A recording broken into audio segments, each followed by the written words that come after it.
And just like that, I'm back. Yes, we are back. Crown Jewel 2023, Riyadh, Saudi Arabia, the location. Plenty of big matches on tap for today. John Cena looking to win his first singles match since, 2018? Something like that. I think 2018, something like that. The main event, Roman Reigns defending his undisputed WWE Universal Championship against LA Knight. A championship he has held for over 3 years. Yes, 3 years. Sirens going off because it's a big deal, certainly. Yes, sirens in the chat. Be sure to click the like button. Be sure to subscribe if you haven't already. As always, a couple of things. As always, this is the live subscriber count, so we can see it go up in real time. But as always, too, if you subscribe or if you become a member, join the WN365 roster, or if you send a super chat in, not only will we get your comment up on the screen, as we always do, but something magical happens this way.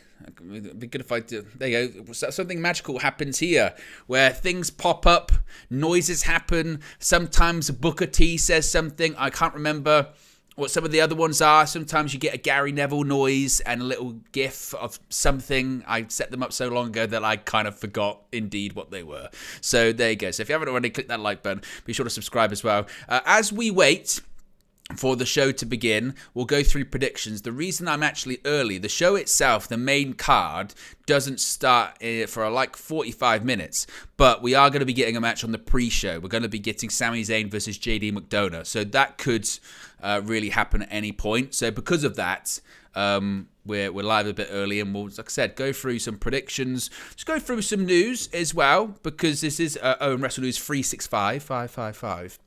And there's always plenty of news stories to get into in the world of professional wrestling. So we'll chat about that as well while we wait for the show to begin. But let's get into predictions first. So we've got, as I mentioned, this match, which is going to be on the Kickoff show, the pre-show. By the way, I didn't really anticipate how terrifying that picture was going to be of JD McDonagh. It's horrifying. Look at him. Look how terrifying that picture is of JD McDonagh. Like Cody Rhodes said, he looks like a Funko Pop. He's got a tiny body and a giant head, and I think that picture perfectly encapsulates that. So yes, it's Sami Zayn versus JD McDonagh. Sami Zayn will win. Sami Zayn is in this sort of weird territory on Monday Night Raw where you cast your mind back to the beginning of this year. Royal Rumble, Sami Zayn was arguably the most over babyface in WWE. I say arguably, but it's right. It's in that territory. The moment where he turns on Roman Reigns at the Royal Rumble, hits him in the back with the steel chair, and then the momentum he had going into Montreal, Elimination Chamber, it felt like the moment was there. But you get people that say, no, but that's not the plan. The plan's to keep the belt on Roman. The plan's to have Cody beat Roman at WrestleMania. How did that go? And then now, and it's not as if it didn't translate into anything, because it did. He main evented WrestleMania Night 1 alongside Kevin Owens. Owens main eventing WrestleMania 2 years in a row, by the way. They main evented WrestleMania against the Usos, won the tag team championships. But since then, I mean, he's just been in a feud with a Judgment Day on Raw, and I know that there's some discussion about possibly he could win the Rumble. I don't see it, honestly. I don't see Sami Zayn winning the Rumble next year. If I was asked to put a guess on who I think will, I don't think it'll be Cody. I think there's a strong possibility it could be Gunther, maybe. And that's how you get towards Gunther versus maybe Seth Rollins at WrestleMania, World Heavyweight Championship. I mean, Gunther broke the record for the longest time in a regular Rumble in January. He also went from first to right towards the end. So I think he could be someone that I think might win it, honestly. But when it comes to Sami at this point, it's like, well, what does he do now on Raw? So he's going to face JD McDonagh tonight. He's going to win. Sami Zayn, obviously, massively popular in Saudi Arabia. For the longest time, he couldn't go out there because of the tensions between the Kingdom of Saudi Arabia and Syria. But then, obviously, that changed, and now he went out there for the last Crown Jewel show and was the most popular babyface. There you go. Look, Tired Undertaker, which was that crown. Is that crown? That's the Crown Jewel one. Yeah, that's Crown Jewel when the Brothers of Destruction faced off against DX. That was 5 years ago, by the way. 5 years ago, and one of the worst pay-per-views of all time. One of the worst pay-per-views of all time. Awful. Those first few Saudi shows, terrible. Absolutely terrible. So Sami Zayn will win this one, I think. What is everyone saying in the chat at the moment? Lil Yo-Yo, big up Lil Yo-Yo, says Owen Cody could win the Rumble back-to-back to finish the story. Perhaps. I just think, look, I really didn't anticipate, because you can go back and find the videos when Cody first went from AEW to WWE. I really didn't think that WWE was going to be able to successfully pull off the Cody Rhodes babyface the way they've been able to do it. Because the way that it ended with him in AEW, and he didn't want to turn heel. He was like a smart heel, even though he was portraying a babyface. They didn't like him. I thought he's going to go to WWE. It's going to be Vince McMahon pushing babyfaces. We've seen how that works. They've turned on Reigns trying to do that. They've turned on Rollins doing that. They'll turn on Cody doing that. And I think they got a bit fortunate, honestly, in the sense of obviously Vince left, Cody got hurt, and then they've much better sort of effectively managed the Cody Rhodes babyface, I think. So I didn't really see that. But as far as him winning the Rumble, I don't see that. I could see a situation where Reigns costs him the Rumble and then Cody Rhodes wins the Elimination Chamber. I think that's probably the most likely direction, honestly. I think that will probably happen. So Sami Zayn wins this one. Let's get into the matches on the show here. Let's go with the World Heavyweight Championship match first. Seth Freakin Rollins defending the World Heavyweight title against Drew McIntyre. Now, this is all part of the Drew McIntyre heel turn. The Drew McIntyre heel turn, reportedly, is inspired by Bret Hart's heel turn in 1997. And basically, the crux of that is everything he is saying is true. Everything that Drew McIntyre is saying is accurate and true. In that, I had the WWE Championship. I won it during the pandemic. I carried the company through the pandemic. I've never held the championship in front of fans. Remember, he held it. He beat Brock Lesnar at WrestleMania 36 in 2020. He then lost it, and then he beat Randy Orton for it on an episode of Raw, I think it was. And then he lost it at Elimination Chamber in 2021. And I think at one point the plan was for him to win it back at WrestleMania 37. It didn't happen. Bobby Lashley retained. And then since then, he's had a couple of opportunities, but he's been screwed. He's been screwed over and over again. And he mentions, I thought I was going to get to my point. I worked hard, and Crown Jewel, the bloodline took it away from me. They screwed me over. Solo Sikoa screwed me over. He had Roman Reigns won at Clash at the Castle. That's what it was. And then now, Jey Uso's on Raw, and you're meaning to tell me that I have to trust him and I have to like him? This guy, his faction, cost me the Universal Championship. I should be a world champion. I should have held the title in front of fans. And then he's talking about this, and you get Seth Rollins going, get over it. Basically, time's moved on. Yeah, it didn't go your way, but get over it.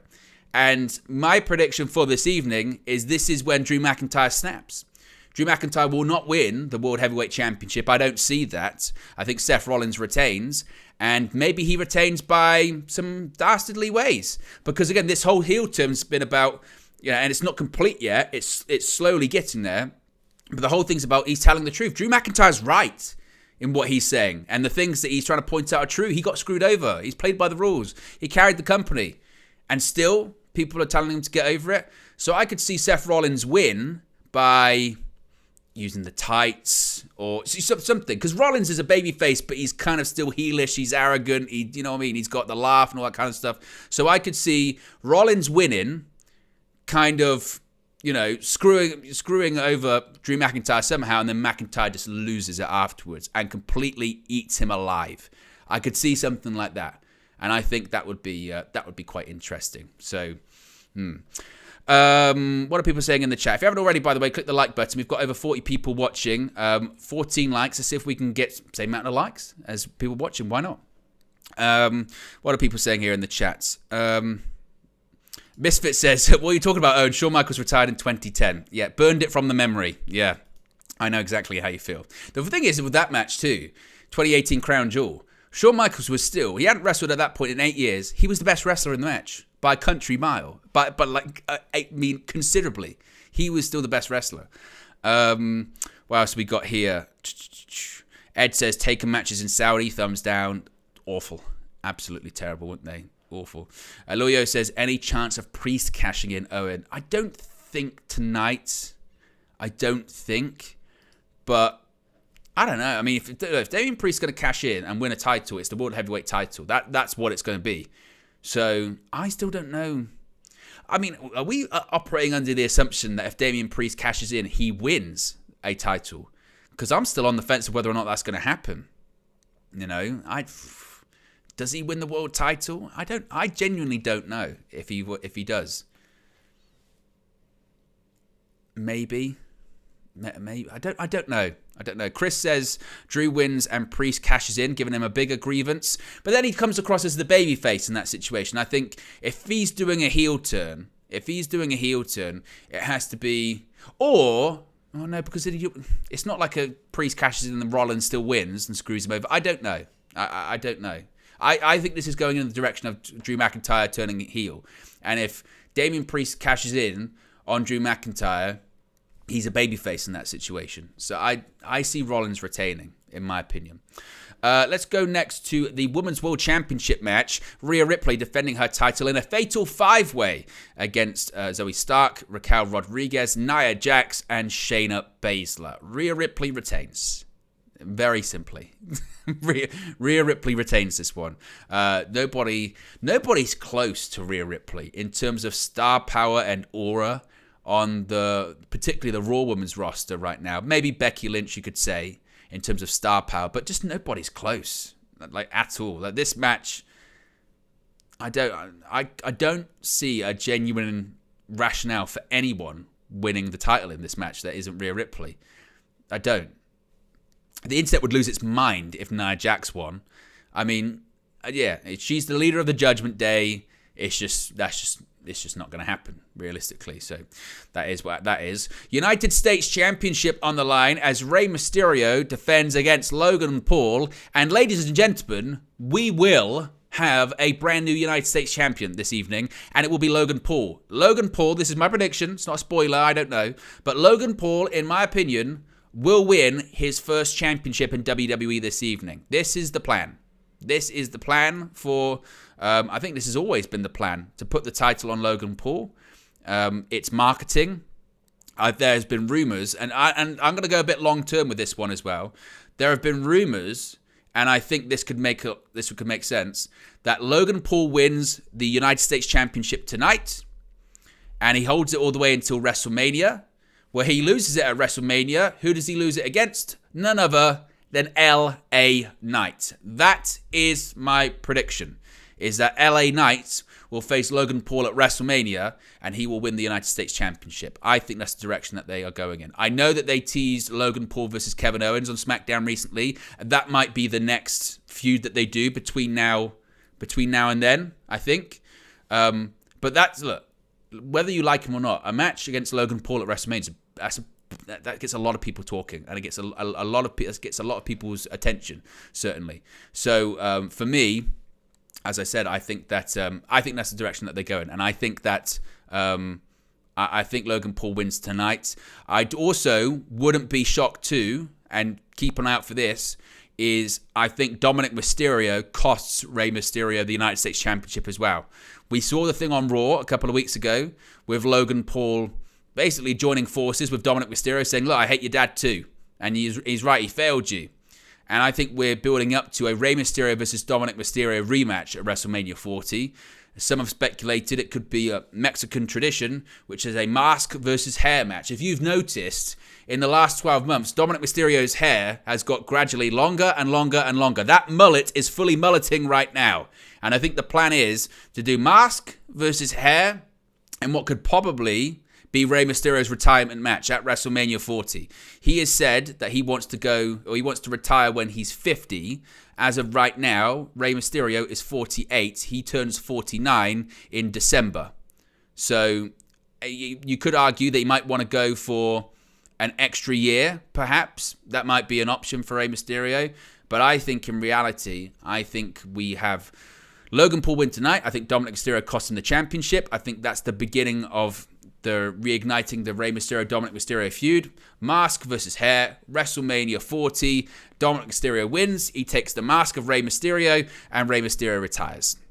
I think that's the way they could go. Or you could have a situation where Rey Mysterio wins his retirement match. Well, actually, no. You could make it mask versus hair, and basically the mindset of when you're unmasked, you retire. So I think that's what's going to happen tonight. So I'm going to go with Logan Paul. I'm going with Logan Paul this evening to win that one. We then have Cody Rhodes versus Damian Priest. Now, to me, and you can say maybe I'm wrong on this one. To me, this feels like how do we get Cody Rhodes on the card? Because the Damian Priest is being booked as a big deal. Look, he's senior money in the bank and all that kind of stuff.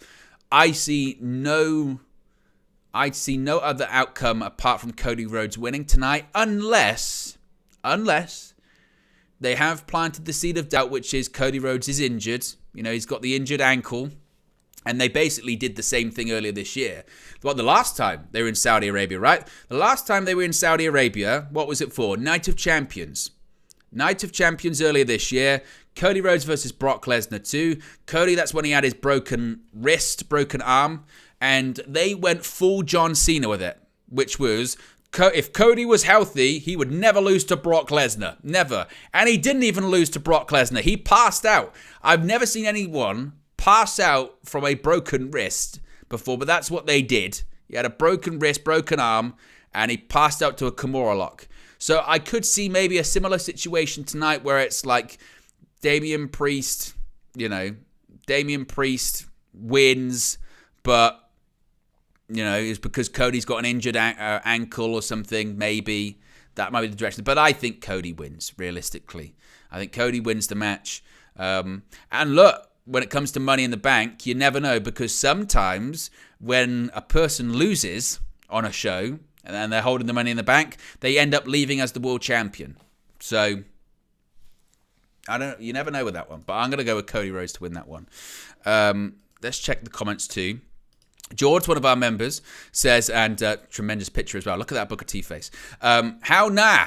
Ray all day. Thinks Rey Mysterio is going to win. Dan Davidson says, Bro, Owen, do you think Priest will do it on the next pay-per-view regarding the cash-in? I genuinely have no idea when Damian Priest is going to cash in. Like I said, I'm still on the fence about whether he wins it or not, because I just don't think it's a given. I don't.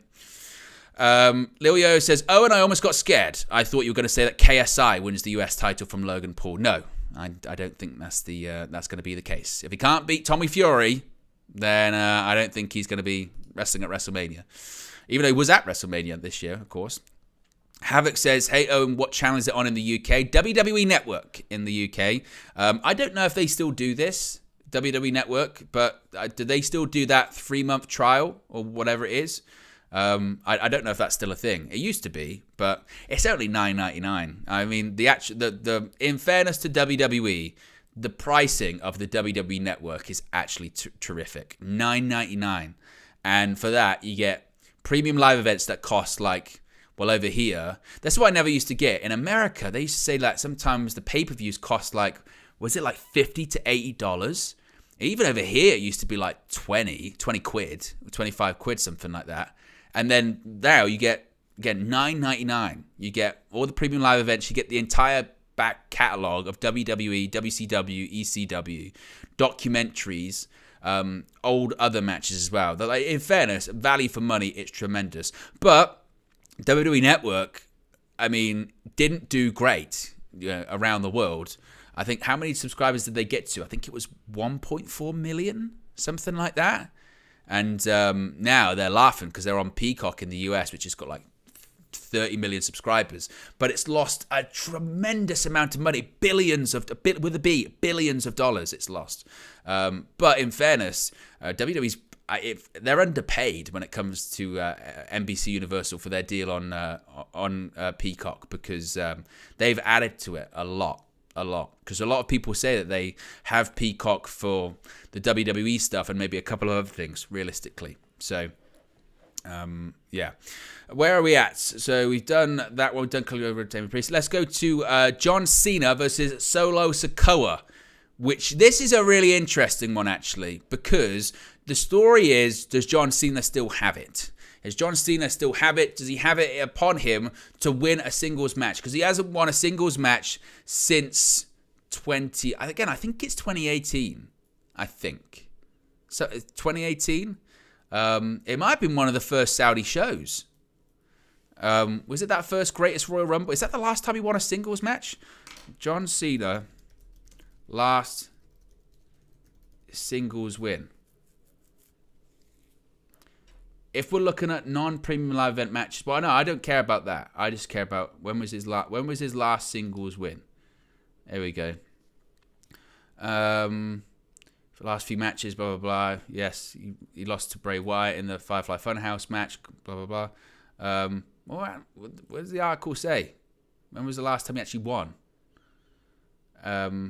His last televised singles win, I knew it was in Saudi, was against Triple H in Saudi Arabia in 2018. And that was at the Greatest Royal Rumble. That was the last singles victory that he had. Does he get it tonight? I say no. I say no, and I say they bring it back at WrestleMania next year. I don't have time to get into the rest of the predictions because we've got a match. It's Sami Zayn versus JD McDonagh. It's starting. And here comes Sami Zayn. I told you, he's one of the most popular people for these shows. It sounds terrible. Let me fix this.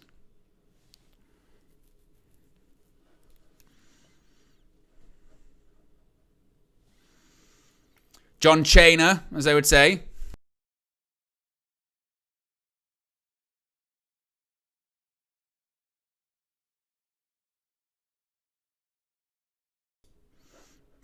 He's taking his time. Listen to that pop.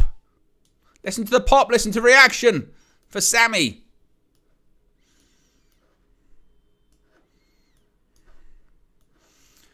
I'm really glad that Sami Zayn is able to do these shows again. Because for the longest time, he wasn't able to.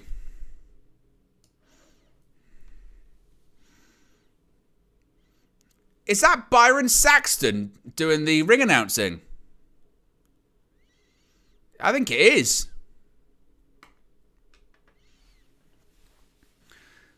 Let me get the poll in the chat. If you are new to the channel, what we do for these shows, we put a prediction poll before. Listen to that. We do a prediction poll, and then afterwards you can rate the match out of 5 stars. So who leaves victorious? That spelling of victorious is horrific. Sami Zayn.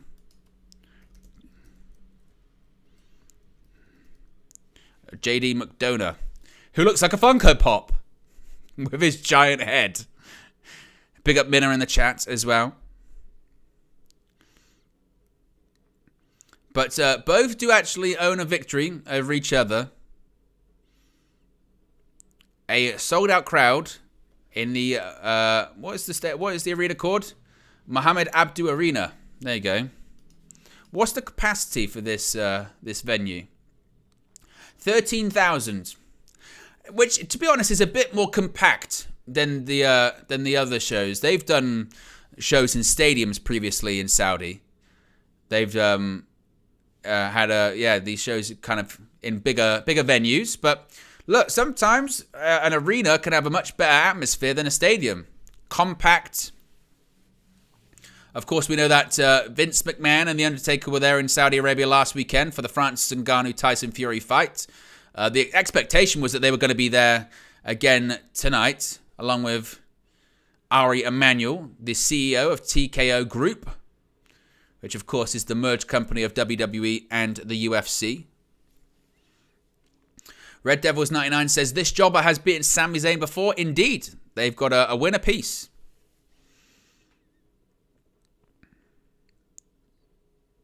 But I tell you what, I love the lighting on the crowd. Nice lighting on the crowd. They've also got on the hard cams, well, not hard cam side, the opposite of the hard cam side, they've got like these LED boards behind it, and it looks very good. Oh, look at JD McDonagh going under the rope, saying, no, go away. Okay, get him away from me. That's what the referee's got a heck of a slick back hair on him, doesn't he? This crowd loves Sami Zayn. Collar and elbow tie-up to start this one out. And JD McDonagh working across the arm. As we are just over 21 minutes away from Crown Jewel. The main card going on the air. This is when you know you're popular. Sami Zayn literally just grabbed an arm and the place has gone crazy. Really crazy. But I do actually like this venue. I like the venue and I like the way it's lit. I tell you what, it's a heck of a set as well. Look at that. A beautiful set. Very nice. Oh, beautiful. Arm drag. Shades of Ricky the Dragon Steamboat. WWE Hall of Famer Ricky Dragon the Steamboat, of course. As he works over the arm. And given the fact we've got 20 minutes to go until the pay-per-view proper, premium live event proper goes on the air. I think this one will get a bit of time as JD McDonagh grabs the beard of Sami Zayn. Sami Zayn, as I mentioned, this is just this match is just a case of how do we get Sami Zayn on the show because he's so popular. And again, side headlock now from JD McDonagh down to a knee. Of course, the main event of this evening is Roman Reigns defending the Undisputed Universal Championship against LA Knight. Haven't got into the prediction for that one yet, but spoiler, LA Knight's not winning. It is not happening. Oh, leapfrog. Oh, nasty. Very, very nasty. That wasn't meant to happen like that. JD McDonagh could be injured. Wow. And he doesn't look happy with himself. I don't blame him. He's completely messed that one up. Oh, God, that was nasty. They were trying to do the spot where essentially JD McDonagh comes over and Sami Zayn basically vaults him and he takes a bump like that, goes over, but he didn't rotate enough and he could have landed and spiked on his neck and he actually just landed on the ropes instead. But that could have been really, really nasty. Thankfully, he looks to be okay. I think he just looks more embarrassed than anything, McDonagh. But that was a complete mess. Very, very fortunate not to... he could have broke his neck. And Sami Zayn now taking him around the ring and just smashing his head off the top turnbuckle. But yeah, JD McDonagh very, very narrowly avoided disaster there. That could have been awful for him. Side headlock again by McDonagh. He's probably now trying to gather his bearings and be like, whoops, I kind of messed that one up. Oh, whoa, what a heck. That was a better bump from JD McDonagh.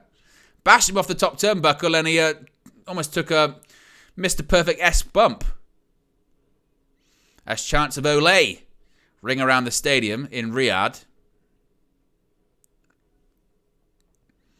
What's he going to go for here? Well, he's going to go for a back suplex, or maybe a blue thunderbomb, actually. And McDonagh rolls out the ring. Oh, and hangs him up over the top rope. Does McDonagh. And now maybe he's going to try and get back in the ring. JD McDonagh, of course, one person who's benefited from Triple H being in charge of creative. Properly in charge of creative, because McDonagh was always going to be involved in the Judgment Day. And then Vince McMahon kind of got back into power. And clearly Vince McMahon wasn't a fan of JD McDonagh. Triple H was. Now that Vince McMahon's not involved, it was a case of... a reverse elbow by JD McDonagh there as well.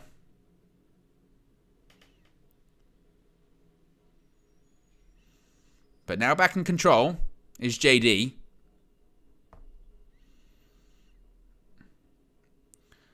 Elbow right to the top of the head. As Ed says, if you haven't already, click the like button. Be sure to subscribe while you're at it. As WWE Crown Jewel is trending #1 worldwide on X, formerly known as Twitter. Well, the opening match of the show... Breaking news! The opening match of the show is going to be for the World Heavyweight Championship. Seth Rollins versus Drew McIntyre. And I predict, again... I tell you what... I'm just trying to see if we can get a better look. But JD McDonagh... Oh my God! Look at JD McDonagh's side. Have you seen that? JD McDonagh's ribs or his side are like purple. They are red as anything. Oh my God. When did he do that? That looks nasty. Nasty, nasty, nasty. They'll probably get a shot of it in a second because WWE camera works pretty decent. But it's nasty. It's on his left side. His left hip looks bad. I mean, bad. And it looked like maybe he did it. Maybe when he hit the ropes, I guess. Look at that. That looks really painful. Sami Zayn comes off the top ropes. Oh, drop kick. Cover. Oh, I'll tell you what. Referee pulled the count there, by the way. Sami Zayn nearly forgot to kick out. This match is a complete cluster thus far. Ed says, looking like JD McBurgundy. Steffi Jenks says, when he did that strange flip, he held his side. Yeah, I noticed that too, Steffi Jenks, yeah.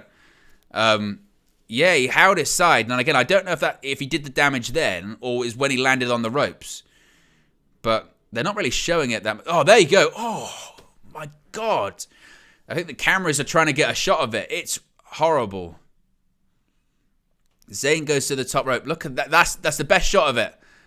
Best shot of it there. It's like I don't know if it's just like a graze or if it's a sign that's like something's exploded in him. King of the Indies says just saw it. Yeah, look at that. Oh, it's nasty. Irish whip off the ropes. Sami Zayn springboard floats over. Oh, and a big lariat. Look at that. If I was a producer for there you go. Oh my God. That is horrible. Michael Cole and Wade Barrett aren't talking about it on commentary. And again, hits the... Oh, God. Big back body drop. And he just rotated close at the end. And he's holding his side. And I don't blame him. Don't blame him in the slightest. Big up to George, who's been a member for 6 months. A member of the WN365 roster for 6 months. Thank you very much. Really appreciate all of the support. If you want to join George on the WN365 roster, you can do so clicking the join button. You get badges, emojis. Oh, Spanish Fly. Look at that. That was nice by JD McDonagh. Cover. Ooh, that was close. You can join George on the roster. Click the join button. And... you get access to exclusive content too, such as the Monday Night Wars rewatch series. Oh, look at his side. Michael Cole and Wade Barrett still haven't even acknowledged it on commentary, by the way. Oh, moonsault. Oh! Sami Zayn got his feet up. Exploder suplex into the corner. Oh, look at his side. It looks like maybe it's like a rope burn, I think, maybe. Which is probably when he landed on the... ropes. Haluva kick! That should be all she wrote. We're going to go... Oh, no. Blue Thunder Bomb. Blue Thunder Bomb. Cover. 2, 3... I'm glad that Sami Zayn won with Blue Thunder Bomb because he doesn't win with it enough. So I'm glad he's doing the Haluva kick into the Blue Thunder Bomb. Because it's always a close near fall, isn't it? But a victory for Sami Zayn. Get your star ratings in the chat. How would I rate that one? I gave it, like, what, 2.5? 2? It was a standard TV match, really. Nothing too significant. But 2.5, maybe. I'll give it 2.5. As the crowd loves them some Sami Zayn. And listen to the reaction. They absolutely love Sami Zayn. Grant says 2.5. Ed says 2.5/3. Sid says 2.5. King of the Indie says, I like that Blue Thunder Bomb. And obviously we are 12 minutes away from the 12 minutes away from the actual pay-per-view proper, premium live event proper, going live on the air. If you haven't already, click the like button too. So Sami Zayn gets the first victory on the Crown Jewel Kickoff show. What else are people saying in the chat here at the moment? Ed says, yeah, hoping it's just a rope burn. I think it is, but it doesn't make it look any less painful, certainly. King of the Indies says, I think some people don't realize the type of damage it takes to get a bruise like that. How did it happen, I wonder? I think it's how he landed on the ropes, because people forget this as well. Until you've actually gone up to ropes like that, you get the impression that they're springy, and they are. But their rope, twisted rope like that, is hard. It hurts. Whenever people go to train to become a wrestler for the first time, and they just make them run the ropes all day, the state of their back is brutal, absolutely brutal, because it will bruise you up. Because again, they're hard. So it might just be a case of a rope burn, perhaps. I would hope so. I hope it's not anything more serious than that. So, of course, if we get any more information on that, we'll let you know. Now, I didn't go through all of my predictions because we didn't have time. So, 2 more matches I haven't done yet. So, the first is the WWE Women's Championship, which is Iyo Sky defending against Bianca Belair. I don't see Bianca Belair winning. I see Iyo Sky winning. I'm not going to say spoilers. Because I don't want to ruin it for anyone or anything like that. But there have been rumors. Let's just say there have been rumors. And I think I don't know if those rumors are going to be accurate, though. I lean to say no. But I think Iyo Sky wins. Although, the angle they did, right, was that Bianca Belair attacked Bayley on SmackDown, right? Put her through the table, didn't she? So the storyline they're going is that maybe Iyo Sky is without support or without any backup. So maybe tonight would be the perfect time for her to get some backup, would it not? Maybe it would be. So I think that's what plays into the finish there. So I'm going with Iyo Sky to win. And then we get into the main event, which is for the undisputed WWE Universal Championship. It's Roman Reigns versus LA Knight. Yeah. Unfortunately, I see this going exactly the same as Montreal, exactly the same as Cardiff, exactly the same as Los Angeles, in which you had big names that people thought, is this going to be the night? Is this going to be the moment? When it was in Cardiff, Drew McIntyre, he's got to win in the UK. This is the time. This is the moment. Drew's going to win in the UK. Didn't win. Oh, it's got to be Sami Zayn. Montreal, what a big moment. It's got to be Sami Zayn. Didn't win. There's Cody Rhodes, WrestleMania main event, finish the story. That's what they're waiting to do. Didn't win. And it will be the same this evening. LA Knight, he's a megastar, he's popular, he's one of the most over guys on the roster. That is all correct. But he's not going to win. I'm going to say that Roman Reigns is going to win. I think the important thing in this for LA Knight is that he has proven that he is a bankable commodity. He has proven that he is a main event player. He's proven that he can sell tickets, he can sell merchandise, and he can sell pay-per-views or subscriptions. So I think that obviously Reigns wins. The manner of which they do it is going to be interesting. Do they have Roman Reigns defeat LA Knight clean, slap bang in the middle of the ring? Because that's when you go into territory of, does that do any benefit to LA Knight? If he loses slap bang, middle of the ring, clean, 1, 2, 3, Reigns is better. Maybe they don't do that. Now, how would they get around doing that? Do they do bloodline interference? Do they do Logan Paul interference? Or do they, I don't know. So the finish, I'm curious about the finish. That's what I am curious about. Not in terms of the outcome, because I think everyone knows the outcome. The outcome is Roman Reigns wins. But I am curious as to how do they get to that point. And make no mistake too, Roman Reigns' last match, which was SummerSlam against Jey Uso, was bad. That tribal combat match was not good. And some are saying, with all of this bloodline stuff, look, it's getting a bit long in the tooth at this point. Not to say that Roman Reigns isn't a big star and doesn't have the aura. He does. But people are rightfully so looking at this going like, so where is this going? Like, what are we doing here? The direction it appears to be Reigns versus Cody again at WrestleMania. Cool. Jay versus Jimmy at WrestleMania. Cool. But like, what's the end game here? Is it to put over Cody? Is that what we're saying? So we know what the outcome will be. I'm curious as to how they get there. Let me know your predictions about that. Do you think how do you think Roman Reigns retains tonight? Does he just pin him clean middle of the ring? Is there some kind of screwy finish? Is it bloodline interference? Is it someone else getting involved? Are they going to throw a curveball? Where are they going with that? So, yeah, I'm interested in that one. I think that's the more interesting part of it. Not necessarily the outcome of is how do they get to said outcome. So let me know your thoughts about that too. What are people saying in the chat here at the moment? Lil Yo says, I want Mr. Los Angeles Knight to win, but he won't. Misfit Wrestling Podcast says, this confirms no cash in.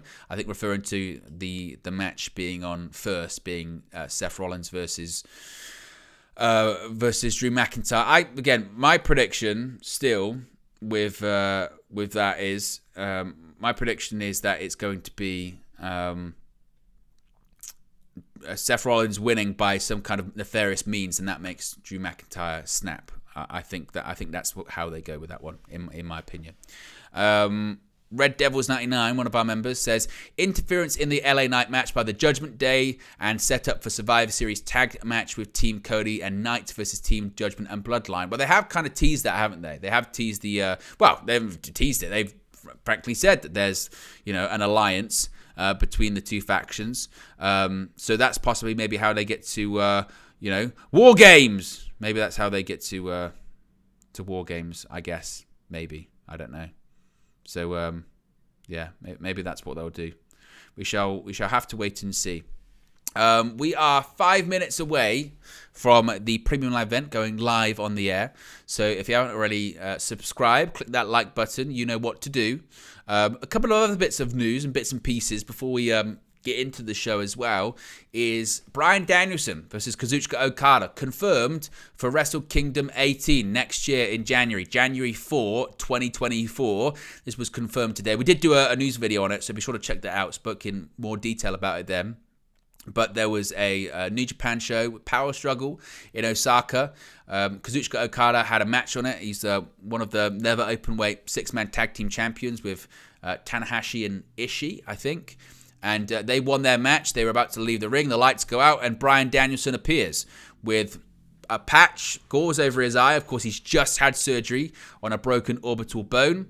And they're doing the story that Kazuchika Okada did the damage when he didn't. It was actually Andrade El Idolo that did the damage in a lockup in their match on Collision. They literally locked up, and a forearm hit Danielson in the face, and it broke his eye socket, basically. But he's had surgery, and he's going to be out of action. He's going to be back before the end of the year, which is, the end of the year is, 6-7 weeks away, so it's not even that far at this point. So Danielson will be back, and he's going to be facing Okada at the beginning of next year. So Wrestle Kingdom's lining up to be a big show. It looks like we're getting 2 rematches from Forbidden Door. We're getting, I would assume, Ospreay versus Omega 3 to round off that trilogy. Of course, you had the first match on Wrestle Kingdom earlier this year. Then you had the rematch at Forbidden Door. And I guess you're going to be getting, because it's one apiece. You had Omega defeat Ospreay in New Japan. Then you had Ospreay defeat Omega in AEW. And then I guess they're going to do the finale of that trilogy at Wrestle Kingdom 18 next year, which could be Ospreay's swan song with New Japan, because his contract expires in February, and he's basically saying that he's leaving. So it looks like they're going to do that match. And it's also going to have Okada versus Danielson. And to be honest, first of all, I thought if you were going to compare the matches, Ospreay versus Omega was, I thought, far superior at Forbidden Door. Danielson versus Okada.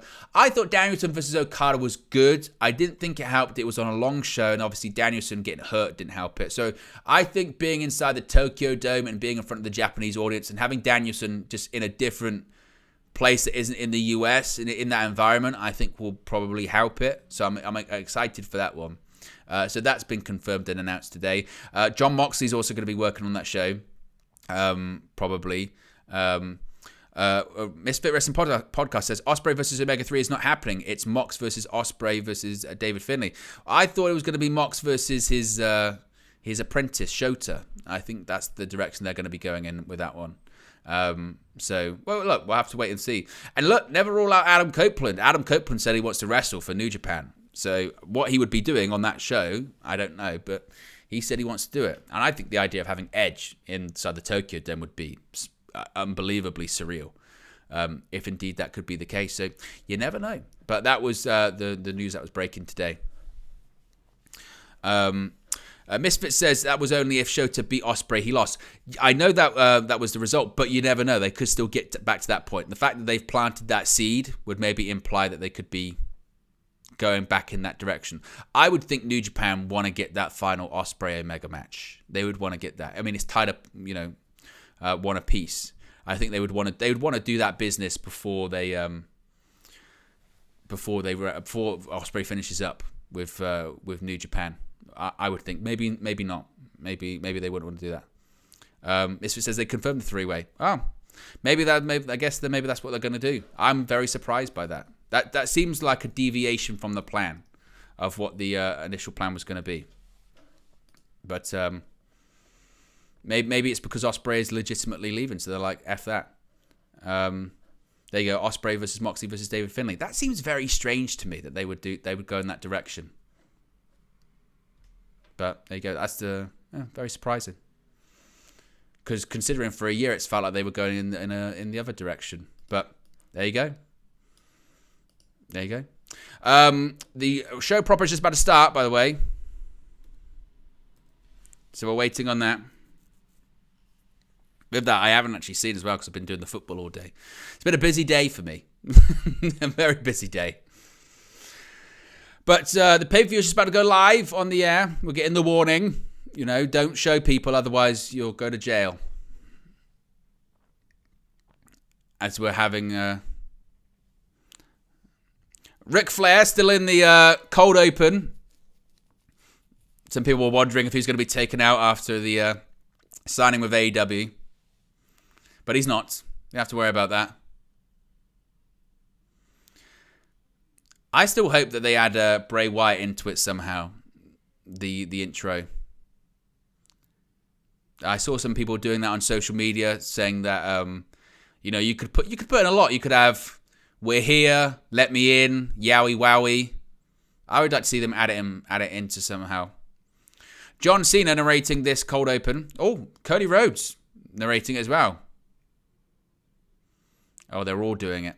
Logan Paul.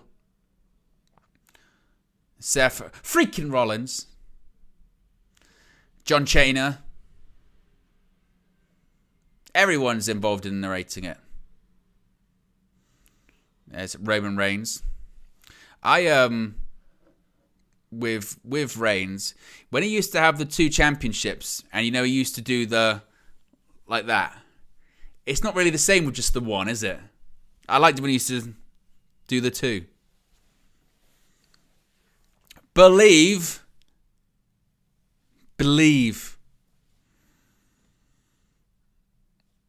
Oh, imagine Dragons. What year is it? I know Cena hasn't won since 2018, but we're getting. Was it Believer? Oh my God!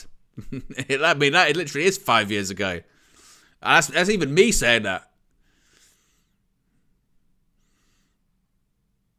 But we're just getting a cold open here. WWE using some licensed music as well. How very rare. LA Knight's game. If you haven't already, click the like button, by the way, as well. We've got over 50 people watching. Remember to subscribe as well, bottom right-hand corner. What target should we go for? I don't like to set targets that big. Maybe we'll say, if we'll just try and get to 14,550. So I only need 6. 6 new subscribers. So let's see if we can get there. Always good to set targets. And as always, this show is proudly not sponsored by Monster. One day, I'm hoping just the same way that AEW has an exclusive energy drink partner in Woo Energy. Imagine that. Imagine I came on here one day and I said Woo Energy is the official energy drink sponsor of Wrestle News 365. I'm so shameless. I'd be like, great. If they want to sponsor, no problem. So any energy drink people out there, if you want to sponsor any of these streams, particularly the late ones, not so much today, but the later ones, more than happy. You'd be helping me out, keeping me awake and keeping the channel going. As Crown Jewel, Pyro. Look at the Pyro. Who doesn't love Pyro? Fireworks. I mean, actually, that's a good point that I should bring up.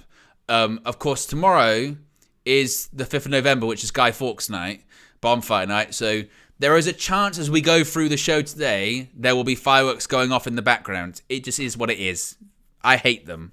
I like pyro at a wrestling show. I don't like them in a normal setting. But yes, so if you hear explosions, I'm fine.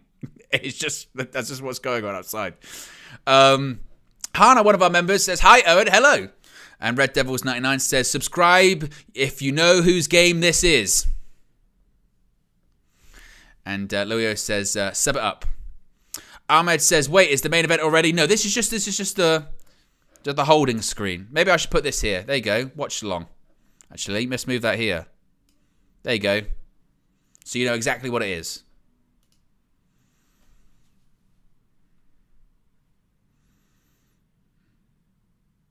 What is this? Oh, there you go. It's the world title match to start things off. They sort of very weirdly went to the promo package for that. I think they were meant to have that like 3D graphic on the screen, and they didn't. So they was just kind of shot into nothingness. So World Heavyweight title, let's get the predictions in.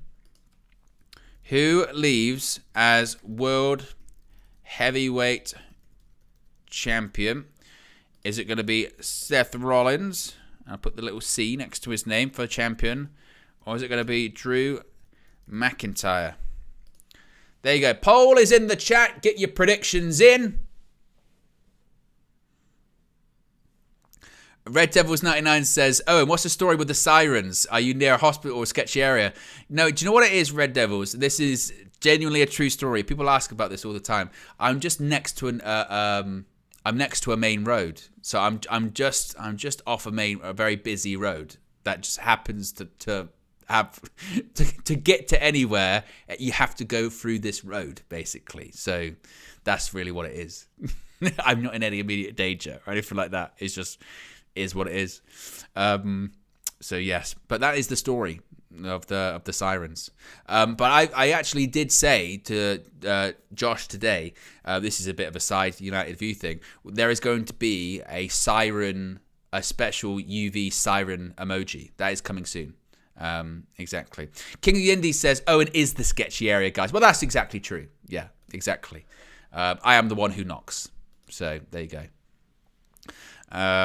King Mike Sport says, no way Seth loses. Chris Day says, Romano reigns. He loves the title. Imagine.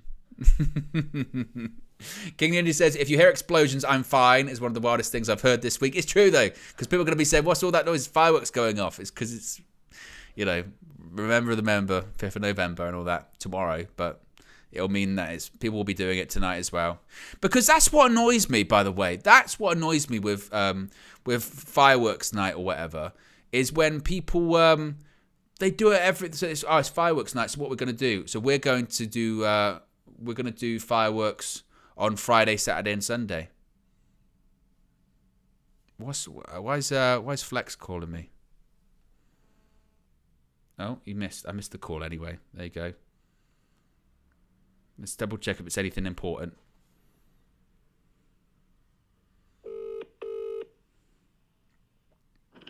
Yeah. Flex, you're live on my channel. Oh, I'm live on Wrestle News 36555. Yeah, you are.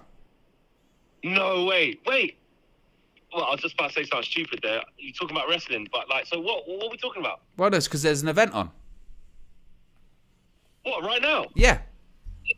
What is it, WWE or AEW? No, WWE, Saudi Arabia. That's why I literally finished a full-time view and went straight to this. You're killing it, Owen. Look at that. Yeah. Owen is just a different level of beast, mate. Yeah. And that's going to be like 3 hours, isn't it? Them things are long. Yeah, we got the watch along, then we got the post show as well, yeah. Oh, is that why when I was watching the Ngannou thing and that's why Undertaker and Vince McMahon was there? Yeah, exactly. I was thinking that was a bit weird. I was like, they're not normally at these kind of things. Yeah. Oh, they're in Saudi. Yeah. WWE's gone there as well. Oh, did Saudi buy them? No, but they've been going there since 2018. They were one of the first to start doing shows there. Yeah. Vince ahead of the curve, mate. Yeah, exactly. Oh shit! So what we got on? What's the main event? What we got? The main event is the guys. The main event is Roman Reigns versus LA Knight. I know him. Do you know who LA Knight is? Who? LA Knight. Nah, never heard of him. Oh, mate, you're missing out. What, is he good? Is he like one of the top guys? Very popular. Very, very popular. Yeah? Yeah. LA Knight, yeah? Yeah. Okay, all right. Roman Reigns was like, I'd exited WWE by then, I think, Roman Reigns. That was the new wave. I kind of came out just after John Cena, maybe. Yeah. Well, he's halfway through. He's on the card tonight, John Cena. Is he still wrestling? Yeah. What, does he still do that? You can't see me and pump up the trainers? Yeah. Is it? Yeah. Does he still do 5 knuckle shuffle? Absolutely. Oh, sick. Yeah. Wait, who else is... Oh, wait, I saw Rey Mysterio going on a weigh-in with Logan Paul. Yeah, he's facing Logan Paul tonight, US Championship. But he's must be there, but Logan Paul's way bigger than him. It's not about that. He's the ultimate underdog, Flex, yeah? Oh, what, because he's never... Is it like how Francis Ngannou and... Well, it's just there's no weight limits for that, you know? No wrestling doesn't... Oh, yeah, of course. I remember that from back in the day. Yeah. When people used to go against the Big Show every week. Exactly. Including Rey Mysterio. And the great Khali. Yeah. God rest his soul. Exactly. Yeah. Oh, right, okay. Oh, what about the women's championship? Any Trish Stratus? Any Lita? Well, Trish Stratus just finished up with WWE. She had a bit of a run, but now she's finished up. There are 2 women's championship matches tonight. You won't know any of them. You'll know Rhea Ripley. You know Rhea Ripley. Oh, I know that name. Who's that again? Rhea Ripley. She's the Australian person that KG has a crush on. Oh, what didn't she used to do commentating? No. Oh. No. Rhea Ripley. Oh, is that the black girl? No, that's Bianca Belair. She's in a match tonight though. Yeah, I fancy her as well, I think. Yeah, there you go. Yeah. Oh, lovely. Yeah. There you go. Okay, well, I know your community's probably going listen to this guy disgracing the cheat, doesn't know anything about this new age wrestling, so I won't keep you much longer. There you go.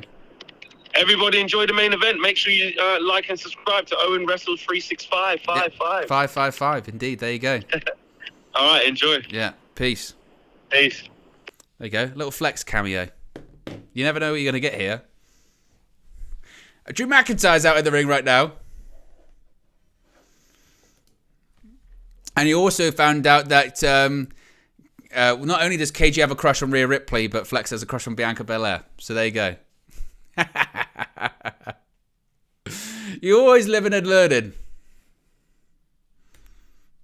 Because we were... what were we... how did I find out that about Rhea Ripley? Oh, we were going to... This is a fun story. Basically, we were going to all play AEW Fight Forever against each other. And we had it set up on PS5 inside UVHQ. And then it got announced that Mason Mount was going to Man United, so we couldn't do it. So, yeah, that was basically what was going on. But back to the matches and back to the wrestling. Seth Rollins versus Drew McIntyre. Byron Saxton doing the ring announcing is not doing it for me. I'm not on the Byron Saxton ring announcing hype. I can't be honest with you. King of the Indie says, wait, we never found out why Flex actually called for. It was to talk about the game. It would be to talk about the game. We always have a debrief after the game. Seth freaking Rollins. But no Samantha Irvin or Mike Rome doing the announcing for some reason today. Not sure I'm a fan. As the crowd serenades Seth Rollins with his song, World Heavyweight Championship on the line. Poll in the chat. 73% of you say you think Seth Rollins is going to win.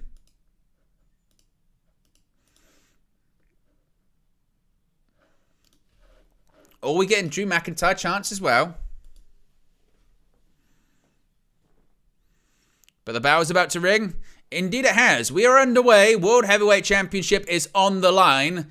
Seth Rollins defends against Drew McIntyre. Look at that guy. He's got an LA Knight jacket on. Or a little vest.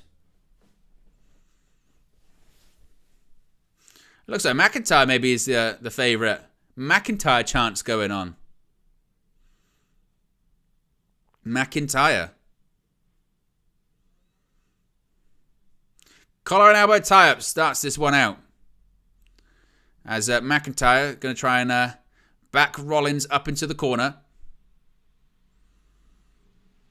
Going to go for a clean break. There you go. Clean break. McIntyre's not a total heel yet. He's going to be, though, coming out of this one tonight. Of course, Drew McIntyre still hasn't... I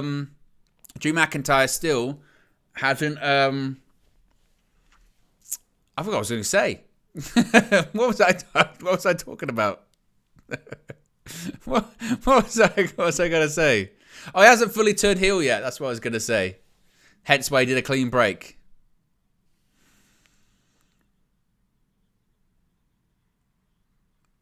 Throws Rollins off the ropes. Oh! Shoulder tackle by McIntyre. And he still hasn't signed a contract. That's what I was going to say. He still hasn't signed a new contract with WWE. And it doesn't run through WrestleMania. It's just before. Oh, Rollins changed directions. Changed directions again. Shoulder tackle. Oh, and another shoulder tackle by Drew. It doesn't matter. It doesn't matter, Seth. Oh, he did a Sue. Well, look at that. Drew McIntyre did the Sue, and the cameraman missed it.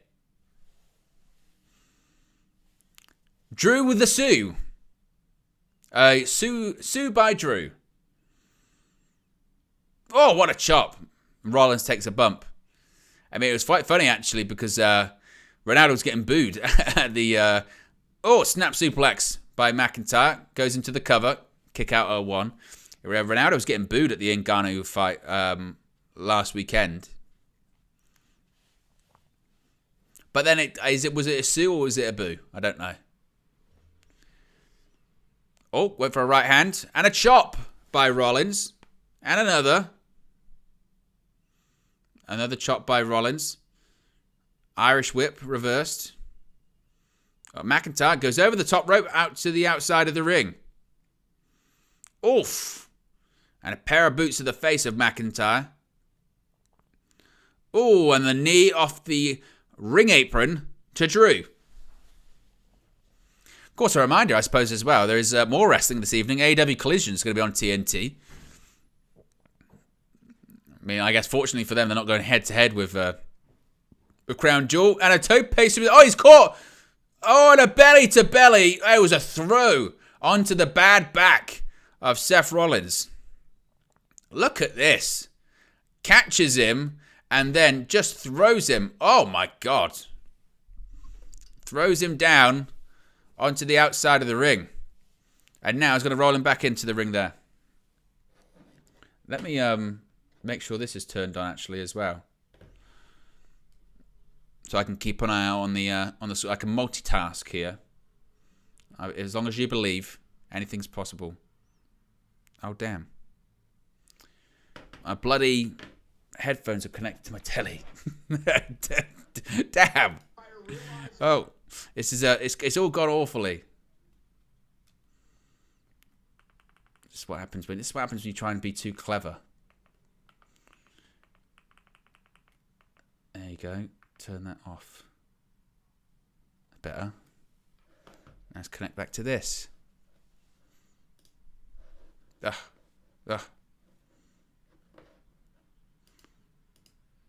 There you go. Oh, kick by Rollins. Oh, spine buster. Shades of Double A Arn Anderson. Jackknife cover. Rollins kicks out. Imagine he won. Just Drew McIntyre won. People are like, oh my God. How? There you go. And then turn that on. Much better.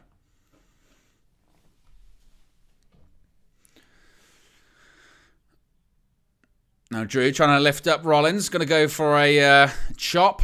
Boom. Oof. Rollins takes a bump there as well.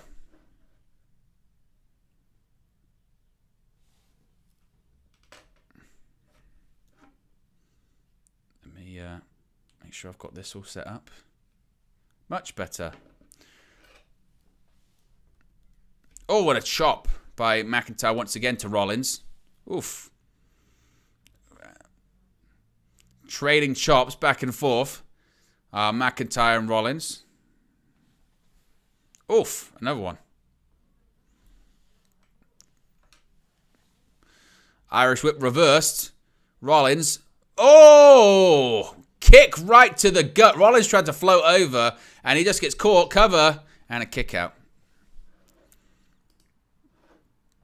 Frustration now setting in for Drew. Dan says, Bro Owen, how do you like that Rick went to AEW and his daughter didn't go there, but her husband and dad are there too?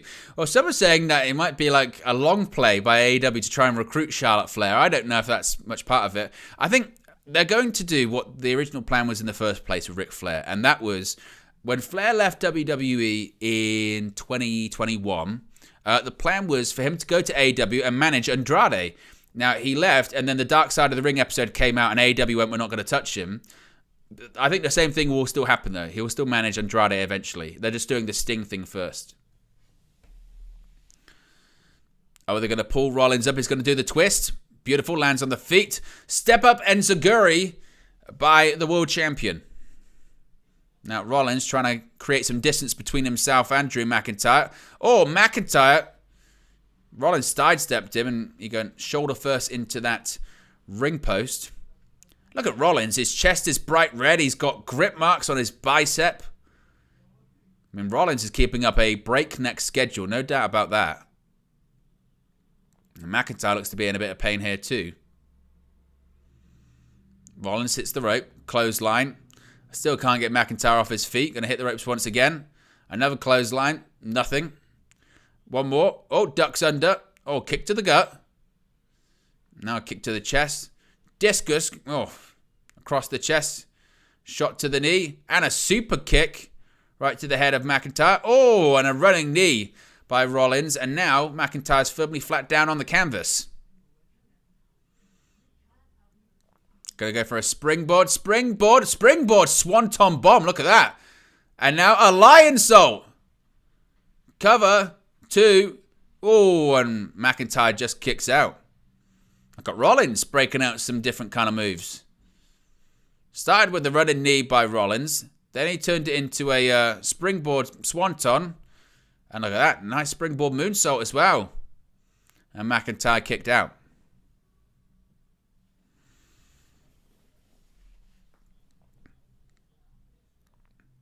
And Rollins still holding the lower back. Of course, that's been the story recently with his match with Shinsuke Nakamura. Oh, knee right to the head. Here we go. Spins round, turns around. Oh, thought he's going to be turned into a Falcon Arrow. Beautiful. Tries to grab the leg. He couldn't. It's a weak cover. Weak cover by Rollins. Not enough. Got to grab the leg. But McIntyre kicks out at 2. Of course, this one is for the World Heavyweight Championship. Seth Rollins defending against Drew McIntyre. Look at that. Beautiful. It's an excellent Falcon Arrow. And a kick out as well by Drew to match. We are 5 subscribers away from 14,550, by the way. So if you haven't already, be sure to subscribe. Bottom right-hand corner. Of course, when you do subscribe, you'll pop up on the screen as well. Maybe going for a pedigree is Rollins. Kick to the gut. Going to go for Future Shock DDT. Nope. Rolls out. Oh, rolling forearm by Rollins. Right to the jaw. And there's an elbow back by McIntyre to boot. Oh, look at that. Look at the athleticism. McIntyre floats over the top rope. He's a deceptively big man as well, Drew McIntyre. People don't realize he's like 6'4", 6'6". Uh-oh. Climbs the top rope. Rollins. Superplex. He's going to come through, I think. Maybe go for a Falcon Arrow. No! Oh, brain buster. It wasn't much of a suplex. It was a brain buster by McIntyre. Oh, and Rollins just kicked out. He left it to the last second there, did Seth Rollins. Look at this. Superplex. He was trying to roll through to a Falcon Arrow, but Drew reversed. Again, a bit of a brain buster. And, oof, it was a tight one. Rollins left it and left it and left it. But a great match to start things off at Crown Jewel. We've got so many more matches to come. Plenty of titles on the line. Grudges to be settled. We've got a good like ratio going on at the moment, by the way. We've got 45 watching, 41 likes.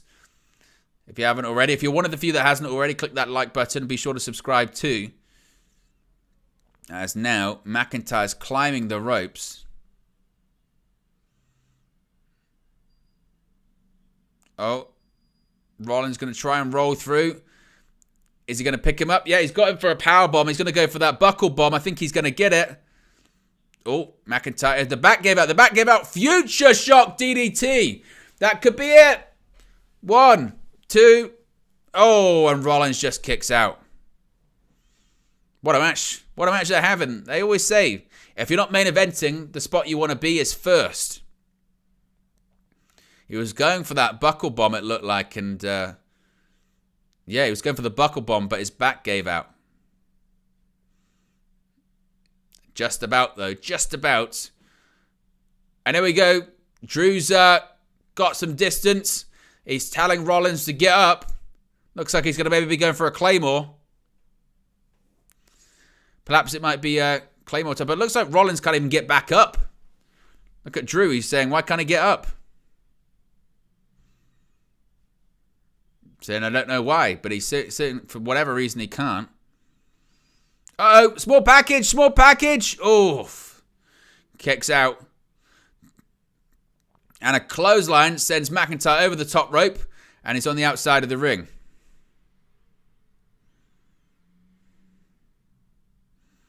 Hits the ropes. Going to go for a tope. Oh. Tope suicida. He gets McIntyre, but he landed nastily on the outside, did Rollins.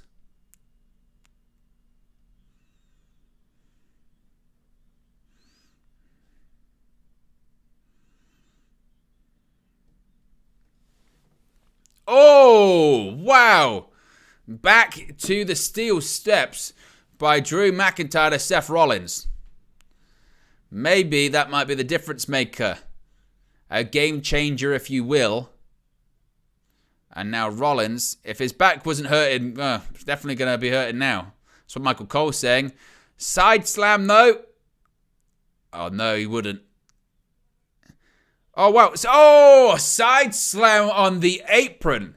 McIntyre held Seth Rollins whilst he was on the steel steps. Side slam on the apron. Ouch. Hardest part of the ring as well. That is no joke. And the thing is as well, people will go, oh, yeah, blah, blah, blah. Seth Rollins legitimately has stress fractures in his back. Like, it's no joke. His back is actually really messed up. And now he's doing all of these stories about taking bumps on the apron and all that kind of stuff. And McIntyre's just telling Rollins, like, it's over. Don't get up, basically, or I'm going to have to keep hurting you. McIntyre just standing over Rollins. Grabbing him by the beard now. Oh, and a slap to the face by Rollins. Oh, and a Glasgow kiss. Oh, he's reversed the lariat. Oh, look, pedigree. Pedigree hits him.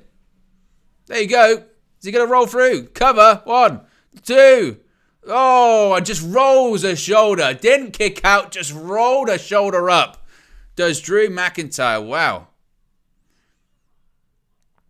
Look at this. He went for a clothesline. Rollins, beautiful roll through, by the way. Excellent. Into the pedigree.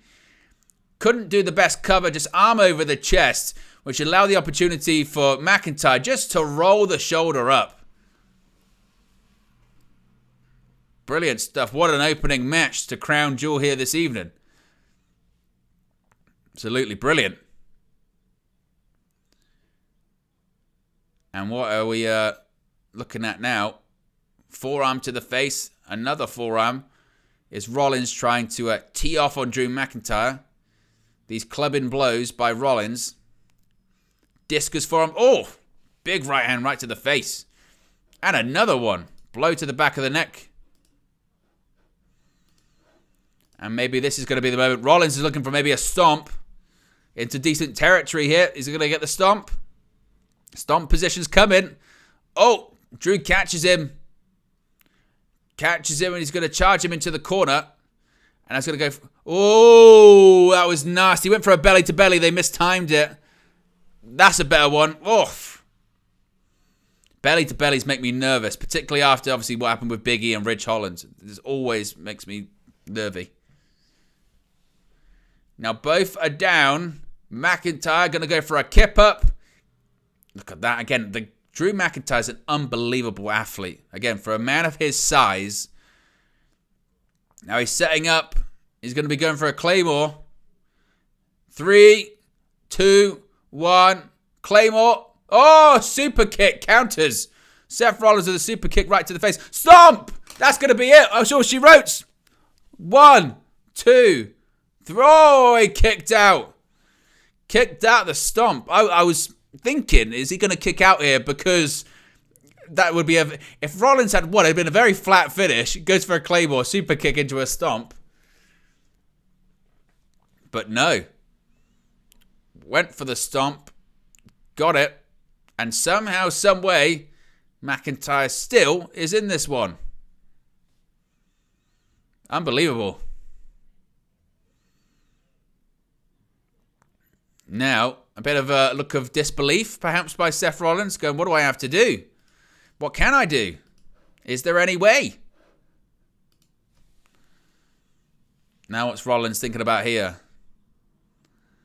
Maybe... What's Rollins thinking here? Oh, he might be thinking Phoenix Splash. He doesn't do this very often. Phoenix Splash rolls through. Oh, unbelievable. Oh, Claymore! Out of nowhere! Claymore 1, 2, 3. Oh, he kicked out somehow. Oh, my God. What a spot that was. Look at this. Phoenix Splash. Rolls through brutally. This is a Claymore of all Claymores as well. Boom! Right nearly takes his head off. And somehow, some way, just the last second, just kicks out. What a spot that was. Wow. Oh my God. Absolutely unbelievable. Woo-hoo-hoo. That was one hell of a Claymore. That was timed to perfection as well. Phoenix Splash, roll through, bang, Claymore kicks out. Is he going to go for it again? We've had both men kick out of each other's finishers. Crowd are chanting one more time. Is this the moment? Here we go. Claymore. Oh, and another super kick. He got caught again. Second time that's happened. Oh, he went for a Claymore. Missed. Rollins, pedigree attempt. Another pedigree. Second one of the match. Rollins. Here we go. Stomp. A second stomp. This might be it. Covers again. Hooks the leg this time. 2, 3. And he wins. Well, that finish came out of nowhere, didn't it? Seth Rollins retains. The finish kind of came again a bit out of nowhere. I was expecting something a bit more. But Seth Rollins wins. What a match. Get your star ratings in. If I had to rate that one, I'd give it, what, a 4.5? Not a 5, but a full 4.5, something like that. What a match. But the finish certainly was that Phoenix Splash, Claymore, kicked out. He then starts panicking, goes for another Claymore. Super kick, pedigree, stomp, 1, 2, 3. And Seth Rollins retains the World Heavyweight Championship. Let's take a look at the finish. And again, it's a super kick. Goes for a Claymore. Misses. Hits the pedigree. And then we get the stomp, which of course, the second stomp of the match. And McIntyre gets pinned 1, 2, 3. Question is, do we get a heel turn? I thought there was going to be some kind of nefarious means that Rollins was going to win. And look at McIntyre. McIntyre's walking away dejected. Thinking, what do I do now?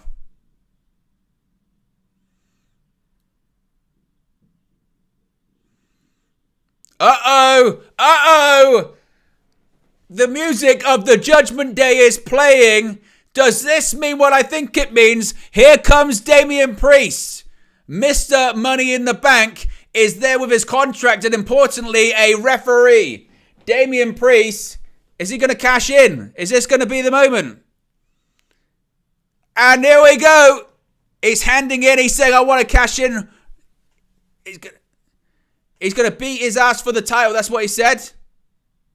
What the hell? Someone's attacked him. Someone attacked him. Who is that? It's Sami Zayn. Sami Zayn's back. He's not going to let him cash in. Uh-oh. Sami Zayn, he stole the briefcase. He's running away with the briefcase. And now he's celebrating among the WWE Universe. He stole it. He's a thief. Sami Zayn is now running out of Riyadh with the Money in the Bank briefcase. So Judgment Day, we thought we were going to get a cash in. We're not. We were about to get a cash in. Rollins is still the World Heavyweight Champion. Whew. Unbelievable. I thought we were about to get a title match. And look at Seth Rollins going, I don't even know what happened. As he holds up his World Heavyweight Championship. But he's, look at Rollins. He can barely walk. He can barely walk. He can barely move. He's like Paul White. But Rollins retains, and what a... Drew McIntyre is backstage. He looks dejected, and I don't blame him. And speaking of the Judgment Day, there's Rhea Ripley. Oh my God. And look at her shrugging, saying, I told you so. Should have accepted our offer. And I told you so by Rhea Ripley. Speaking of Rhea Ripley, the next match is going to be for the Women's World Championship held by the Eradicator herself. But, what an opener. What an opener. What a moment as well. Unbelievable. That was pretty wild stuff. So there you go. That's the the opening match for the World Championship, World Heavyweight Championship. Seth Rollins still the World Heavyweight Champion. What are people saying in the chat here at the moment? What we got here? Humza says 3 out of 5 for me. If Rollins was fit, this definitely would have been better. King Mike's World says, where's the other briefcase? Referring to the green one. I don't know the one, but the contract's definitely in the purple one, isn't it? Red Devils 99 says, Owen, did the British Bulldog make you quit WWE 13? I defeated the British Bulldog. Yes, if you're referring to that infamous stream, yes, it was difficult, but I defeated the British Bulldog, and they will be coming back soon. It's just getting them in. It's time is, timing's very, very difficult. Let's switch to the Women's World Title match, actually. So that's the next match, the Fatal 5-Way. I don't even know if I have enough options. I don't have enough options to do a poll because the most options that YouTube gives you is 4. So we don't have that many options. So yeah. So you can get your predictions in the chat anyway. If you haven't already, get your predictions in the chat and let me know what you think and what you're predicting. I think if I was voting in a poll on this one, I would say that Rhea Ripley will win. Rhea Ripley will absolutely win. They just showed a clip of Shayna Baszler there in her match against Ronda Rousey. Of course, Ronda Rousey doing some indies, working for Wrestling Revolver in California. She's been teaming with Marina Shafir. But this has been the story on Raw, isn't it? That everyone's been going after each other. Could you imagine the reaction if Nia Jax won? The internet would lose. If Rhea Ripley lost her Women's World Title to Nia Jax, people would lose their minds, and maybe justifiably so. To be honest with you, if indeed that happened, I don't think it. I think it will, but could you imagine? That would be crazy, absolutely crazy. We're 5 likes away, by the way, from 52. So if you haven't already, click that like button as well. We're just waiting for this promo package to end. Of course, that in the US, so lots of people ask, why are there all of these video packages? When they do these, it's because I believe, unless I'm mistaken, I don't know, Peacock has adverts, don't they? I think. So these are like commercials, I think. I mean, I might be wrong, but I think that's what it is. Of course, for WWE Network, we don't have that. Or I'm assuming, does Peacock have like a premium level or something? Maybe. I think they might do. Again, I don't know. All I know is that Peacock has, obviously, the WWE Network, and they have all of the Premier League games as well, which to me is sensational. Could you imagine that here in the UK? Oh, we would love it if we had that. Instead, to watch, not even every... We can't, here in the UK, guarantee that we can be able to watch every Premier League game in the season.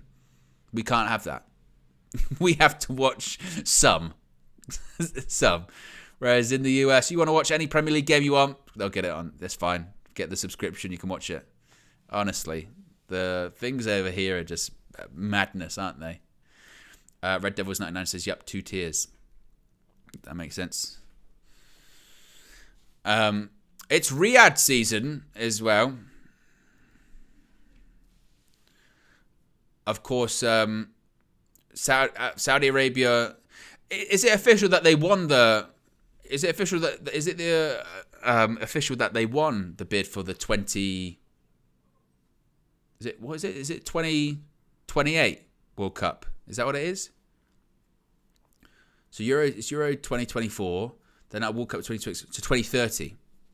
So 2030, because there's nobody else to compete with the bids, isn't it? I think. But here comes Nia Jax.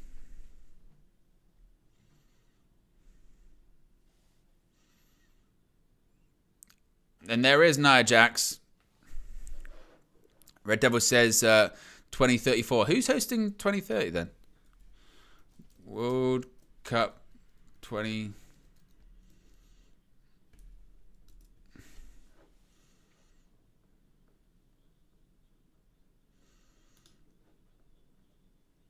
Oh, the 2030 one is the one with Morocco, Portugal, and Spain, isn't it? Yes, I see.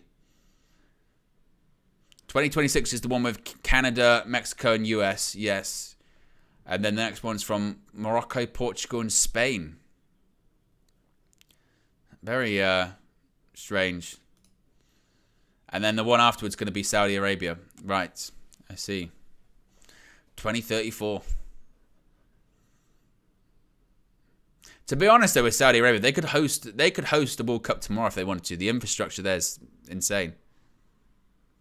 Here comes Shayna Baszler.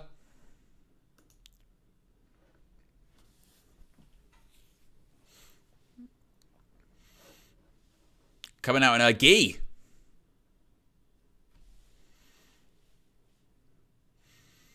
Sent Ronda Rousey packing from WWE. Humza says Byron needs to go. He's out here trying his best Bruce Buffer voice. I'm again, yeah, not a fan of the ring announcing. Is Zoey Stark?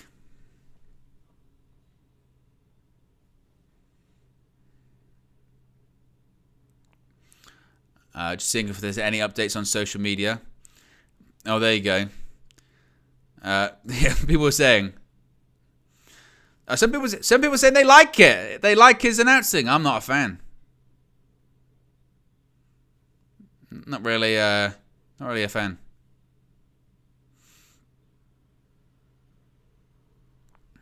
There you go. Zoey Stark, though. Just about to enter the ring.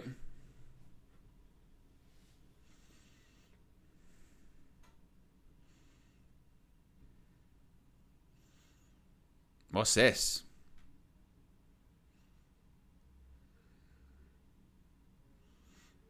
What we got here? We've got special entrance.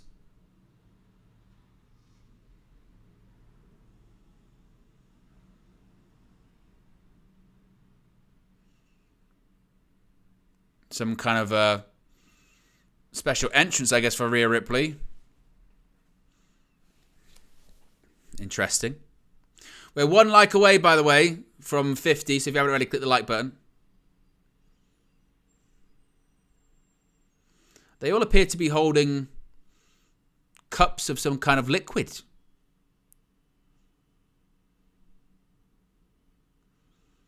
And it's weird because all of these people keep coming out and they keep, it looks like they've sort of, they've taken a wrong turn and then they've just stumbled out going, oh, I'm in an arena.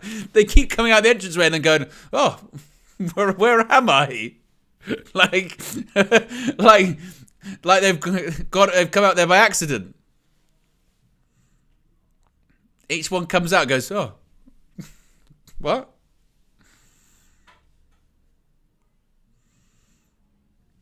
Stephanie Jenks says cold ice. Maybe it is, yeah.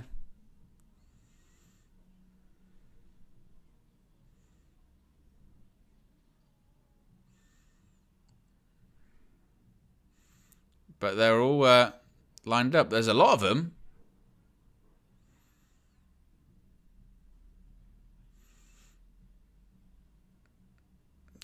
How long is it going to go on for? There you go. Well, here comes Rhea Ripley. Look at that. It's a heck of an entrance, I tell you.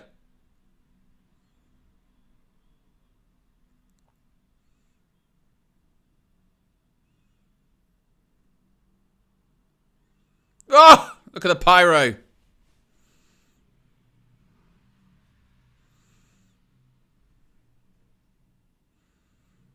That's a heck of an entrance as well. Heck of an entrance, heck of a look, heck of a champion. And people forget as well how young she is as well. Rhea Ripley, just for a reminder, Rhea Ripley is 27. 27. She's not even 30 yet. For me, Rhea Ripley, with the run she's already had in her career, but even into now, can become the greatest women's wrestler of all time, in my opinion. She's got that capability about her. She's only 27. That is madness. To be this good, to have this kind of presence, this kind of entrance, to have these kind of matches as well is insane. 27. She could be... She's not even entered her prime. That's what's crazy. King Mike says she's entering her prime. She's not even entered it. She's not even anywhere near it, in my opinion. As a wrestler, you enter your prime when you get like mid-30s. So for me, she could be anything. One of the greatest already. And she's barely just got started. Barely scratched the surface, in my opinion. A heck of a setup, by the way, inside that arena.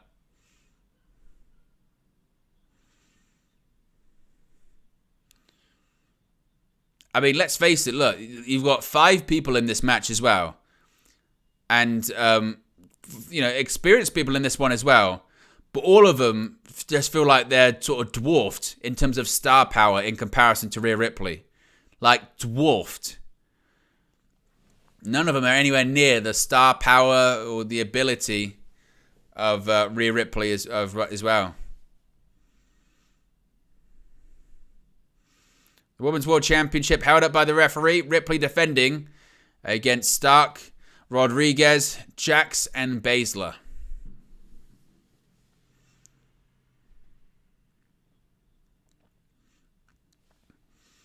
And one thing is for certain as well is WWE, they know how to do a big show, don't they? You know, they know how to do a big show. They know how to make an event and an entrance feel big. Look, Nia Jax. She had enough. Left the ring. Oh, and there we go. Ripley takes a shot at Rodriguez. Oh, look, Zoey Stark's going to go for a crucifix pinfall submission. Rolls out. Oh, small package by Shayna Baszler. Backslide by Zoey Stark. Oh, and Ripley rolls out the way. Oh, what's this? Oh, double cover. Look at that. By Zoey Stark. Oh. No, Shayna. I went for a back suplex, rolled over. Floats over. Going to go for a sunset flip. Oh, what's this? Who'd you count? Oh, and Nia Jax prevents this from happening now. Oof. I think you've got to be careful with Nia Jax because she is reckless as F when it comes to the way she works. Just ask Becky Lynch. Oh, there you go. Drop kick by Rhea Ripley.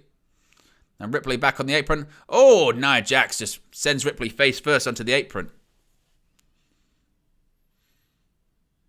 Oof. Big forearm by Nia Jax. And a big body slam by Nia Jax. And what's Shayna Baszler going for? Of course, former Women's Tag Team Champions. Did Rhea Ripley just try to headbutt her chest?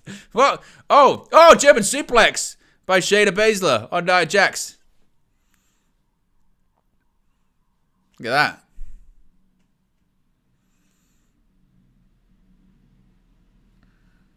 And now, Nia Jax has been taken out of the equation. Now we've got 4 in the ring. It's Baszler, Rodriguez, Ripley, and Stark.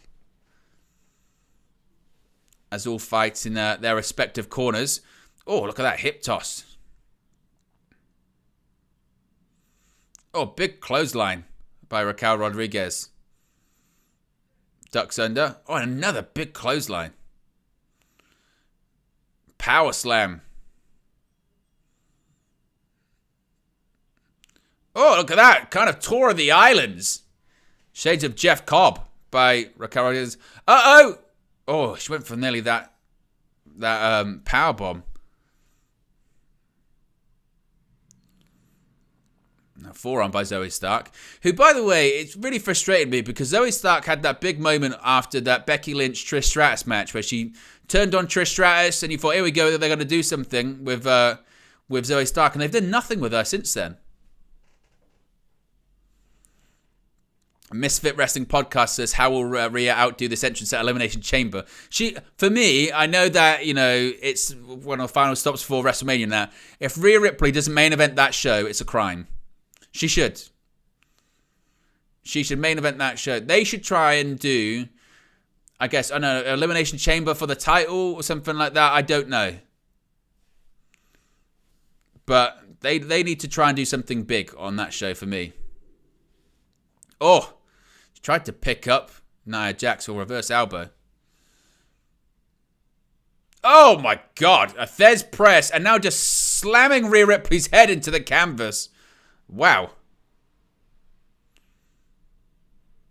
It's going to hit the ropes. Nia Jax, leg drop, which in the past was a finisher for Nia Jax. Cover. Oh, and broken up by Zoey Stark. Oh, what a big headbutt by Nia Jax. Oh, moves out of the way. Goes into the corner post. Oh my God, what was that? By Zoey Stark. What was that? Oh, just a bounce. Look at that. Oh, goes for a kick. Okay. Oh, it's counted. Ankle lock. Ankle lock. Oh, no. What's going to go for here? Oh, is this a submission? Oh, now it's going to go. She's got both Rhea Ripley and Raquel Rodriguez in submissions. Nia Jax, and she's got Nia Jax in a chokehold. She got three people in a submission. How is this even possible? There's no way she can get a fourth, can she? Or is Zoey Stark going to be able to break it up? Unbelievable. Look at that. Incroyable. They're taking their time. Look. So who's going to... They've got three people in submission. They're taking their time with the spot as well.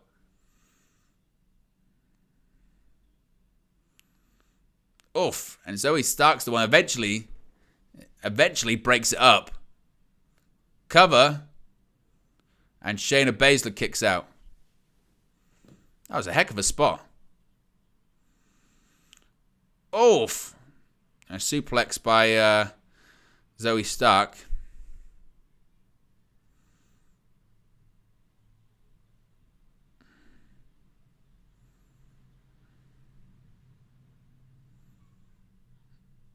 Oof.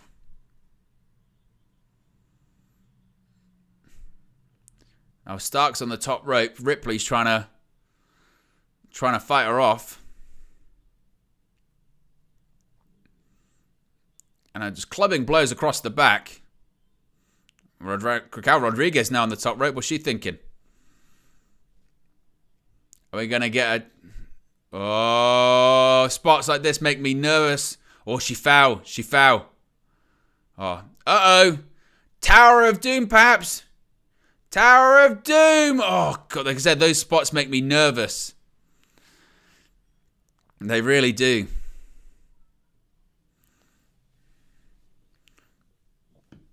Look at Rhea Ripley's eyes. Cover. Oh my God, Shayna Baszler just broke that up by delivering a stiff knee to the face of Nia Jax. Splash in the corner. By the way, the difference between this and the Francis Ngannou versus Tyson Fury. Oh, wow, that was nasty. Nia Jax fell down. Gonna go for this. Look at that. Corkscrew elbow by Raquel Rodriguez. Or Rhea Ripley wouldn't even let the pinfall happen. Oh, and just shoves Raquel Rodriguez. Oh, and here we go. Just more shoves. Oh, even more shoves. Oh, slaps. Oh. Is Rhea Ripley sort of looking a bit like The Crow? Is that the look she's going for? It reminds me of The Crow. I love that film as well. Oh, wow. I love the film The Crow. It's really, really good. And I like the comics books as well. I've got a couple of the graphic novels of The Crow. And look at this. Pair of big boots. Ripley took a heck of a bump as well.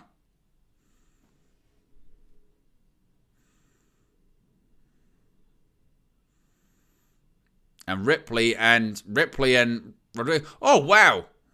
Double drop kick by Zoey Stark sends Ripley and Rodriguez off the apron.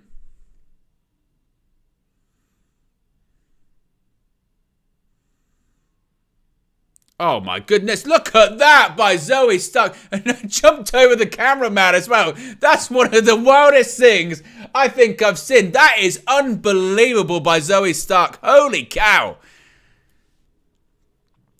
Literally does like step up plancher over the top rope, dives over the cameraman. It's an unbelievable camera shot as well. Incredible.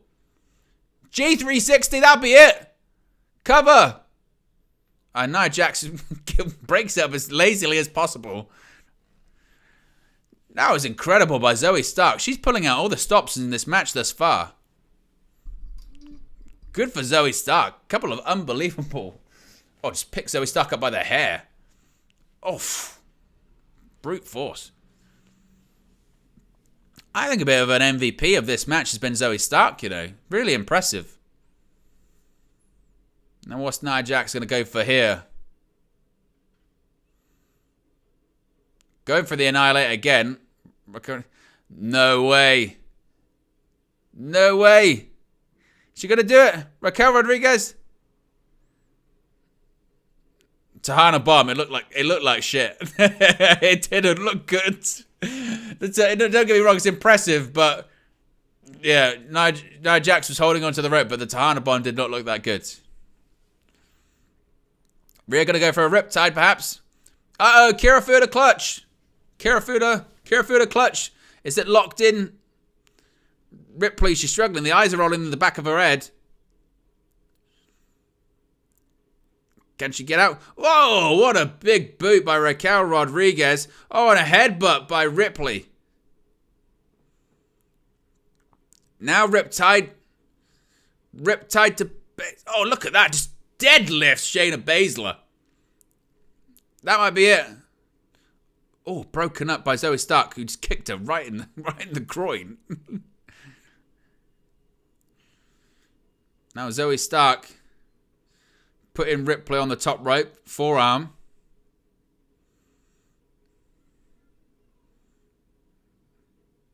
Now what's she going for here?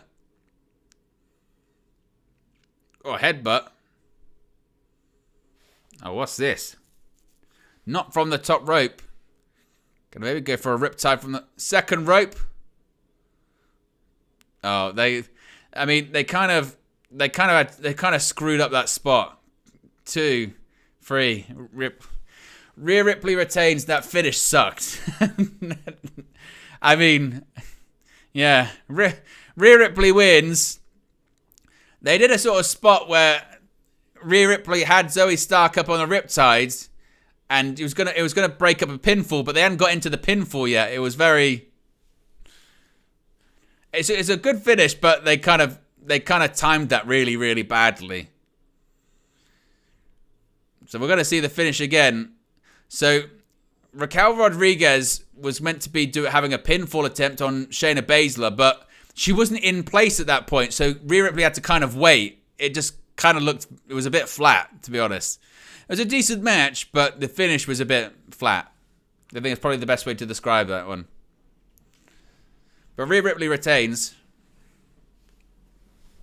Moonshine said this ended badly. Yeah, the finish was mistimed.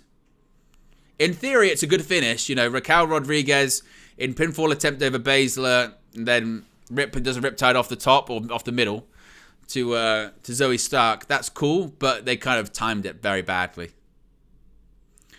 Red Devil says, I thought Raquel were poor, lads. Big up King Kenny.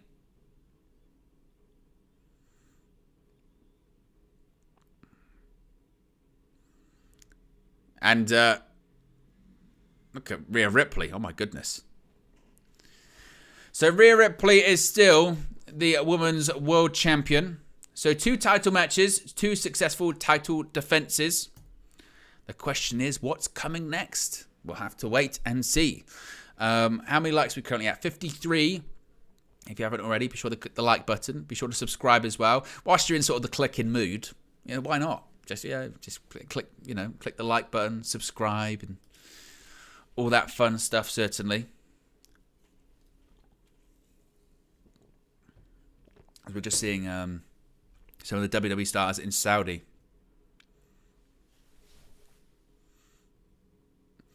Well, actually, has anyone seen that video of LA Knight talking to the young child in Saudi Arabia? It's amazing.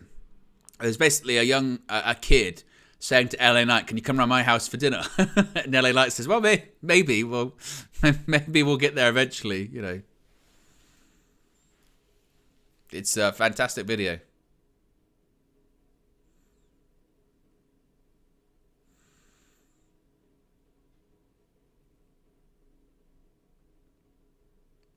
They're just having a bit of a commercial break. King Mike's World says, I got LA Knight winning tonight. Forgotten MMA says it's Riyadh season. Indeed it is. Was kicked off with the boxing. Kicked off with the boxing last weekend. Got WWE tonight. Is UFC next weekend? Is that what that is as well, I think? Maybe. Here we go. War Games.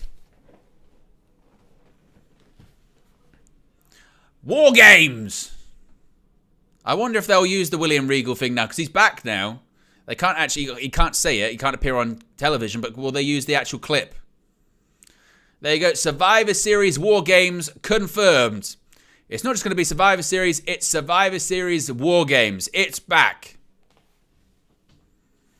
Oh my goodness me, coming up next, John Cena himself versus Solo Sikoa. That's what's coming up next. Who leaves victorious? Will it be John Cena or will it be Solo Sikoa? Forgotten MMA says UFC was 2 weeks ago. I thought UFC was UFC Saudi Arabia 2023.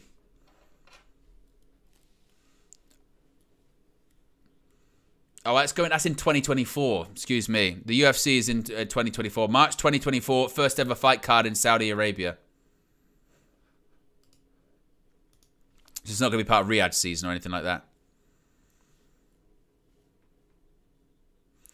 Fat Thor says, hi everyone, big up Owen the Advocate. Would you be able to give an update on the results thus far? Thank you. Thus far on the pre-show, Sami Zayn defeated JD McDonagh. We had a show opening bout for the World Heavyweight Championship that saw Seth Freakin Rollins defend his World Heavyweight Championship successfully against Drew McIntyre.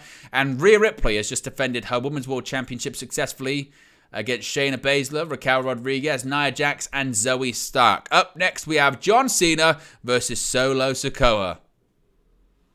Of course, Cena has not won a singles match since we were last in Saudi Arabia. Well, let me start that again. The last singles match he won was in Saudi Arabia. It was in 2018. That's a better way of putting it. And that was 5 years ago, 2018.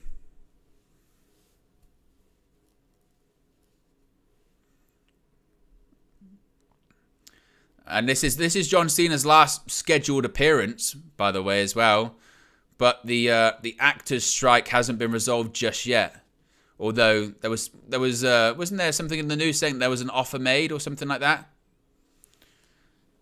I think my prediction was that Solo Sikoa wins. Solo Sikoa wins and it sets up a rematch for WrestleMania next year. I think we'll be getting. I think the story is Cena basically done, and I think Solo Sikoa beats him and sends Cena away. And the question is he actually done? Is he ever going to win? And then he comes back and maybe wins at WrestleMania. Perhaps that's what he does. But you have the opposite. You have Lil Yo-Yo, who says, I think Jonathan Cena wins. Light farewell story before going back to Hollywood. But that's if the actor's strike gets resolved. Because it's still not resolved just yet, I think. Actors strike. They delivered Hollywood Studios delivered an offer they hope will end the SAG-AFTRA strike. That was 20 hours ago. But then again, CBS News union reports no progress on efforts to end actors strike. So they've made an offer, but I don't know if they've accepted it. More talks are set for the weekend. So as of right now, it doesn't look like is there progress? I don't know. So some are saying that there's been an offer. Some are saying that there's been no progress. We'll have to wait and see. Hollywood's loss is WWE's gain. And in fairness, since Cena's been back, WWE's selling tickets anyway, but every show Cena's been on sold over 10,000 tickets. It's kind of nuts. And here comes Solo Sikoa, who has a great entrance, by the way, for all of the bad songs that are currently made by the WWE people. What are they called? Oh, who are the current people that do the music for WWE? Why can't I remember that? Not my memory going. Def Rebel, thank you. Def Rebel. This is one of the better ones.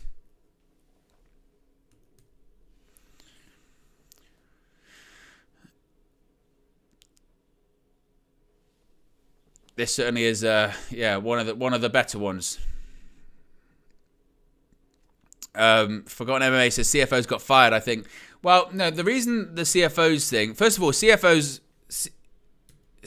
aren't together anymore. That's one part. But two, by all accounts, the actual licensing agreement between the CFOs and the WWE was a bad one. So even though they made some absolute, bangers... they stopped using them, which for me sucks because CFOs made some unbelievable songs. That to me is a peak era of WWE entrance themes. Whether it's Nakamura, whether it's Glorious, whatever. Just at the time they had. Oh look at Solo with the pyro as well.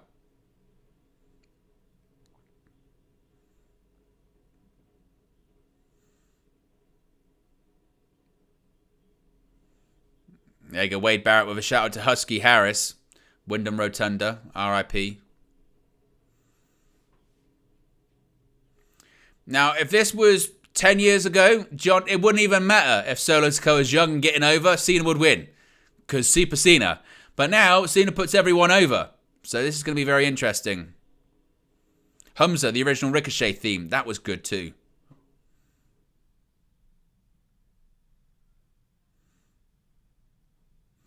And there he is. Listen to the pop.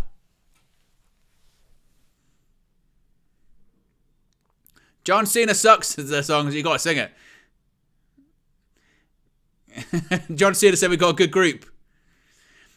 The thing is, to be honest, the John Cena sucks thing, it's like the Kurt Angle you suck, isn't it? It's out of pure admiration.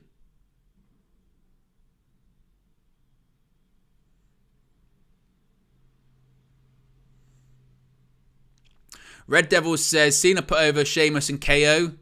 Well, yes and no. The argument can be made with Kevin Owens is that yes, Kevin Owens beat him in his debut match, as he should have, but then didn't Cena win two consecutive matches against him? Cena always got the wins back.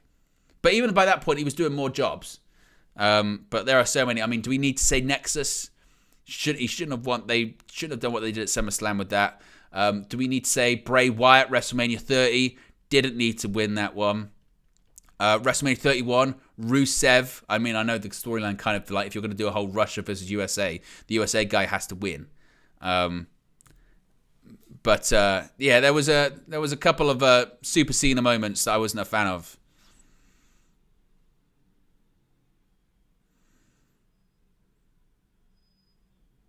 But he's at this point, John Cena is in what I describe as Hulk Hogan 2002 territory.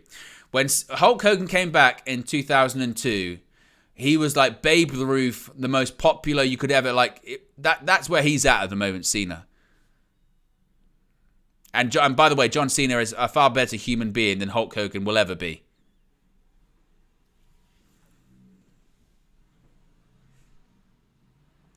But the bow is underrated. Oh, and for a Samoan spike, Cena runs out the way.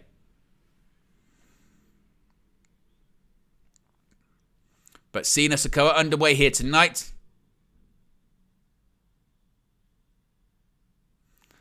Let's go Cena chance. Maybe a couple of Cena sucks.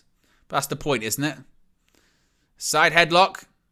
Headlock takeover by Big Match John.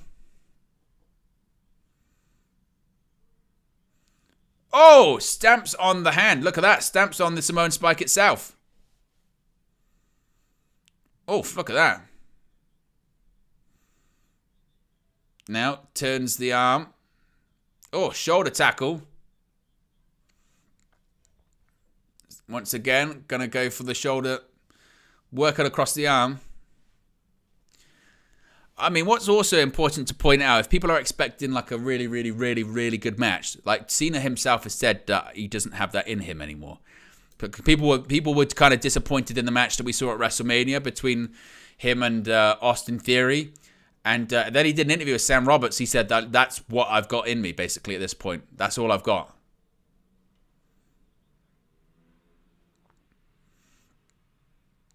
And look at Cena working across the wrist, working across the forearm of Solo Sikoa. Maybe trying to break the thumb, perhaps. Get Solo Sikoa into the corner. And then once again, working across the arm. Oh, and throws Sikoa, to the outside of the ring. Oof. And slams the hand on the steel steps.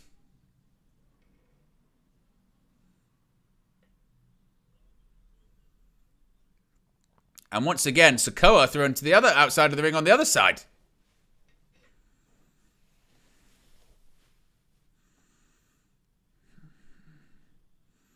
Crowd chanting for Cena once again. And Cena doing everything he can to try and work on the hand of Solo Sikoa.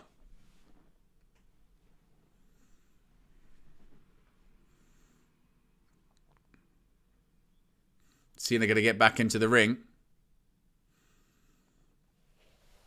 And once again, just working on the arm. That's what he just keeps doing. Look at this. Oh, and a headbutt. Headbutt. I said Cena flying back across the ring. Now Sikoa just stomping on the 16-time WWE World Heavyweight Champion.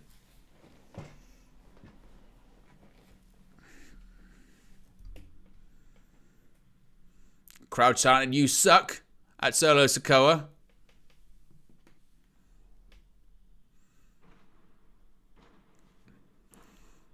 Oh, a little Randy Orton reference by Michael Cole there. Of course, Randy Orton rumored to be returning at Survivor Series later on this month.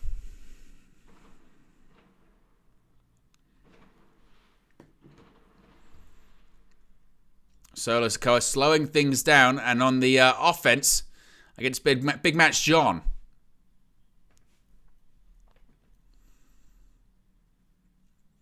But if you're expecting to get a high octane match, you probably won't get it with Cena.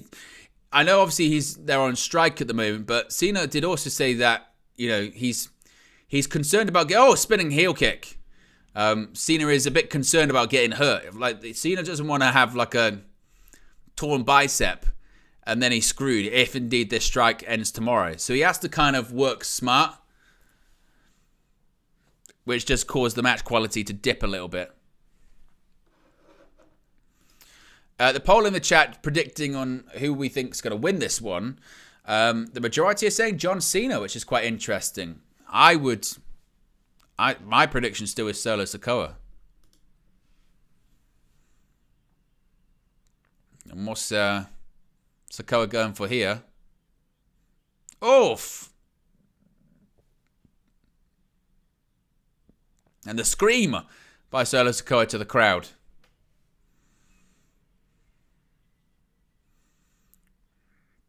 I love how Michael Cole says WWE. WWE. I can't lose the WWE fans. W. Going for a Samoan Spike, perhaps. Ducks under. Uh-oh, Cena going for an AA. No. Oh, super kick. Cena takes a bump. Cover.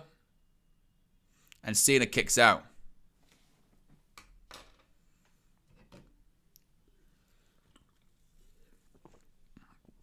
Look at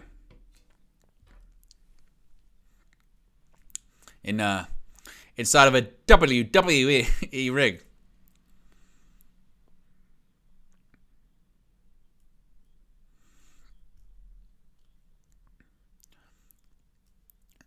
We go. Solo's going to run into the corner. Shades of Umaga.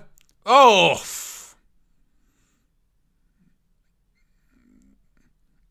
There you go. There's an Umaga reference by Michael Cole. And there you go, Michael Cole referring to the Umaga and John Cena battles. Good. Umaga versus John Cena, Royal Rumble 2007. Excellent match. Last man standing, and he beat Umaga by literally tying the ropes around his neck. It was like Jabba the Hutt in Return of the Jedi. Excellent match. Of course, Cena was the one that ended Umaga's undefeated streak.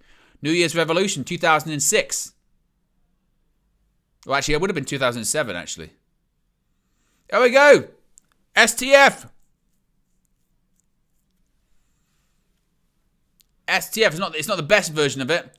Well, it's not an STF, I don't think. It's a crossface. It's a crossface. It's not an STF because he's not hooked. It's not a step over face hold. Oh, and a big clothesline by Solo Sikoa. And once again, Solo Sikoa got control. And Cena's hair's really thin. Really thin. It sucks seeing the people you grew up idolizing get old, isn't it? John Cena with the proper bald patch. Sikoa's going to try and get Cena up into the corner. Up on the top rope. Cena hooked down. He's probably going to go for that headbutt, I would think. Hits the ropes, going to go for the headbutt. Headbutt in the corner. Cena takes a bump into it as well. Cover. And Cena kicks out at 2.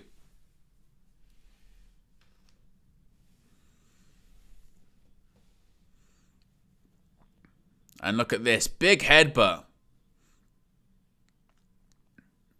And Cena takes that bump. How crazy must it be for John Cena knowing that, he wrestled Umaga. Now he's facing one of Umaga's nephews. Incredible. Facing one of the nephews in the ring. Belly to belly suplex by Sikoa. Cena kicks out.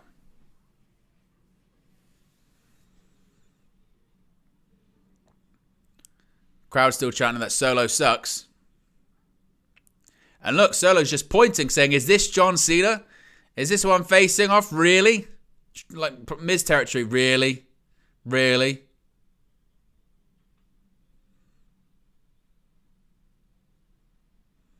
Look at Solo Sikoa just completely dominating. Forgotten MMA says, that Samoan bulldozer, Armando Alejandro Estrada, with his cigar. Whoo, or how William Ruger, you manga. You manga. Why did he say that? Every time William Regal used to come out and go, you manga. It's like, there's nowhere near William Regal. Why are you saying it like that? You manga. Here we go. Samoan Spike, is this going to be the moment? Oh, ducks under. There we go, shoulder tackle. Here we go, 5 moves of doom. Another shoulder tackle. Clothesline, ducks it. Side slam. 5-knuckle shuffle. In 2023. If only people knew what that actually meant. You can't see me. 5-knuckle show. There we go. Is he going to pump it up? Up on the shoulders. Oh, AA hits the ropes. Oh, a Samoan drop right in the hip. Oh. 2. Oh, kicks out.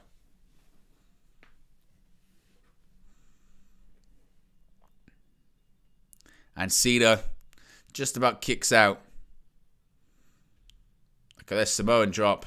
Samoan drop as a move hurts. Like it always hurts. It's difficult to have a good landing on the Samoan drop. Umaga used to do the best Samoan drops. He used to do a thing where people used to run at him and he used to push him up in the air with his hands and catch him and take him down. It used to look unbelievable. Here we go. Another one. That's the 3rd time. That hip attack in the corner. 3rd time in the match he's done that move. Against John Cena.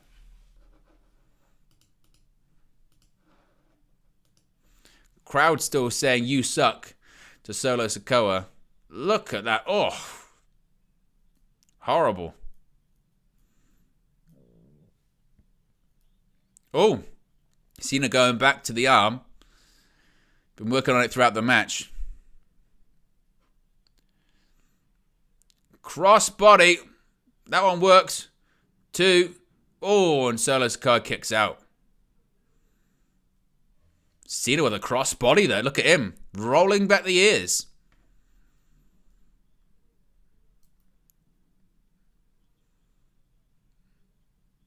Look at it. Boom.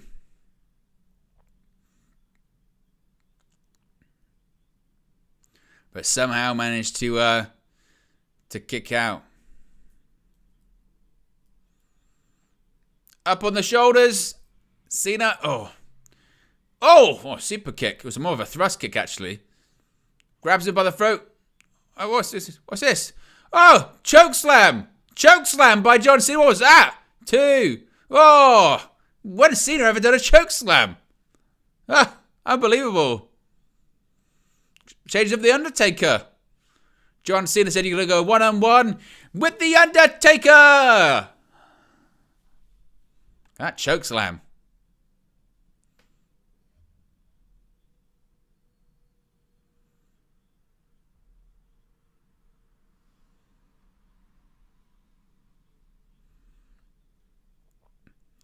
They reached that beautiful shot of Crown Jewel. That is, I mean, I didn't really pay enough attention to that. There is a giant crown jewel hanging above the ring, by the way. A giant crown jewel. That's pretty impressive. It would scare me, because whenever I see stuff like that, I worry that it's going to fall. It's going up again. Still can't get the AA. Oh, there you go. Oh, whoa, spinning solo. That looked nasty. 1, 2. Oh, Cena kicks out. That was a heck of a pump, by the way. Oh,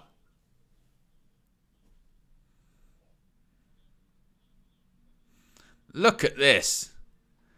Spinning solo. Oh. That is a nasty bump. That hurts. And Cena kicks out. Uh-oh. Now he's going to go for Samoan Spike. Oh, Cena's trying to block it.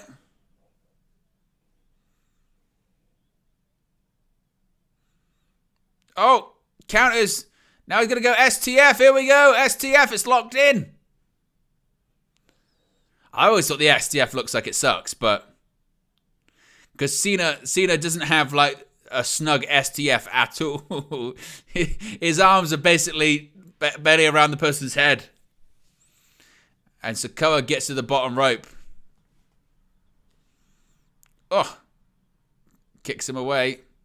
Oh, Samoan Spike. That's it. Samoan Spike. Straight into the throat. Out of nowhere. That could be it. Cena just ran into it. Boom. And for all of those people that go, like, that finishing move sucks, it don't. Just put your thumb like there and realize if someone actually did that to you, you'd be screwed. I think it's banned in MMA. Oh, a second. That's it. Game over. Game over. He's putting John in the ground. He's going to go for a third. Telling him to get up. Oh, a third. He's still talking. You can see he's calling spots still, John. You're talking. Still no cover. Got to try and put him out for good.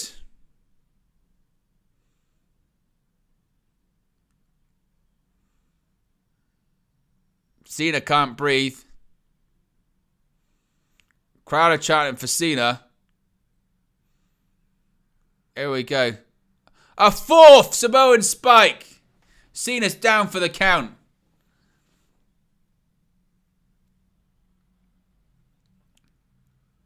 What's he going to do? Not again. Not a fifth. A fifth. Count them. Off. Oh, he's doing it over and over again. He won't stop. Look at this. 2, 3. Solo Sikoa has pinned John Cena. Decisively. Squashed him in the middle of the ring. Delivering I don't know how many Samoan spikes to the throat. John Cena is done. Referee should have called it off. Statement by Sikoa. I told you. John Cena ain't winning.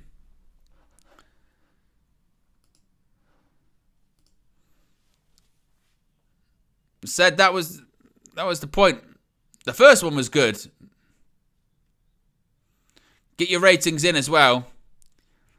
But said Cena winning. Solo Sikoa is going to win. I think they might try and run it back at WrestleMania next year. But for those that will say, "Oh, that match sucked," again, this is where Cena is at this point. Cena, people are expecting to see John Cena matches the same way that they saw him 5 years ago. Cena's said like he can only do so much in the ring anymore at this point. He can't do that much. And he wrestles a cautious style because he doesn't want to get hurt in case he has to go back to Hollywood tomorrow. So, Solo Sikoa wins. John Cena is still yet to win a singles match since 2018 in Saudi Arabia. And Solo Sikoa just absolutely resoundingly squashes John Cena.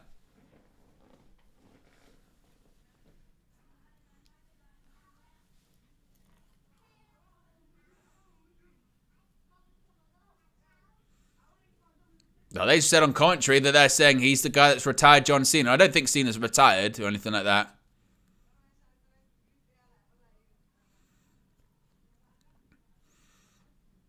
But as I mentioned, Cena said it himself. He said that he can only do a certain amount in a match anymore. And that's what we saw.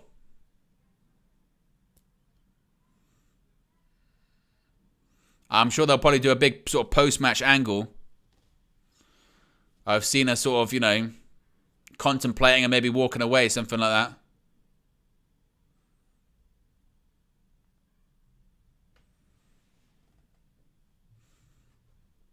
Look a big match, John.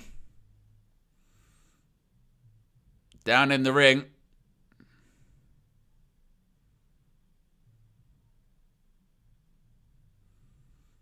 Solo walks away and Cena is down and contemplating what's next for him. Crowd applauds for John Cena. Standing ovation.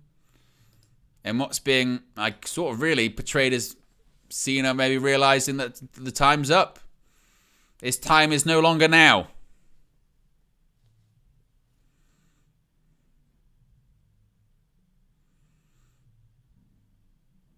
Again, standing ovation.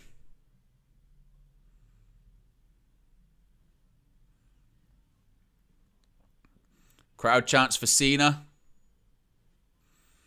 And everyone, look, even the announcers, Wade Barrett, Michael Cole, giving Cena a standing ovation. Cena saying thank you.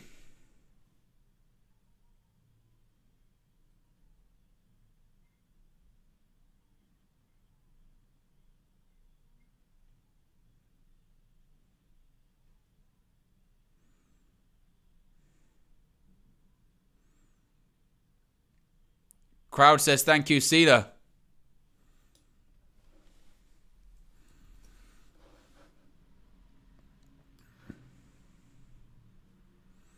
The way that Michael Cole's talking about it, Michael Cole's implying that he's done.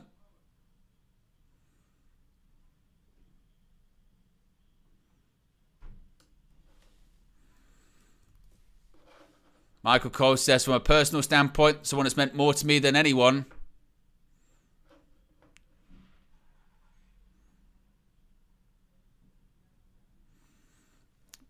Is that the ending?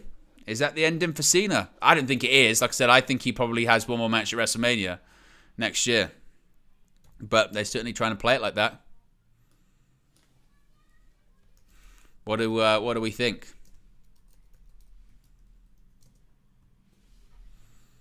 I lean into these that he's not done. If John Cena had actually retired, they'd build it up as like John Cena's retirement match, lose and you retire or something like that. So he's gonna have one more, I think, probably at WrestleMania next year. That's my prediction. But to be honest, it's very that's life, isn't it? People get older.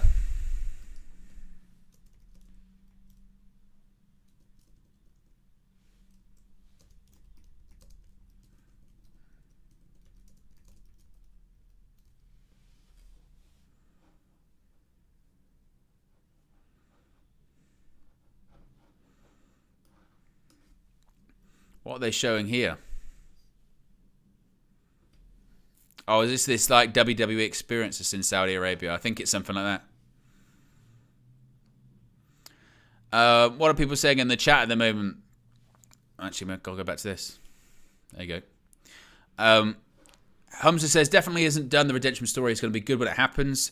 Steffi says, thanks for the reminder, Owen. Prod by Palmerius says, big up, Owen. Oh, this is the Falcon again. Showing the Falcon. I remember this before where they kept... this Falcon kept landing on stuff. That's that WWE experience.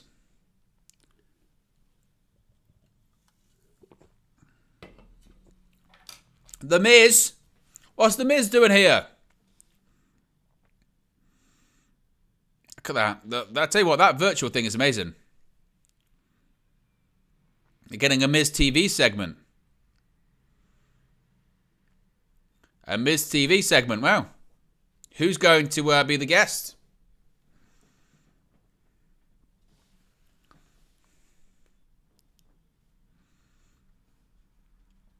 I mean, they didn't announce this, so yeah, let's wait and see what's going to happen.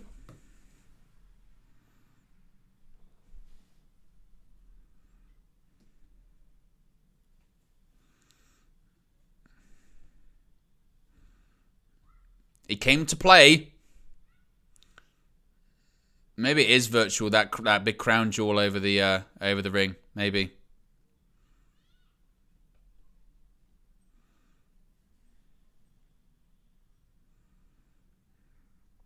So who's going to be the special guest?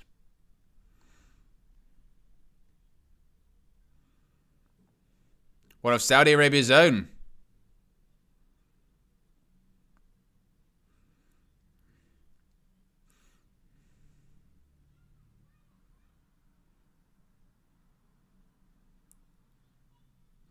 It's a Saudi Arabian film star, looks like.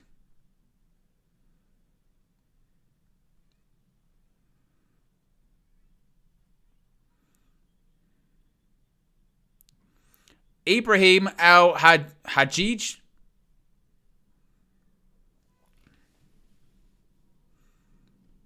Oh.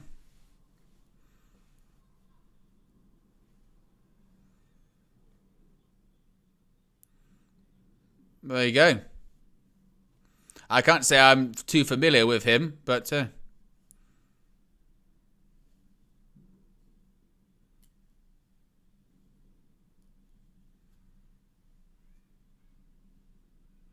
But he's going to be in the ring with The Miz. I'm distracted because I'm just reading a story. I might save it for a future news video, but it's nuts. It's kind of crazy.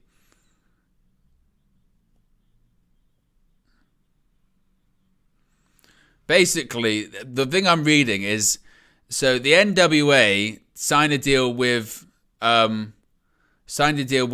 CW, and they did a spot that's basically might have actually blown up their TV deal. So I mean, we'll get into it later.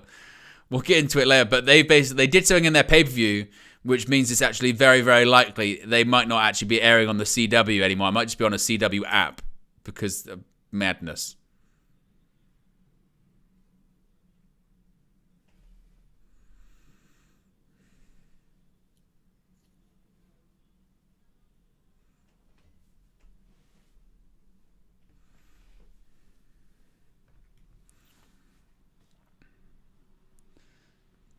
So I'm not sure what this segment is.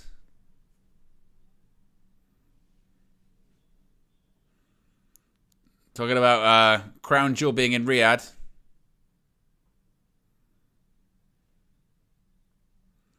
Misfit Wrestling Podcast says, are you surprised if that's the case? Oh, here comes Grayson Waller!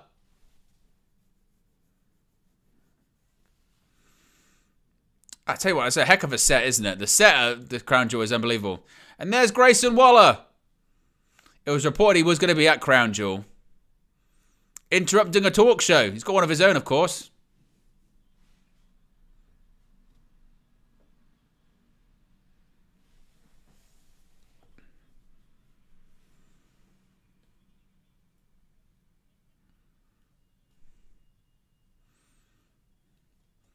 He's going to try and convert it to the Grayson Waller effect. He's hijacking. Because he's hijacking the Miz TV. Suddenly it's become the Grayson Waller effect. Look. So get rid of the movie chairs. And look, it's being turned into a Grayson Waller effect.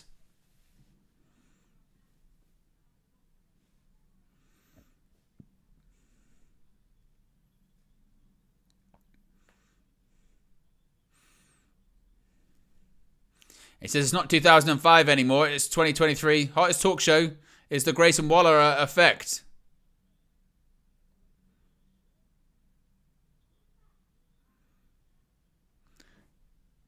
Miz says it looks like Australian public access.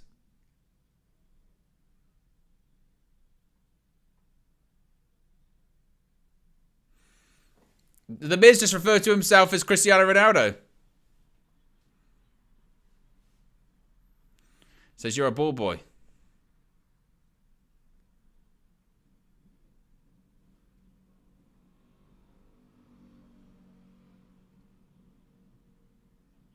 The hottest talk show.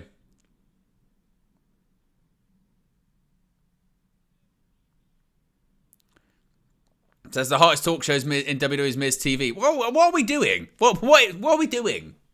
This segment. What is this segment?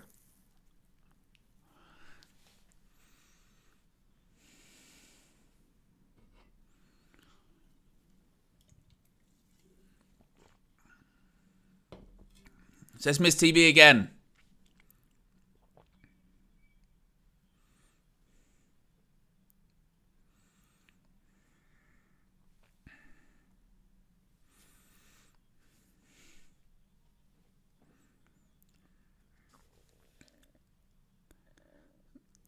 So he's now upset, Grayson Waller. Tells Habibi to get out of the ring.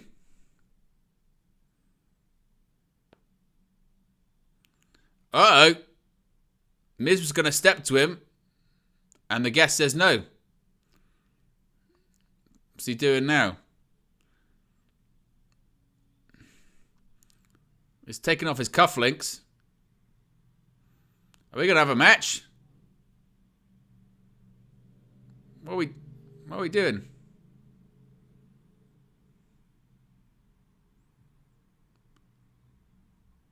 He's pulling up his sleeves. Oh, I just kicked him in the gut. Oh, bit by the Miz. And now he's knocking out. He's taking away the signs. There we go, skull crushing finale.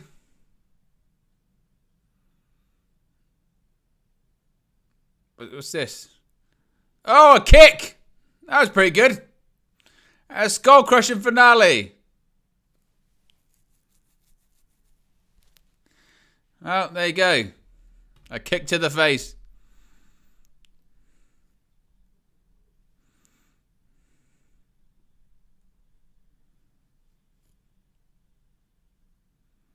A Miz TV chant as well. The guy's still going. I looked like the Miz was saying we're going to leave.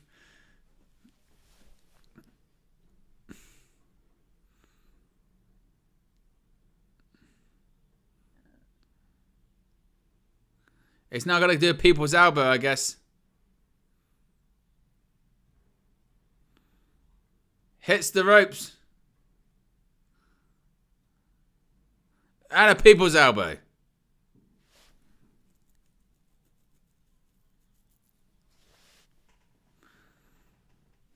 Oh, there you go.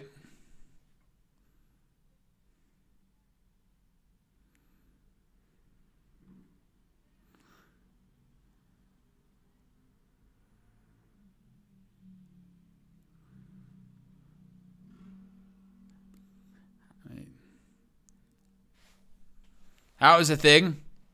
So, okay. Well, coming up next, we've got United States Championship match. I imagine like Logan Paul and Rey Mysterio waiting backstage going, what are we doing? I don't know. That happened. So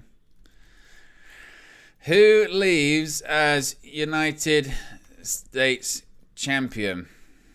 Is it going to be Rey Mysterio, the current champion, or is it going to be Logan Paul?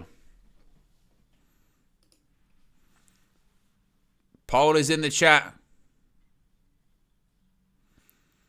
Of course, we've got this match. Then we've got the Women's Championship, Rhodes versus Priest, and then, of course, the main event.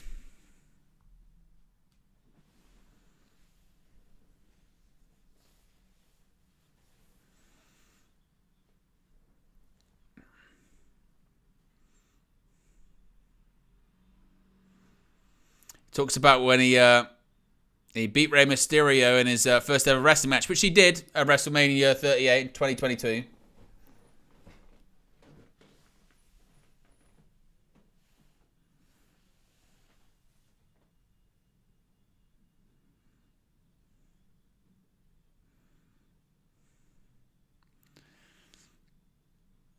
The thing is, as well, Logan Paul, whether you like him or not, yeah, whether you like him or not, he's unbelievably good at all this. He is.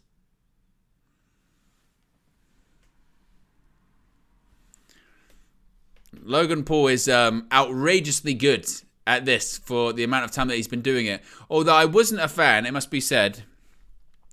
His match he had against Ricochet, that whole thing, I wasn't a big fan of that. I felt like they were trying to do the big high-flying moment too much. Like they were trying too hard to do that, which it didn't need to be.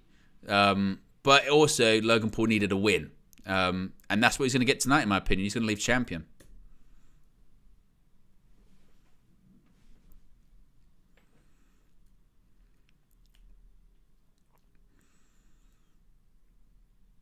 But yeah, for me, Logan Paul's going to win, and Dominic Mysterio is going to cost him the match as well. That's my prediction.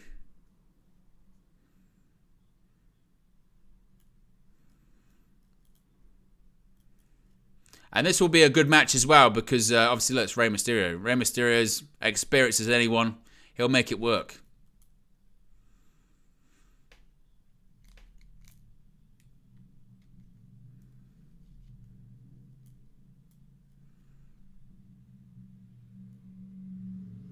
Go a handshake. Of course, that's when he one punch, obviously, to the face of Rey Mysterio. They had the weigh-in as well. I was on SmackDown last night. 213. Logan Paul, absolutely jacked. According to his test result against Dylan Danis as well, totally clean. Sure.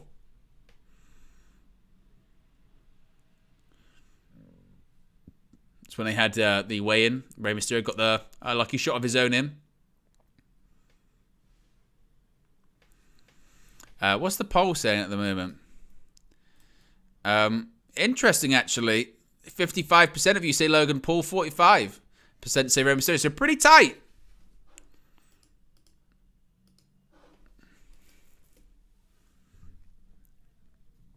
Pretty tight.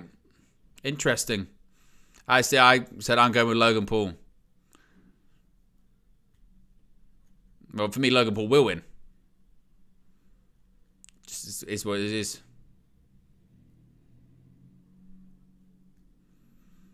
And again, I think they're going with Logan Paul to win. I think it'll be Logan Paul versus LA Knight at WrestleMania. Now, what's this? The desert.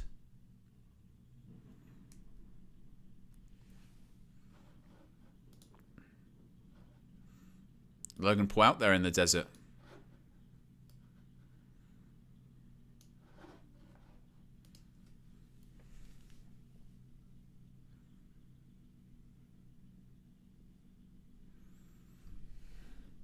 Okay, him riding what's kind of like a buggy.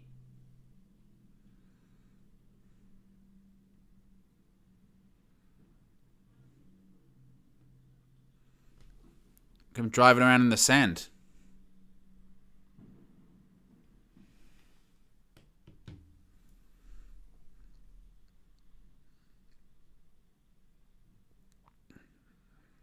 So he enjoyed himself, certainly. Pretty crazy stuff, isn't it? We're still awaiting the arrival of Logan Paul. How long are they gonna take before this match actually starts?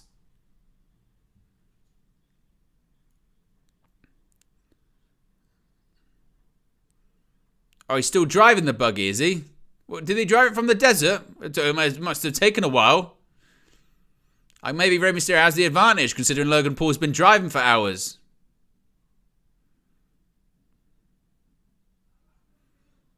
He's driving a buggy in the desert to the arena. Now, is he driving into the arena? Is that what's going on? Driving from the desert into the building.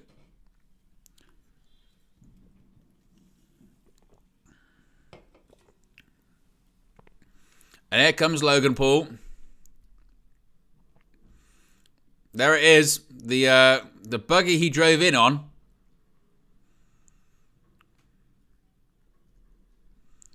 The Maverick himself. God, look at the pyro.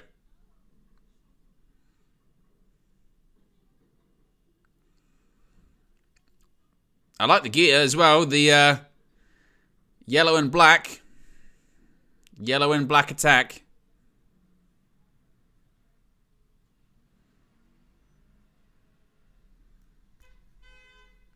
Said he's the greatest of all prime. Get it? That's what his company's called.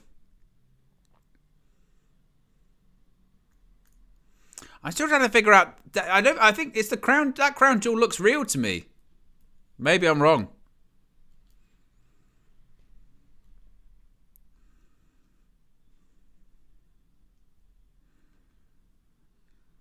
But Logan Paul up on the turnbuckle. Look at that. WWE's production is very good, isn't it? It is like occasionally you have to like marvel at it. It's very, very strong. Logan Paul says he's going to be the US champion.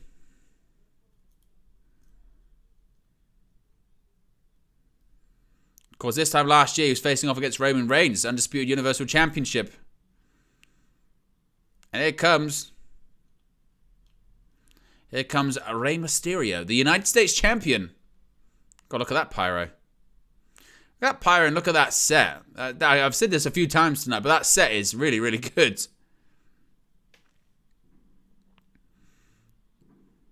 Look at the pyro. It's a weird one, actually, that arena, isn't it? Because it can hold 13,000, which is, you know, smaller than some of the arenas they run in the US. But there's a huge amount of space, isn't there? A lot of space and big stage, big pyro. By the way, the way that Mysterio is walking there, I was like, oh, Mysterio knees don't look that great. The fact that Rey Mysterio is still wrestling in 2023 to me is actually wild, because this was a guy that in like 2006, 2007, there were conversations then about him having to retire because his knees were screwed. And basically he puts it down to stem cells. He says that like I get my knees like injected and all that kind of stuff from his wrist and all that injected with these stem cells, and it's basically de-aged him. It's incredibly impressive. Lil Yo-Yo says Raymond Mysterio will probably lose. Lil Yo-Yo's doing a thing today, folks, where he's calling everyone by, like, I guess their complete Christian name. So it's Jonathan Cena, Raymond Mysterio. That's the gimmick. That's the gimmick that Lil Yo-Yo is going with today. Steffi Jenks says, how many more matches? We've got this one. We've got 4. 4 to go. There's Jonathan Cena. There's Raymond Mysterio. Who was the other one? I'm not sure what the other one was.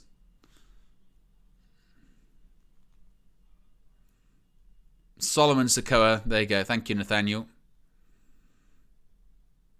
Yes, Lil Yo's been very respectful. Going with full Christian name settings. United States Championship is on the line, though.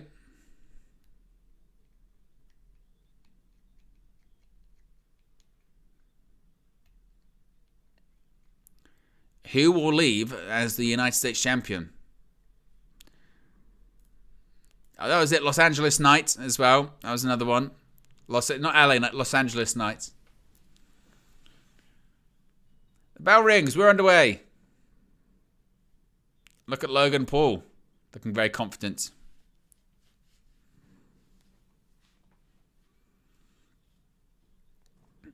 So it's 2023, and we've just had a match with John Cena, and now a match with Rey Mysterio. Excuse me, Raymond Mysterio.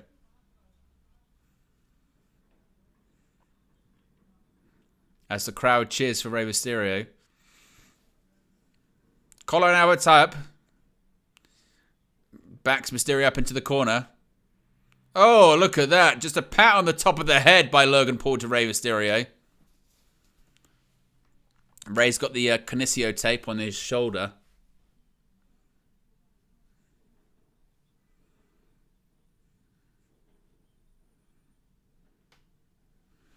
Oh, duck under.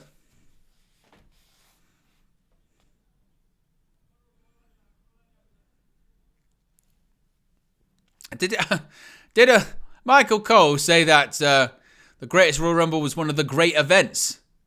One of the great events in WWE history? I don't think so. It was awful. Those early Saudi shows, honestly, they were something else. Oh, look at this. Lifts up Mysterio by the arm and work it over the shoulder.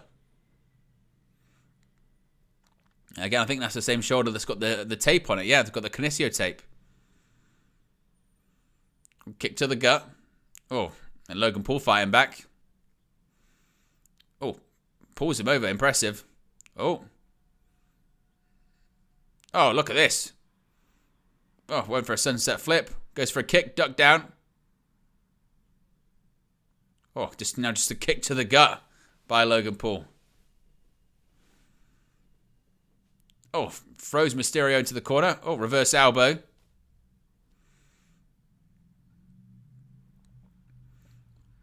Oh, didn't get all of it. Didn't get all of it. Oh, Arsenal were losing.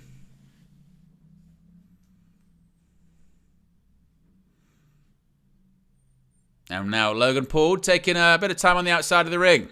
Relaxing a little bit. Referee counting to Logan Paul.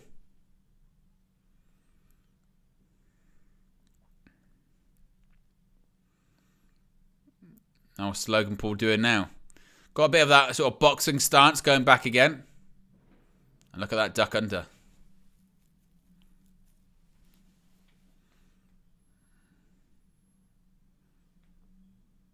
That definitely went out, by the way. They're saying that didn't go out. That definitely did. There's no way that it didn't. Oh, he went for a leapfrog. And look at Mysterio's clapping. Well done.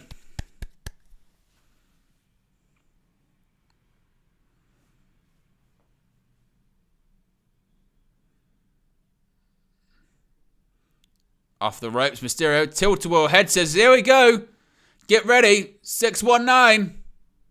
This could be it. Oh, Logan Paul floats him over the top rope. Oh, and a forearm right to the back.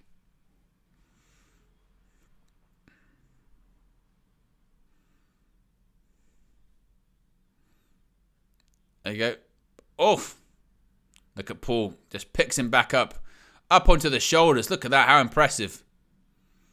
Oh, and just throws him into the corner. Oh, beautiful rolling through senton. Oh, look at that. Springboard moonsault. Oh, and Rey Mysterio kicks out. This is the thing, yeah? Logan Paul is outrageously good. For the amount of experience he has, he is outrageously good. It's unbelievable. He shouldn't be that good. And somehow he is. It's ridiculously impressive. Really is. And look at those just punches right to the gut. Did they say that the ball stayed in play for that? Unbelievable. And again, look at these shots to the gut. Now knee to the gut here. Sends Mysterio into the ropes. Oh, into the corner, excuse me.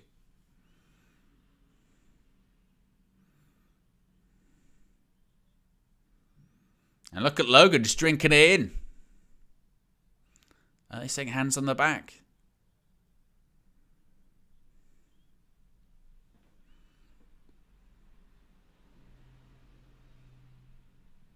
Mysterio got to get back to his feet. Oof.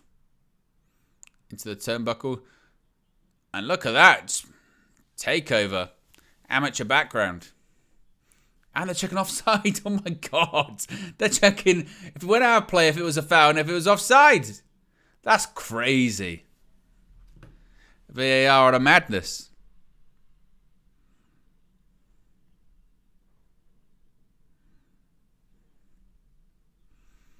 Now Logan Paul. Crowd chants for Rey Mysterio. 619.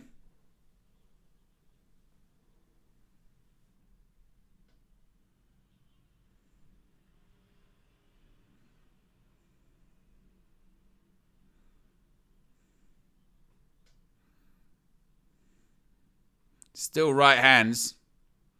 Irish whip off the middle rope. And it's given. Kicks out.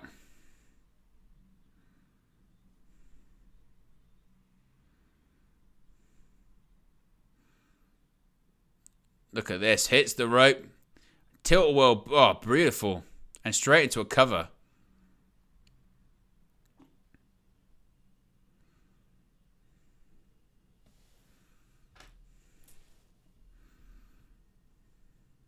And look at this, just military press over the top of his head. Look, incredible.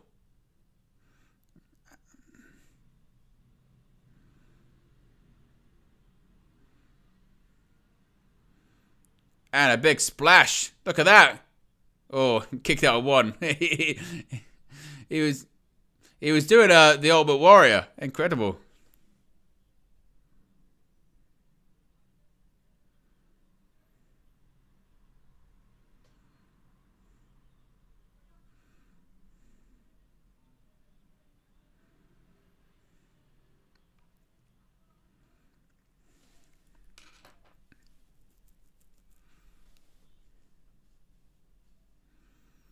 But look at the work ethic. I'm just distracted by the fact that Newcastle are winning, but there's like 3...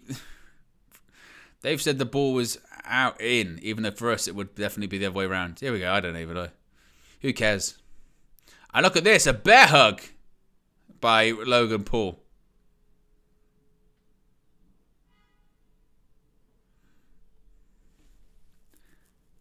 Bear hug by Logan Paul on Rey Mysterio.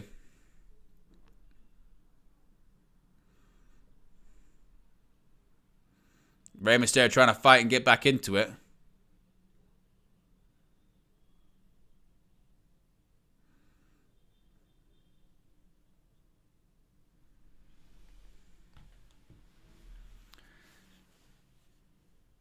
And now he's got him up on the shoulder. And look, once again, working across the back.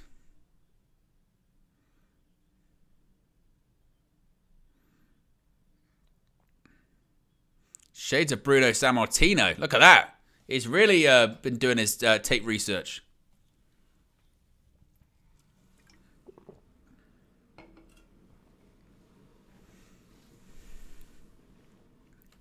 Now, shoulders into the gut of Rey.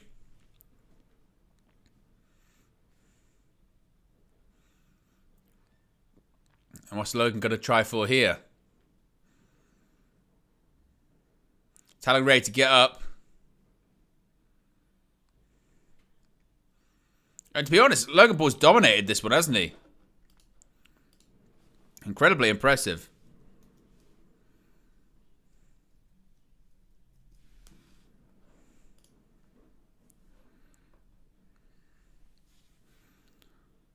Oh my God! Goes through the ropes, hits his shoulder on the ring post, and flies out the ring as well. Oh my God! That's Mysterio go tope suicida through the ropes onto Logan Paul.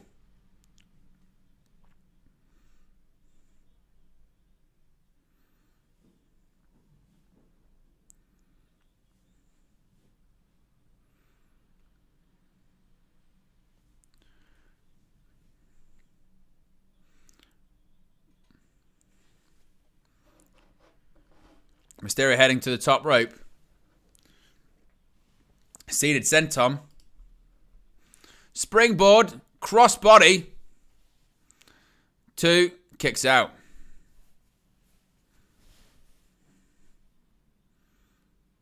Lucha Logan struggling. 2. Kicks out. Look at this. Oklahoma roll. Kicks out. Crowd's a bit flat for this one, quite surprisingly. I don't know if it's just because after the Cena match or something like that, just a little bit flat.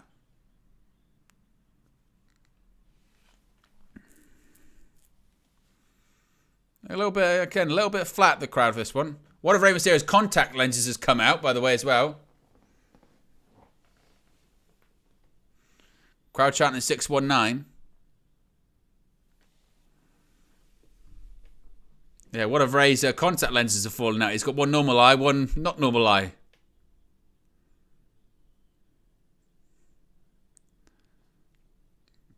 Oh, Mysterio bounced off the top rope there. What's Logan Paul going to go for now? He's maybe going to go for a springboard, perhaps. Buckshot. Oh, and hits it. Buckshot lariat. Kicks out. Look at this. He didn't completely get it all. Still better than CM Punk, though. Of course, 12 months ago, he hurt his knee in that match against Roman Reigns.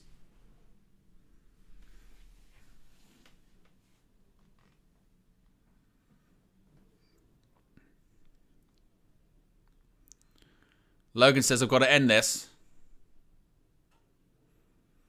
So you're going to go for one lucky shot. Oh, ducks under. And Mysterio's going to go for a crossface.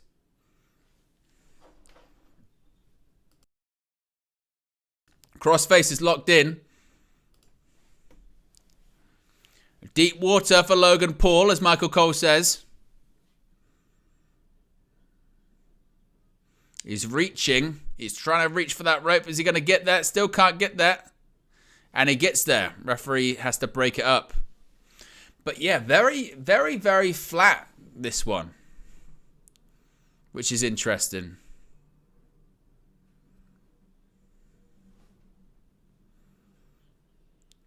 A kick to the gut of Logan Paul by Rey Mysterio. And now kick to the hamstring. Oh, just a right hand, straight right hand. That was nasty. Off the ropes. Oh, Logan Paul. Oh, look at that. He caught him. Incredibly impressive. And I tell you what's really impressive with that is Rey Mysterio was short. Rey Mysterio was short. Look at this. Mysterio was short. And actually, Logan Paul, he literally protects him. Well done, Logan Paul. Unbelievable. He just saved him. Mysterio nearly completely ruined himself, and Logan Paul has just absolutely protected him. That's really well done. How impressive is that?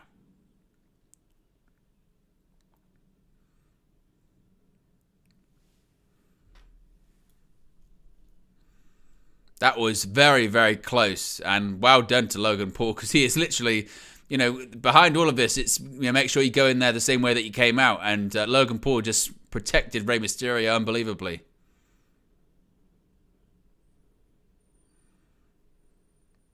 Look at these shots by Logan Paul. So going for here. Oh, look at this. Fall away slam moonsault. Oh, and he kicks out again. Whew. Moonsault fall away slam by Logan Paul. Somehow, Mysterio kicks out. Look at this. He should not be anywhere near this good. I mean, it's crazy. Crazy how good he is. Crazy.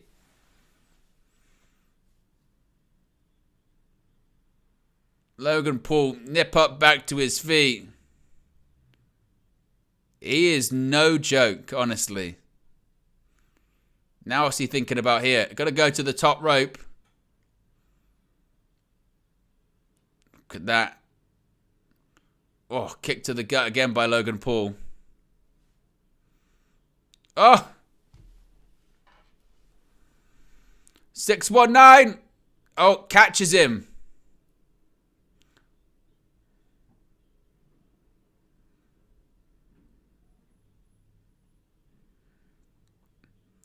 Springboard. Oh, ducks under. Oof. Kick right to the ear.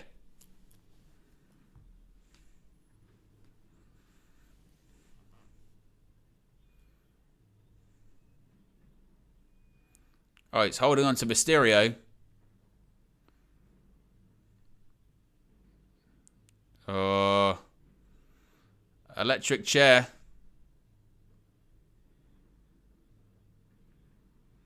Oh, sunset bomb. Oh, my God. Oh, code red. Kind of got him. Oh, and Logan Paul kicks out.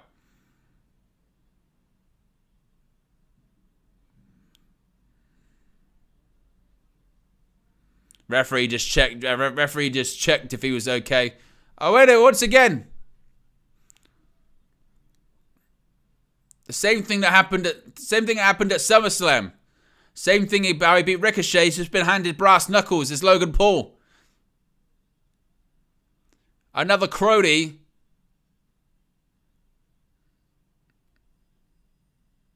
Oh, he dropped him. There go the brass knuckles.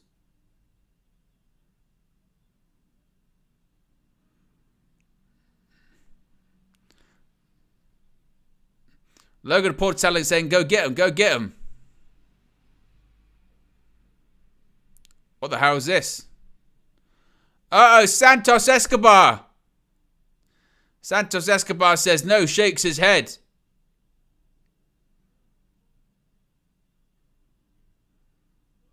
Says no. Unless he gives him to Logan. Unless he gives him... Wait, he just put him in the ring. He put it in the ring. Oh. It's still in the ring, look. It's still got on his brass knuckles. Rey Mysterio doesn't realise. 619. Hits him in the face. Springboard. Oh, boom, Ray. Power right in the kisser.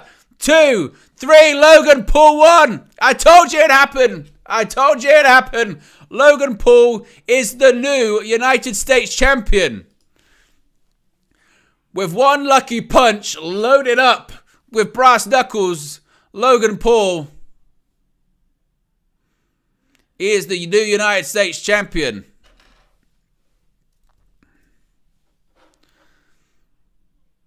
And he has won the US Championship. I say, by the way, Santos Escobar knew what he was doing. He knew what he was doing. It was planned.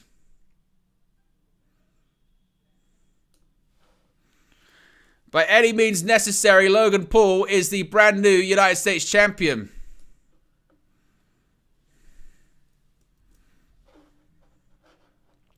Logan Paul wins his first championship in WWE. He is the United States champion. Look at that.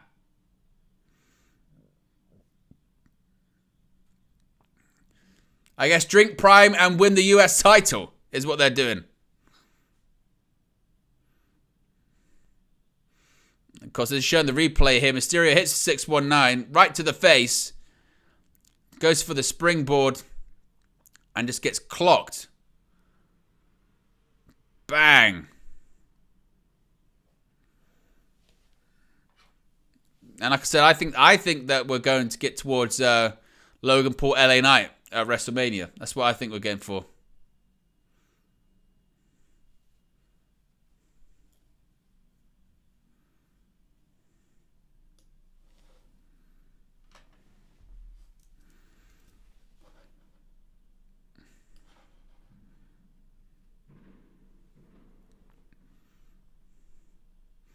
And not only the fact that he won the title, he beat Rey Mysterio. Hall of Famer for it as well. Again, it's no joke.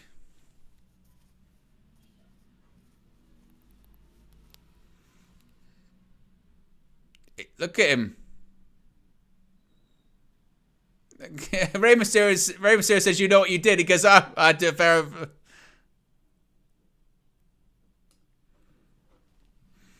Punch him in the face with brass knuckles.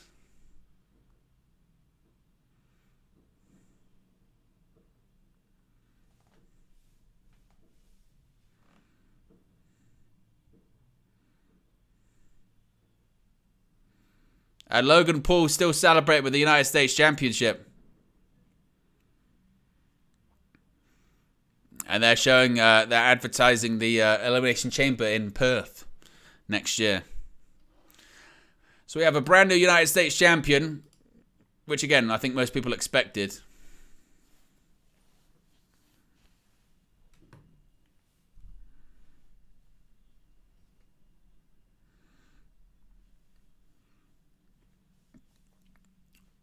But I'm looking forward to that next year, the Elimination Chamber taking place in Perth. Should be a lot of fun.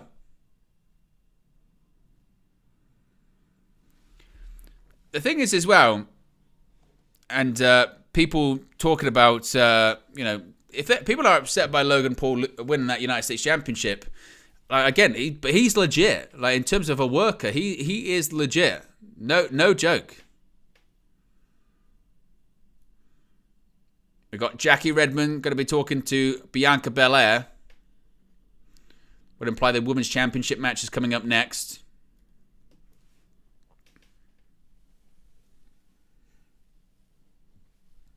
Of course, Iyo Sky was the person who cashed in the Money in the Bank contract to defeat Bianca Belair.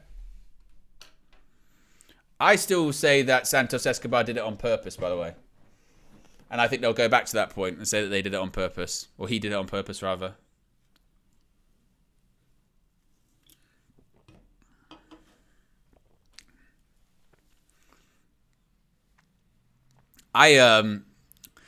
We're definitely getting some shenanigans in this one, I think, as well. Bianca Belair keeps saying, it's definitely 1 versus 1. Definitely 1 versus 1, right?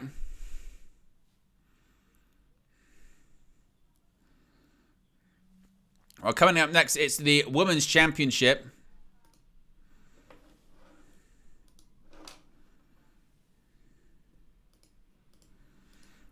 So the question we'll put in the chat. Who leaves as WWE Women's Champion? Is it Bianca Belair? Actually, I should do the champion first. Iyo Sky. Look at the pyro. Or is it going to be Bianca Belair? Poll is in the chat. Let us know your prediction.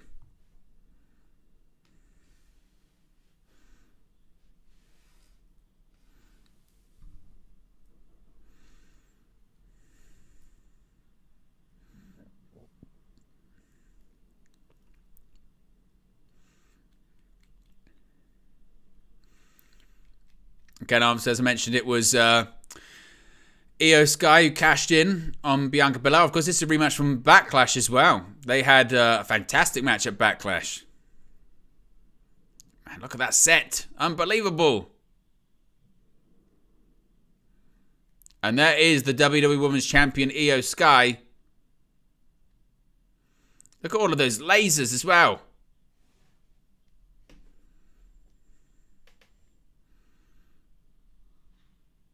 All of the lasers flying around all over the place.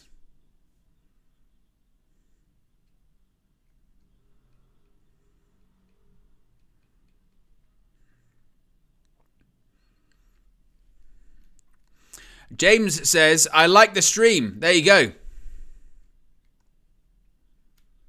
King of the Indie says, Bianca, speaking of phase 2, reminds me of Babs and Asna.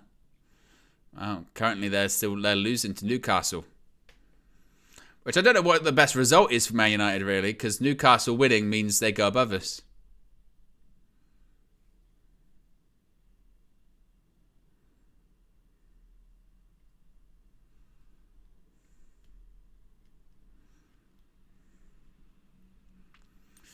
But here we go, ring introductions. I'm not really feeling the Byron Saxton ring introductions, to be honest with you. Just not really feeling it.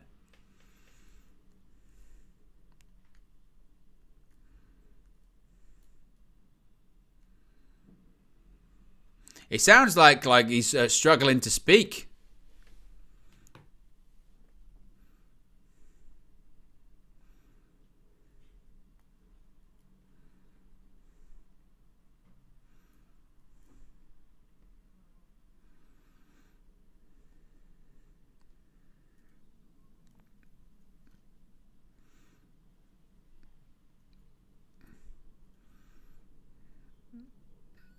Iyo Sky up against a vengeful Bianca Belair.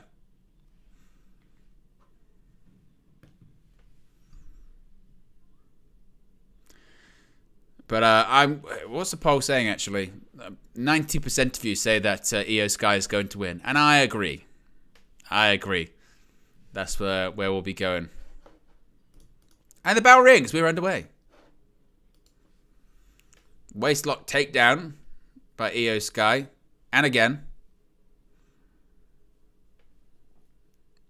Oof. Reverse elbow. Oof. I tell you what. Bianca Belair with a shoulder tackle. She bounces Iyo Sky off the canvas and goes to the outside of the ring. Or kick to the gut. Tries to Oh, there you go. Bounces Iyo Sky's off the head off the apron. Of course, we've got this match. Then we've got Cody Rhodes versus Damian Priest. And then the main event, Roman Reigns versus LA Knight for the undisputed WWE Universal Championship. Still to come.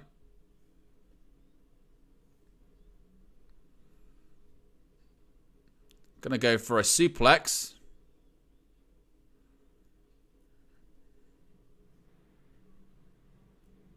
And look at just the power, the strength.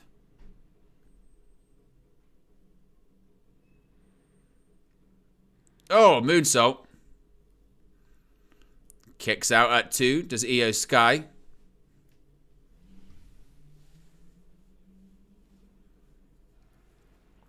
And I do think the crowd is somewhat fatigued a little bit here.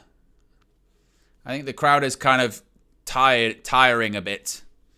It was very noticeable in that Logan Paul Rey Mysterio match. Of course, recently, in recent WWE history, they've really shrunk down the premium live events, really only having like sort of 5 matches on the show. And tonight they've got 8, including the match on the pre-show, which is quite significant for WWE. Drop kick sends Iyo into the turnbuckle. Kip up by Bianca Belair. Oh, goes into the shoulder first into the ring post. And a dragon screw leg whip. Of course, it's the bad knee that they're hyping up. Oh, just slams it down onto the canvas as well.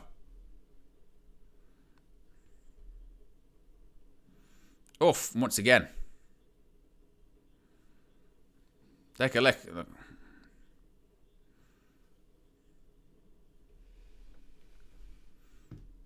And still, forearms.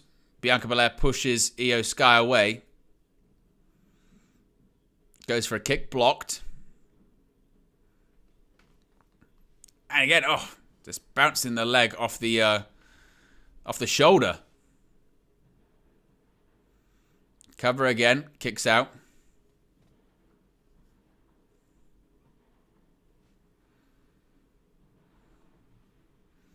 Once again, Iyo Sky going after the knee. Another kick to the knee. Oof.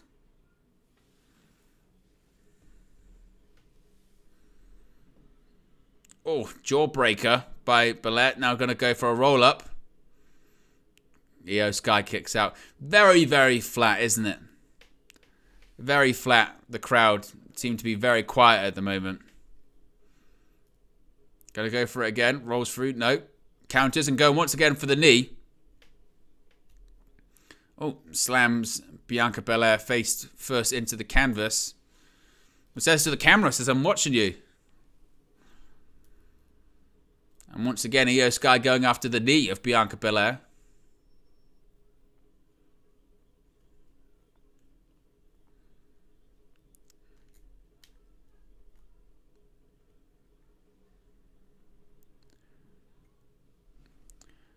James says, I like LA Knight, but realistically Roman will win. Hopefully make Knight look strong in defeat. That's my sort of biggest thing I'm interested in. Is the thing I'm interested in is how Roman Reigns is going to win, but how do they do it? Do they have him beat him clean in the middle of the ring, or do they go with go in a different direction? That's what I'm curious about. But now Iyo Sky's going to go sort of grapevine the leg, seemingly. Now I'm going to go for, once again, a submission across the legs and the knees, seemingly.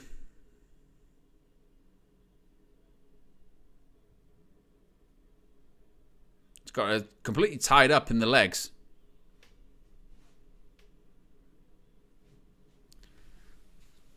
Oof. Big forearm right to the face. Pretty stiff one there. And another. Oh, again.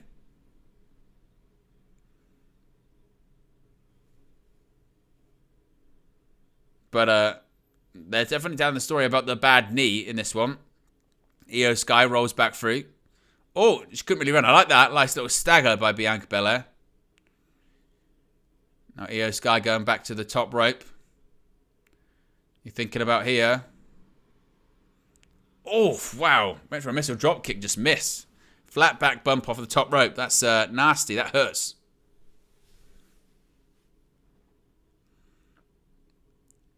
Look at this. Ouch. That is no joke. Painful. Very, very painful. Match for the Women's Championship. Of course, Bianca Belair versus Iyo Sky. Oh. Again, oh. Going for here. Fall away slam. Oh. Fall away slam's going to go for a nip up maybe. No. There you go. Back up to her feet.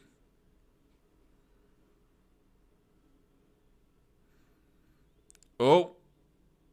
Body slam. And again, another body slam. A third, perhaps? Yeah, there you go. There is a third. Gotta go, maybe go for a fourth. No, fights through. Duck under. Oh, across the knee. Cover. Iyo Sky kicks out. But again, definitely you see it in the last match, and you're seeing it in this one. The crowd does feel very tired, very sort of flat, lethargic. I mean, the problem is as well, is it started off well with the Seth Rollins match. And realistically, after that, they've had some, yeah. I mean, Logan Paul, Rey Mysterio was good. It would have helped if the crowd was more into it. Again, I think they're sort of tired out. Just seems very, very flat at the moment, doesn't it? Now, Iyo Sky's on the top rope. Bianca Belair's going to try and go for a superplex, it looks like. Well, Iyo Sky's going to try and go through. There you go. Oh, hangs her up on the top rope. That was nasty. Tying her up. Elbow right to the knee. Oh, drop kick right into the knee. That looked painful. Cover. Kicks out. Now, once again, now, oh, look at this. Just going for the stretch muffler submission.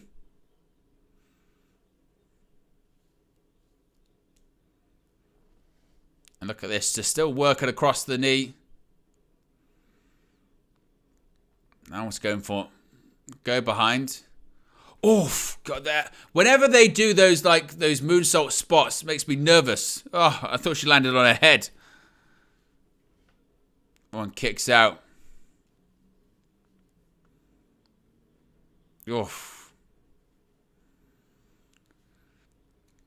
James says WWE should not have had 8 matches, too long of a show. It does feel maybe it's a match or so too long. I felt like they had a good routine of having just 5 matches or 6 matches.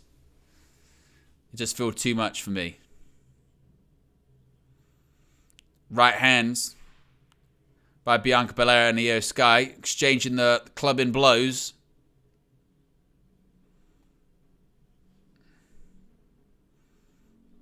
Oh, goes behind. Oh, gotta go for a glam slam. No, rolls through. Oh, went for the stomp to the gut. Roll up. Oh, kicks out. Hits the rope. And again. For Hurricane Rana. No, caught.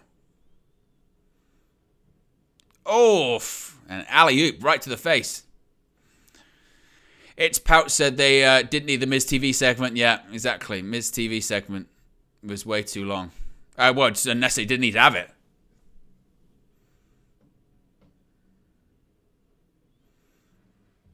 Look at this. Oh, face first into the canvas. both feeling the effects of this one, certainly.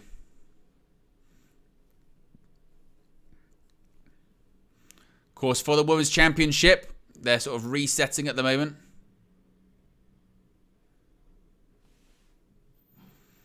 And Belair. Looks Belair. Oh, she actually used the braid to send Iyo Sky into the ring post. But I mean, this crowd is very, very quiet. Honestly, because WWE does pipe in noise. I feel like if they didn't, oh, it's Bayley. They just look like a glitter ball. But Bayley's there at ringside. Cover. Oof. Yeah, they're definitely starting to add in some noise as well.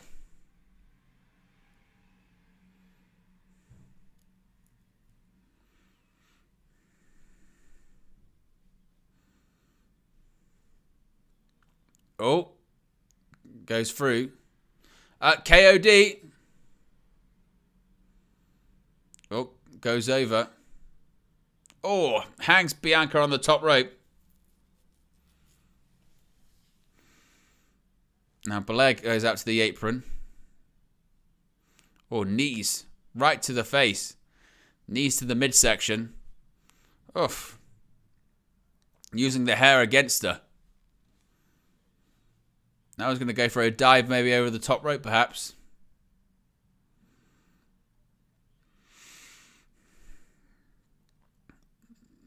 Now he's going to the top rope. What's she thinking? Maybe a moonsault, perhaps?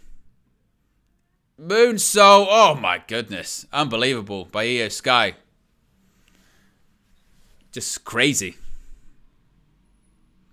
Obviously, Bayley's now at ringside. But yeah, very, very, very flat. The show's just died a death, hasn't it? Not to say it's a bad match or anything like that. It's just flat. There you go. Drop kick. Springboard drop kick 2. And Bianca kicks out.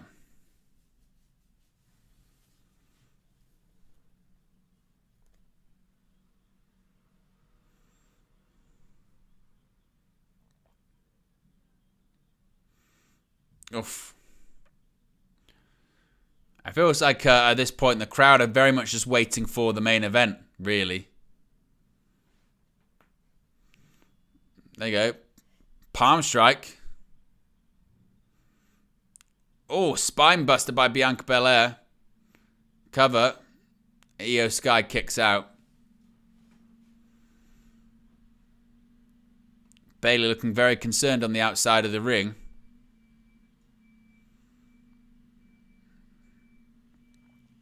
Springboard, moonsault. Oh, moves out of the way. Oh, once again.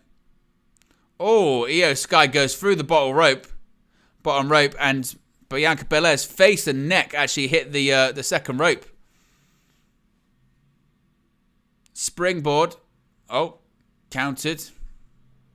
Now got to go for a glam slam. Oh. And Bayley back up on the ropes once again.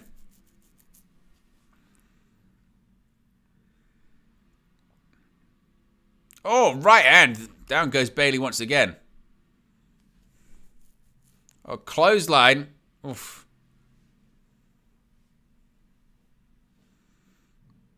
Oof. And goes over the top rope onto Bayley.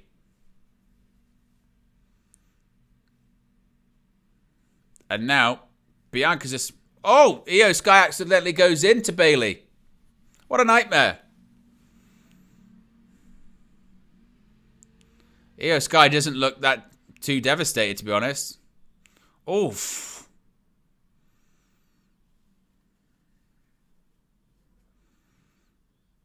And Bianca Belair trying to throw Iyo Sky back. Look at Bayley. She's grabbing her foot. Oh, and a right hand.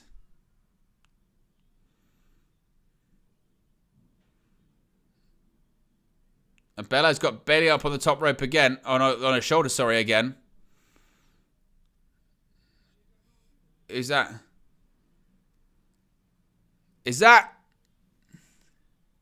Oh, there it is, Kairi. It's Kairi Sane.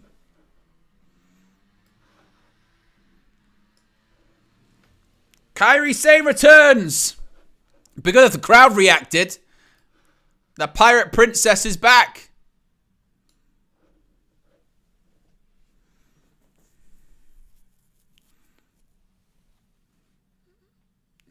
And he sends Belair into the post. I mean, how long is the referee going to be distracted for? I mean, the crowd's gone, like, mild. Very, very flat.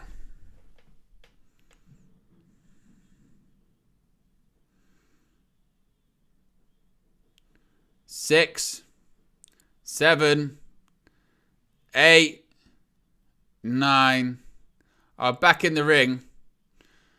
Iyo Sky, top rope, moonsault. 2, 3. Well, Kairi Sane's back. Iyo Sky retains. The crowd is just flat as a pancake.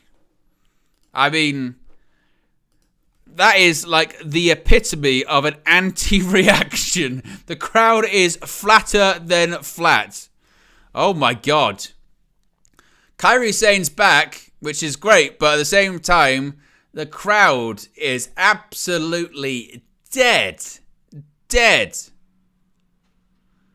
Unbelievable. I mean, again, super, super dead. Now, Kairi Sane, now they're piping in noise because it's flatter than anything. Gotta go to the top rope. Kairi Sane, insane elbow.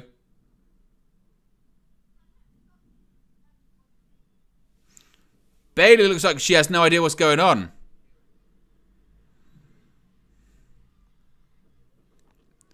So suddenly the crowd's making noise. I wonder why.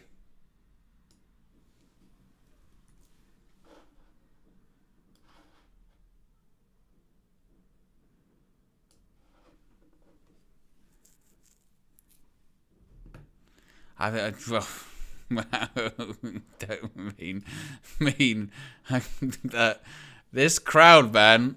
This crowd's a bit, yeah. The crowd, it would be an understatement to say that this crowd is quiet right now. I mean, my God. Oh. I mean, it feels like this, again, it's unfortunate for Kairi Sane. She makes this comeback and it's an interesting post angle, but the crowd just, are so flat. It's incredible.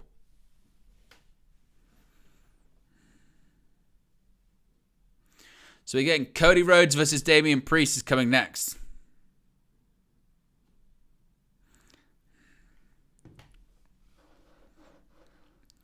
So we've got, as mentioned, Cody Rhodes versus Damian Priest. That's coming up next. Let's put the thing in the poll. Who leaves victorious? Is it going to be Cody Rhodes or Damian Priest?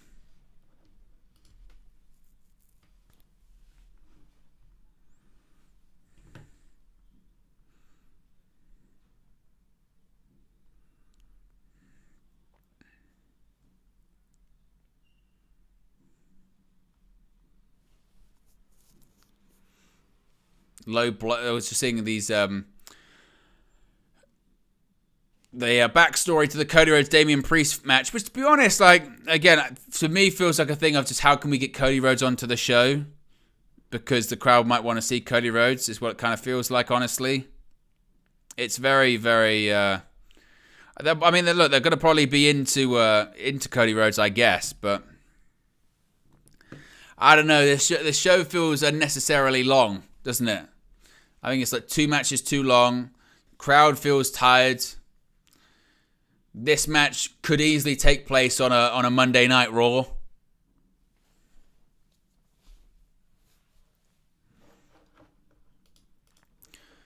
But it also feels like they're just giving Cody Rhodes something to do until he has to start feuding with Roman Reigns in the bloodline again. I mean, don't get me wrong, the crowd will be into the main event, I guess. But still, it's just flat.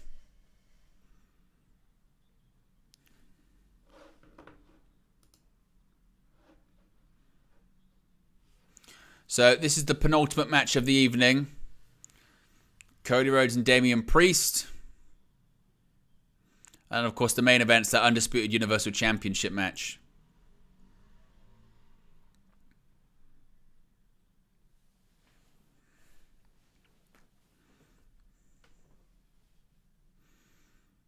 And obviously the angle that they're going with this is that Cody Rhodes has had his ankle Pillmanized by the Judgment Day, so he's not coming into this match at 100%.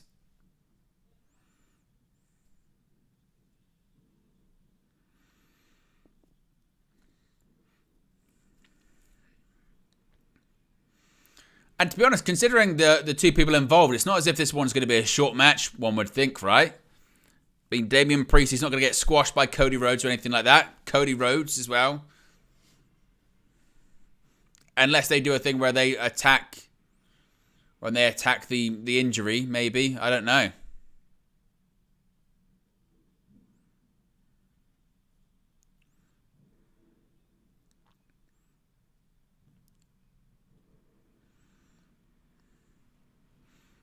Shown when Cody was hitting those crossroads on the announce table.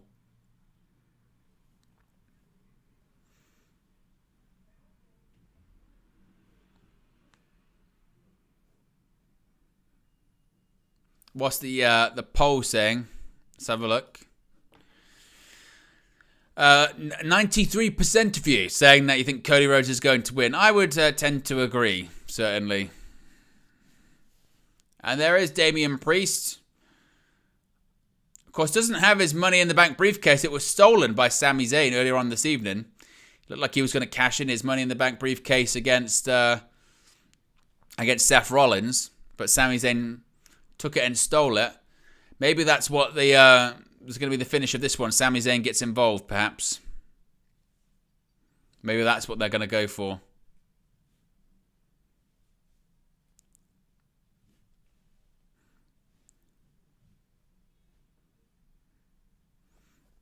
But Damian Priest makes his long walk to the ring.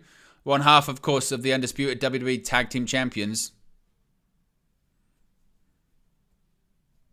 So senior Money in the Bank as well.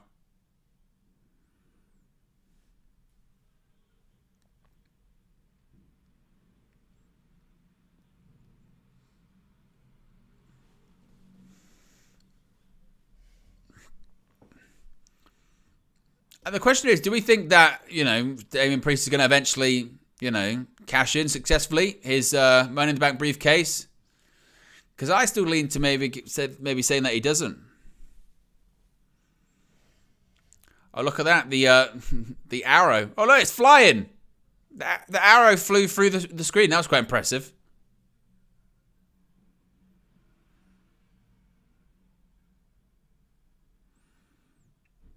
Again, that was earlier on this evening, where we thought that Damian Priest was going to cash in his Money in the Bank briefcase, but Sami Zayn prevented him. I think so. Sami Zayn gets involved in the finish of this one. I think that's clearly where we're going, I think. Unless Drew McIntyre maybe gets involved. But there's nothing... Well, actually, Red Devils 99 says Drew intervenes and joins. Possible. He looked distraught and Rhea Ripley kind of shrugged at him and said, hey, you should have. Maybe that's what happens. It's a good point, Red Devils 99. Very good point. I wouldn't be totally shocked.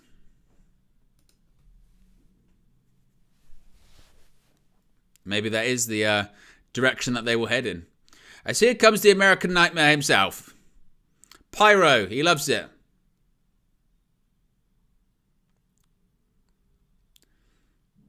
Look at that jacket.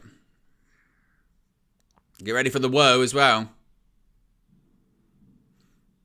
at them singing the whole song.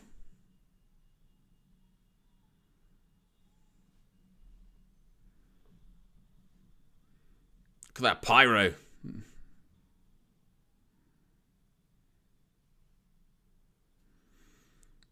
I'm still. I know I've said this after every ring introduction. I'm still not feeling Byron Saxton's ring announcing. Yeah.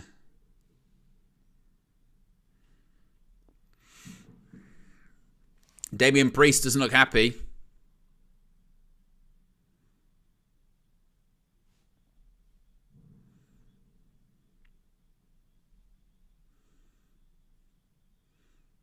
Cody Rhodes gives the weight belt there to a member of the WWE Universe.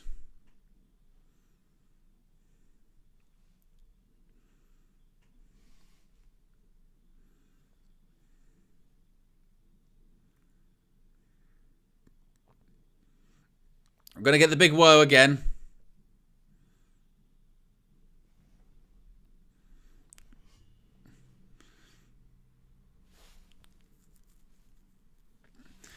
Cody, oh, he got attacked. Look at that. There we go. The bell didn't even ring. Rhodes just got in the ring. He's got attacked by Damian Priest. Look at this. Damian Priest going right after Cody. He doesn't care. They're going right after him.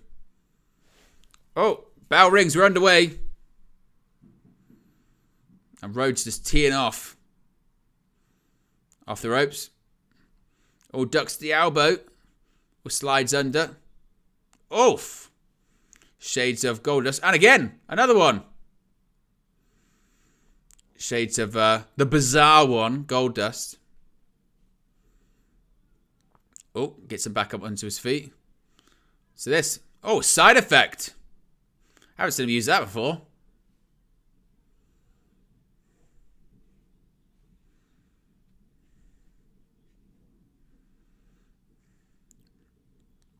Or he was going to go for maybe a tope suicida, perhaps.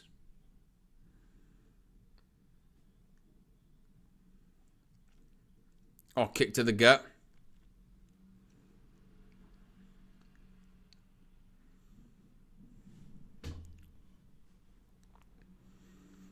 Now he's going to throw Cody Rhodes into the ring.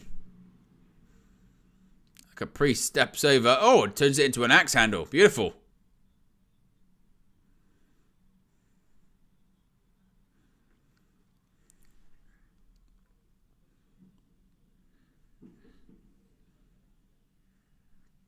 Look at these kicks to the gut. Kicks to the gut, kicks to the hamstring as well. Oh, chop to the chest. And a forearm by Cody Rhodes. Into the corner. Oh, floats over. Oh, and feels the ankle. Oh, and a big discus forearm. Oh, flatliner by Damian Priest. Cover. And Rhodes kicks out. So the story's there to be told. Cody Rhodes feeling the ankle.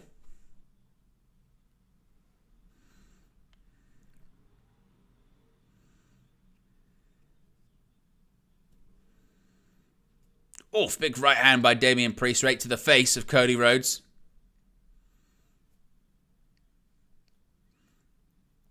And Rhodes just clubbing across the back of Damian Priest. Oh, big elbow in the corner. Gonna go once again. Another big elbow in the corner by Damian Priest. Conducting a bit of a symphony is Damian Priest there.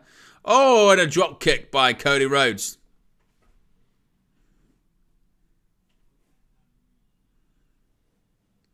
Crowd chants for Cody. There's a drop kick straight to the chest. There we go. Shades of the American Dream himself. Going to do a bit of flip, flop, and fly. Oh, no. Kick to the gut by Priest. Off the ropes. Oh, there you go. Another forearm right to the chin. Floats over. Why is he holding the knee? He floated over and then hit the ground and then he grabbed the knee. But your ankle's meant to be injured. Well, so then you do a disaster kick, which is a springboard move. What? Doesn't make any sense.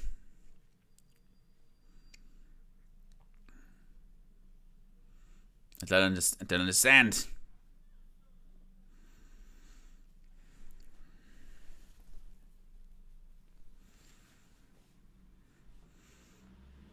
Oof.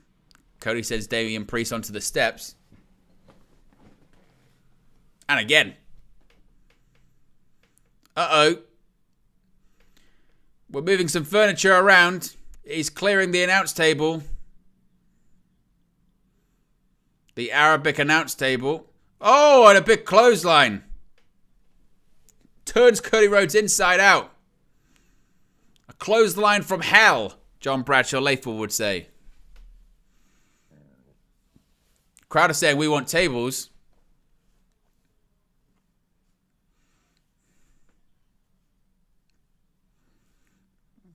And what's he going to go for here? Up on the shoulder. No, he's going for a razor's edge. Doesn't get it. Oof. Priest goes into the ring post. Tope. Oh, now Priest on the announce table. Of course, we saw him hit the crossroads on Raw. It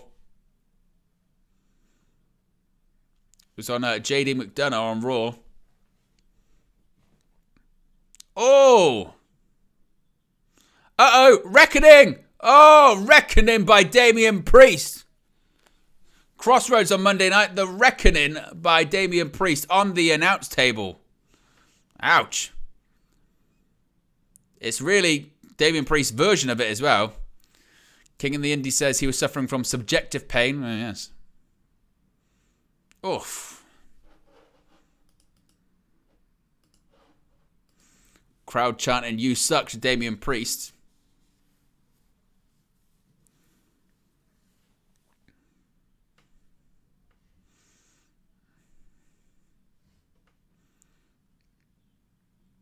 Damian Priest is just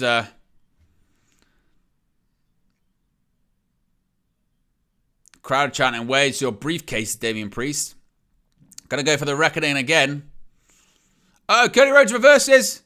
Is he going to hit Crossroads of his own? Crossroads, he hits it. Is this going to be it?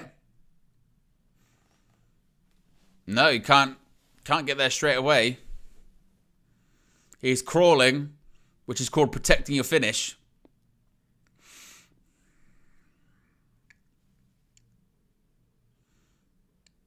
Both men still down though.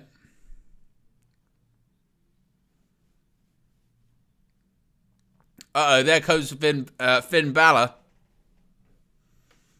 Finn Balor maybe he's going to try and get involved here.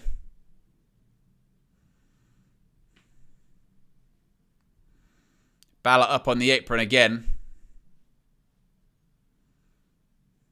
Oh, it's JD McDonagh. Oh, right hand to the Funko Pop. Uh-oh, South of Heaven. This might be it. South of Heaven by Damian Priest. Cover. Oh, and Cody Rhodes kicks out. Got Finn Balor at ringside. Look at that. The height of it as well.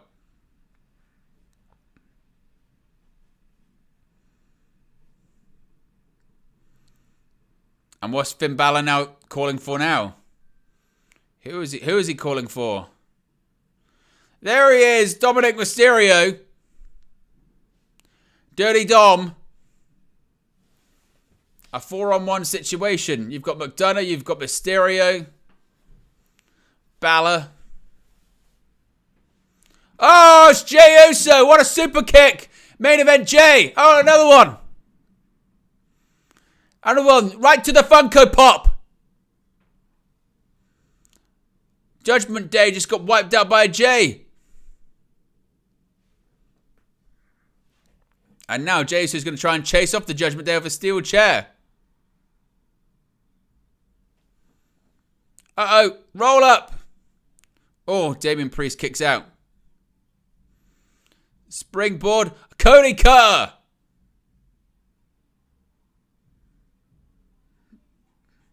Now he's going to go with a bit of flip-flop and fly. A bionic elbow. Shades of his dad. Oh, Damian Priest kicks out just.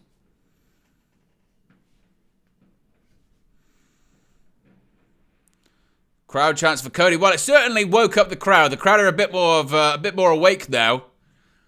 After the shenanigans by the Judgment Day, woke the crowd up. That's a positive.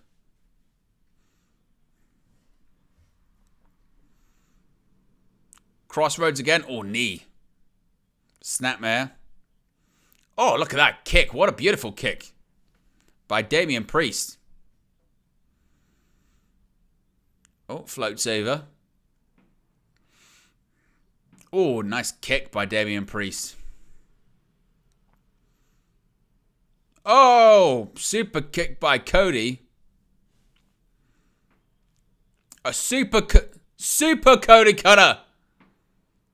Might be it. 1, 2. Oh, Damian Priest kicks out again.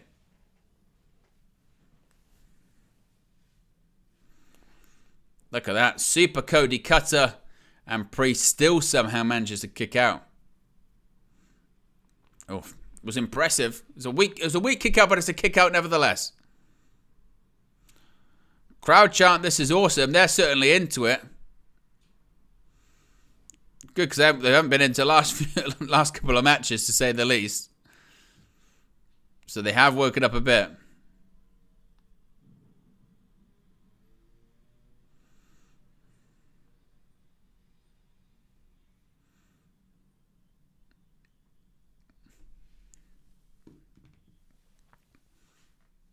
Now what's Damian Priest got him up on his shoulder? Is he going to be able to roll out of it? Oh, he's going to turn it into... What's this? Uh-oh. Got up on his shoulder. Oh, manages to get out of it. Oh, went for that big right hand. Here we go. Crossroads. Crossroads. Are we going to go for another one? A second crossroads. Gonna go for one more. Third crossroads. Well, that's going to be it. 1, 2, 3. And there you go. Cody Rhodes wins. So basically, Cody Rhodes won by progressively just beating the shit out of Damian Priest. He did Cody Cutter, Super Cody Cutter, flip flop and fly bionic elbow, and then 3 crossroads to win. I mean, oh my God. Yeah.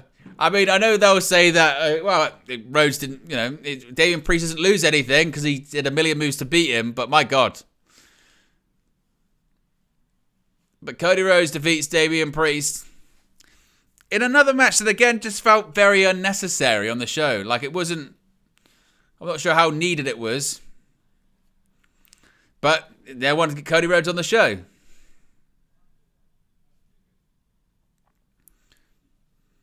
And again, it just feels like Rhodes is just doing stuff. Rhodes is just doing stuff to get to WrestleMania to face Roman Reigns. That's what it kind of feels like. And as Harry says, the ankle was fine. After what, ankle was fine. So there you go.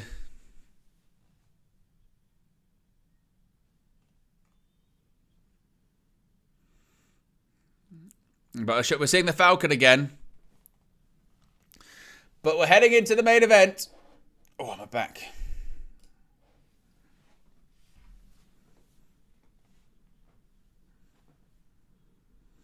And they're just showing the community events they've been a part of in Riyadh.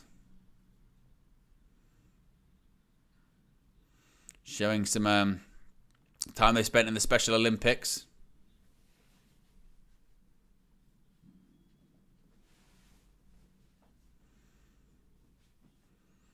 But we are moments away from the main event, Undisputed WWE Universal Championship. Roman Reigns versus LA Knight, yeah.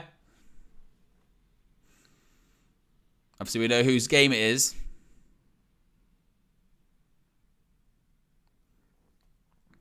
So we are mere moments away. As we're just seeing another War Games promo.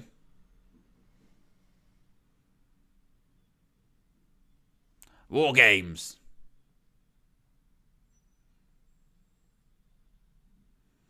And they got the same Ozzy Osbourne song again as they did last year. I mean, Cody Rhodes will be in War Games. I mean, that's one of the things he said he wanted to do. Because, I mean, his dad invented this match. So, he's going to want to be involved in a War Games match.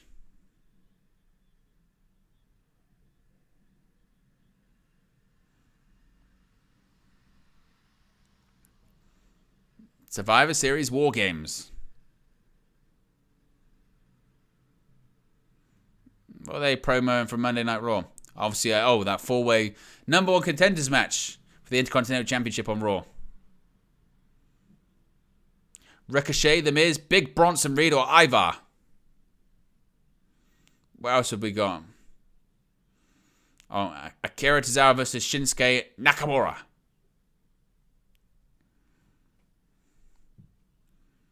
Some people saying that Nakamura could face CM Punk at Survivor Series. I don't know. But here we go. We're heading towards the main event. The undisputed WWE Universal Championship. Roman Reigns versus LA Knight. Let's get to the poll in the chat.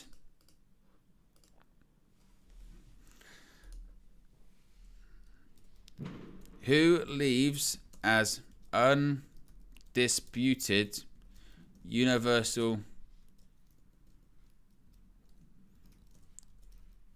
Champion? Is it Roman Reigns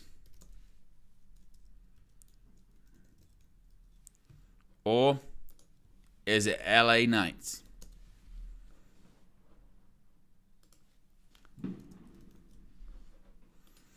There you go. The poll is in the chat.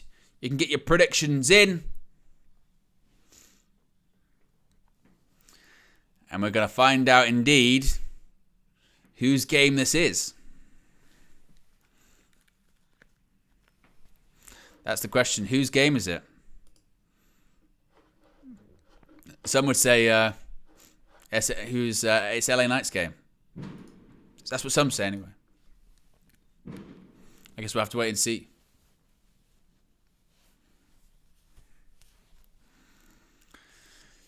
I mean, again, Roman Reigns is retaining. There is no way. I mean, flabbergasted wouldn't even cover it if LA Knight won. So yes, it's not happening. But my thing is, are they just going to have LA Knight lose clean in the middle of the ring, or are they going to have some kind of interference? That's my question. Imagine he won. I mean, that would be stunning.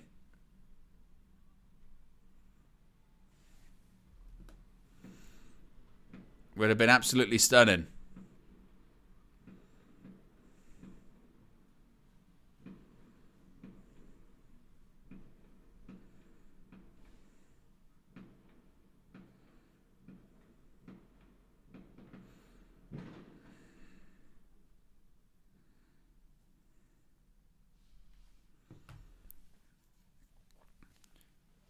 Everybody saying. That was a great shot with LA Knight sunglasses having Roman Reigns in it. That was fantastic.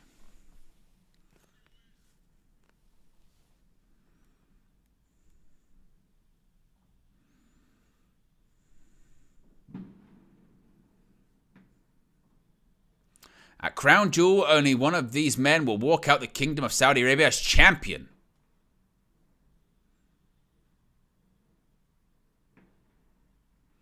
There can be only one WWE Undisputed Universal Champion.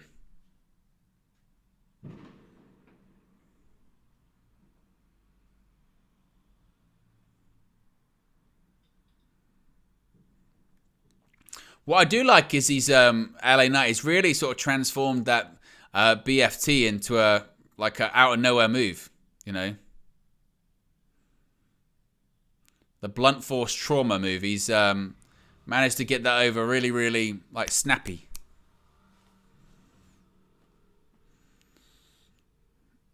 So is it going to be the moment? This is what it's going to be. There he is! Oh, look at that, the pyro straight. I like that. LA Knight pyro straight away. That's cool. I hope they keep that. And there he is. Look at the yeah signs in the crowd as well. Look at all of the signs for the megastar.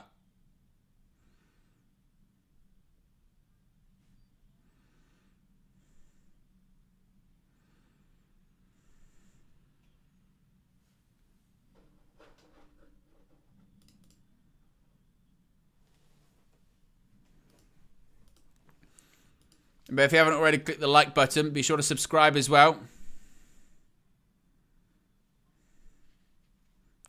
Gee, look at that crowd.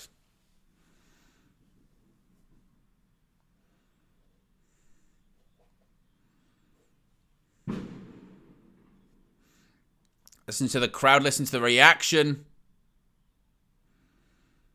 Good for him, man. I mean, again, people know LA Knight's journey. I mean, this guy has been trying to get to this point for years. I remember seeing Eli Drake in, 2016? Something like that. I'm thinking, why is this guy not in WWE? Insane. And here he comes. Here comes the Tribal Chief, the undisputed WWE Universal Champion, the head of the table, the one, the only, Roman Reigns. With the giant virtual thing that always freaks me out.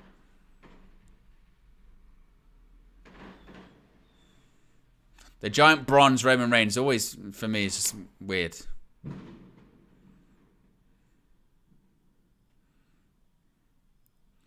And there he is. Flanked, as always, by the wise man himself, Paul Heyman, the special counsel to the Tribal Chief. Roman Reigns without the 2 championships anymore, just the one around his waist.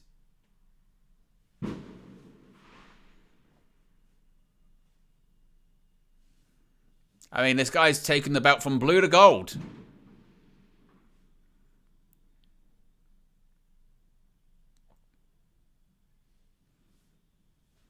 And he points to the sky to signal that he indeed is the one as the pyro. Look at oh my God, look at all that pyro.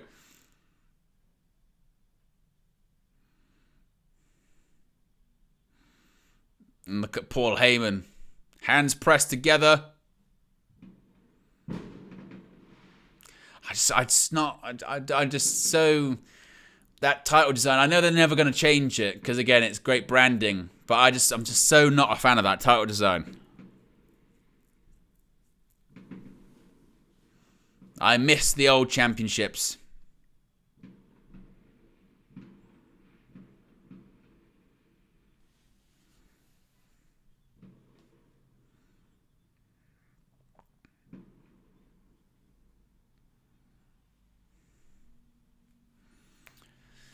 Roman Reigns, as Michael Cole mentions, while within range of Hulk Hogan and Bruno Sammartino's reigns as champion. Not Bruno Sammartino's longest one, but Hogan's one of just over, was it 4 years?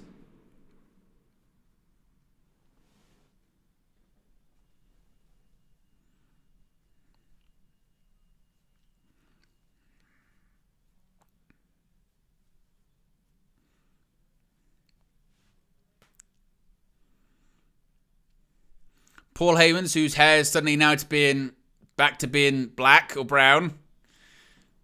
He's no longer stressed.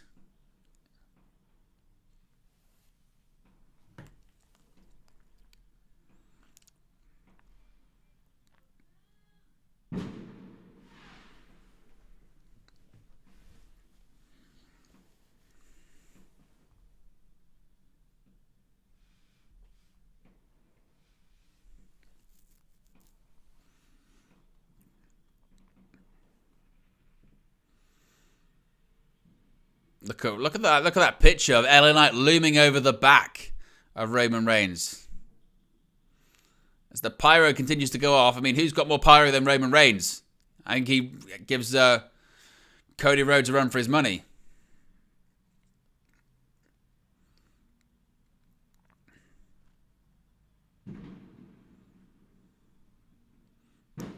Roman Reigns telling Byron Saxton to get out of the way.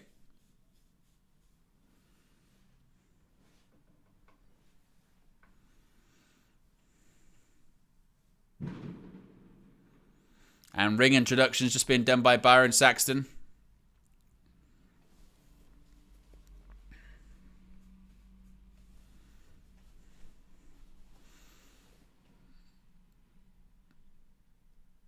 I'm gonna say I've said it a million times tonight. I'm gonna say it again. Still not a massive fan of the Byron Saxton announcing.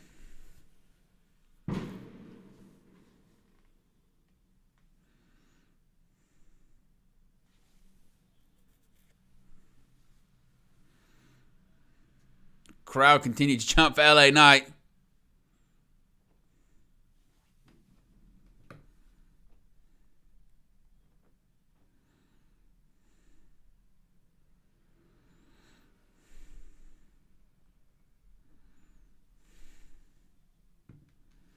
Okay, Raymond doing that.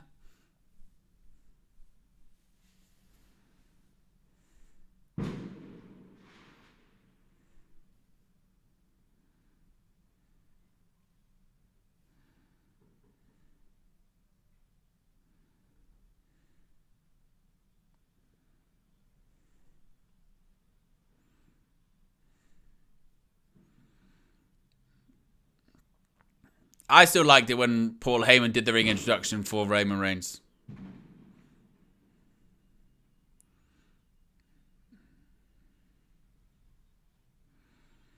Title raised.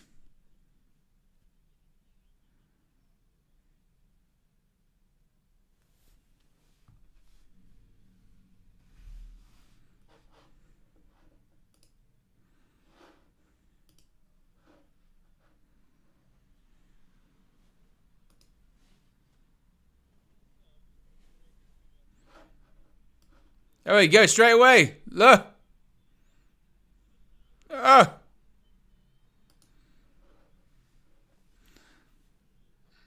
at this. LA Knight starting off fast. Irish whip. Oh, big reverse elbow.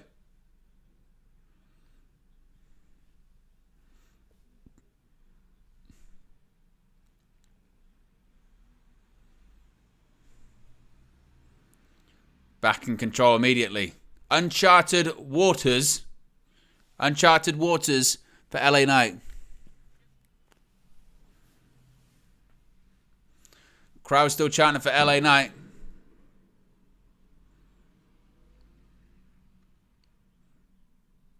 Oh.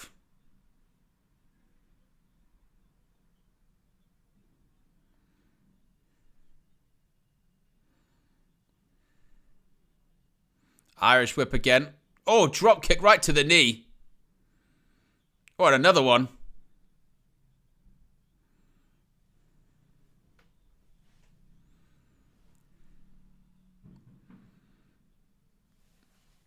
Oh, he just throws LA Knight out of the ring, but he lands on his feet, actually. Oh, right hand.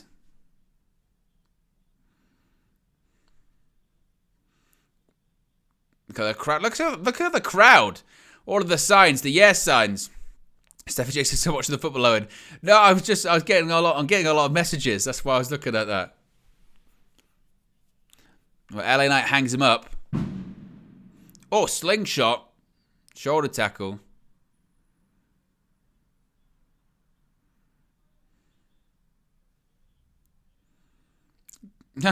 Michael Cole just said the theme of the night is believe. Hits the ropes again. Oh, catches him. Oh. And a slam by LA Knight. Oh, look at Heyman. Heyman can't even get up on the apron. He can't even get up on the apron.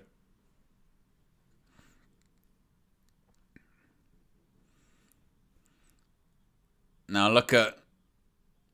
Uh-oh. Oh, drop kick by LA Knight on the outside. What's LA Knight going to go for here? Oh, a big elbow across the throat.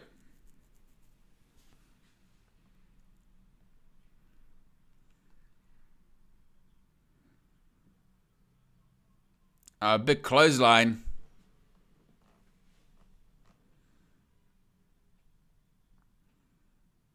Look at this.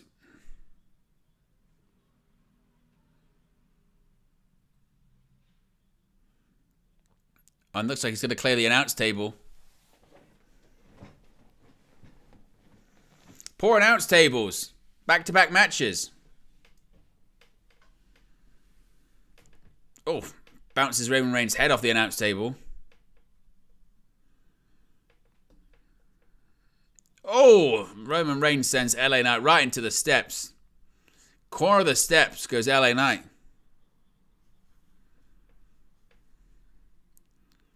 And what's Roman Reigns saying to the referee? I think he's saying about the count.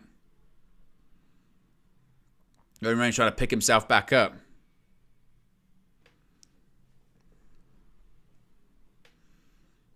And now LA Knight. Irish whip. Oh, goes into the steel steps. And then this is where we get into the Roman Reigns match, where he starts to slow stuff down. We can get a very laborious slow match from Roman Reigns. He doesn't really care about all that kind of fast-paced stuff.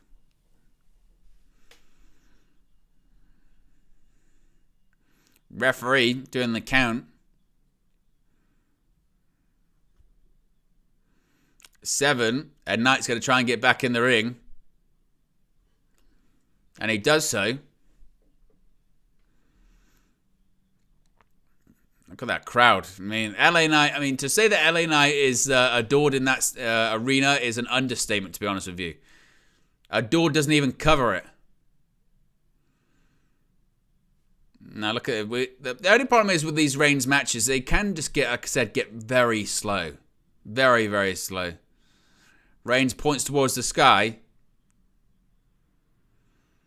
And people in the crowd still do acknowledge him. Crowd chant for LA Knight.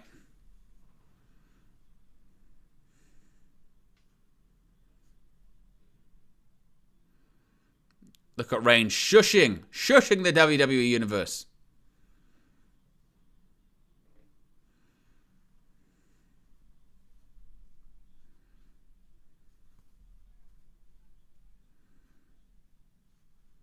Crowd are chanting, "You suck," to Roman Reigns.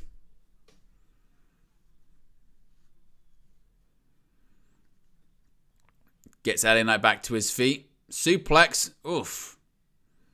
Floats over. Cover. LA Knight kicks out of 1. But that's what Reigns will do. He'll try and just grind you down. Slow you down. And that's a cravat by Roman Reigns. Cravat locked in. Which is a, again, submission.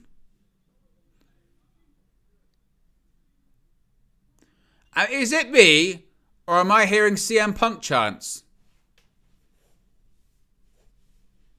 I thought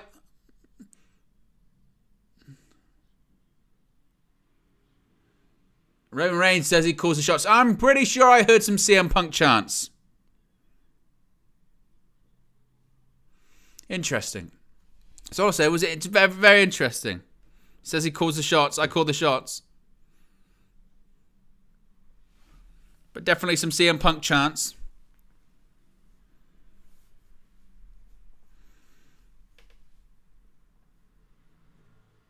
Oh, clothesline by Roman Reigns. LA Knight kicks out.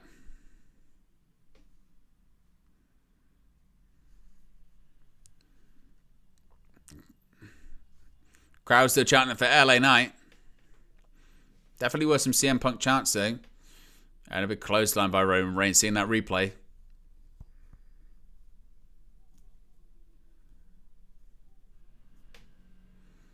Roman Reigns wagging his finger at the crowd, telling him no. Oh, clothesline by Reigns. Reigns continuing to shut this crowd up. What's he looking for here?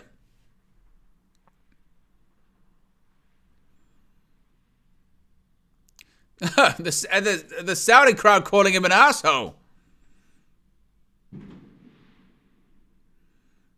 Look at that. Roman Reigns still continuing to wag his finger at that crowd. Oh, clothesline. And now... Oof. And Reigns... again, this is the problem with these Roman Reigns matches. They just get so slow. And it's fine as long as you build to an appropriate crescendo, which he usually does. But at SummerSlam, he really didn't. That was the problem. Ugh. Charges him the corner. Oh, big reverse elbow by LA Knight. Charges him again. Oh, gets his feet up this time. Oh, Bulldog off the top rope. Well, it might have been off the second, actually, as well. More of a Bulldog, Michael Cole, not a DDT. If you haven't already, click the like button, by the way, guys. We're 5 likes away from 70. And be sure to subscribe as well, bottom right-hand corner.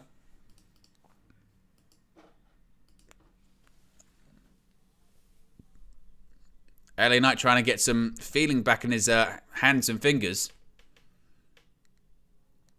Maybe a sign of some neck problems. They're tingling in the extremities.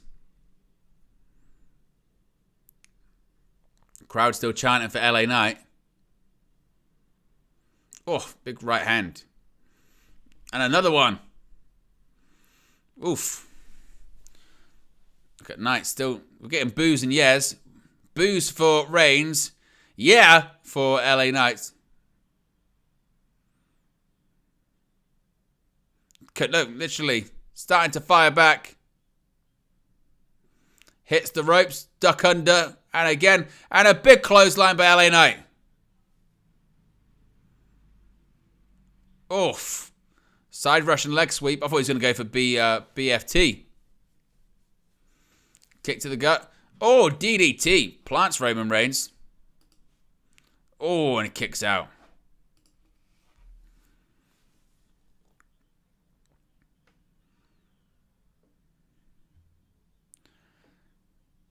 Now maybe suddenly LA Knight back in a bit of control here. Now stomps to the chest by LA Knight.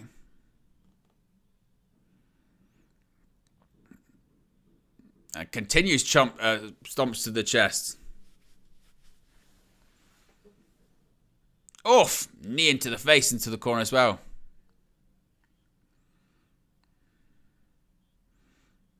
Oh, he went for a slam. What's this?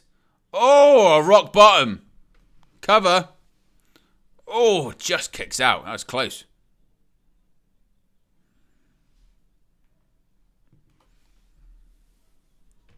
Look at this. Oh. Look at Heyman holding up the thing as well. That's what's also good about the Roman Reigns matches. You can just watch Paul Heyman all match whilst he's doing wild stuff.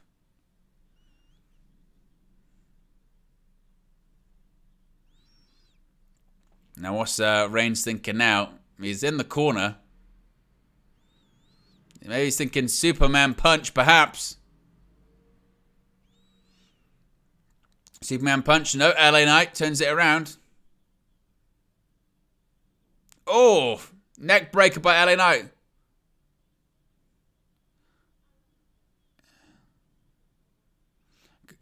Gonna go for the LA Knight. Oh, Superman punch. Whoa, it carried the elbow. Oh, LA Knight just kicks out.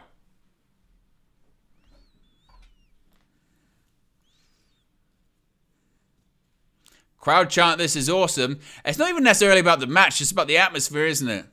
And that's the case with a lot of LA Knight matches. It's not necessarily... He's not the best in-ring worker, at all. But what he is good at, certainly, is he's over. He's popular. That's what he's great at. Look at this. Superman punch. Bang.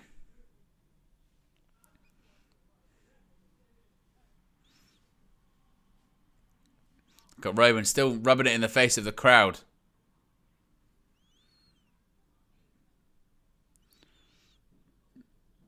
Now, what's he thinking about doing now? Maybe setting up for a spear, it looks like. Looks like indeed that's what he's going to try. Oh, leapfrog! LA Knight says no thank you. What's he thinking now? Now, shoulders to the gut. Once again, just laying in those shoulder tackles. Oh, shoulders to the gut. Gets Reigns up on the top rope. What's he thinking about here? Maybe he's thinking of a superplex, perhaps. If he even can. Oh, Roman Reigns managing to fight it. Continuing to fight it. Well, another shot to the gut. And a big headbutt. Sends down LA Knight. Oh, look at that leap. Oof. Nasty superplex. And now maybe he's thinking about the elbow.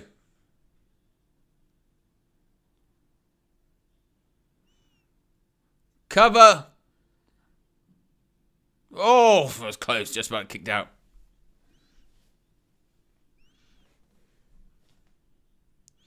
Look at that. I remember, do you remember when he tried to do that against Sheamus and it didn't work? And they were like, so, see, LA Knight can't work. I was like, come on, man. Oh, what's going on here? There's Solo Sikoa. Solo Sikoa trying to get involved. Oh, look, it's Jimmy Uso. Jimmy Uso out to ringside.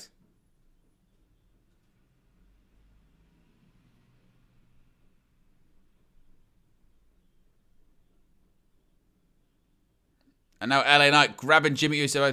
Oh, Superman punch. Every time. The screwy finish. Spear. There you go. Spear. On. Oh, he kicked out. He kicked out. I was thinking they wouldn't. They wouldn't dare. I was waiting for it. I still, look, Ripley's still going to win. But I was like, don't do it like this. Don't do it like this. No, don't do it. Superman punch. Hits the spear. He kicks out. Good. No, he's got to kick out of a spear. He's got to. He's one of the most popular baby faces. You've got to protect him.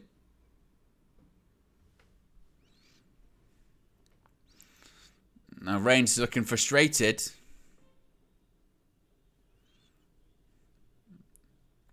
LA Knight surviving for now.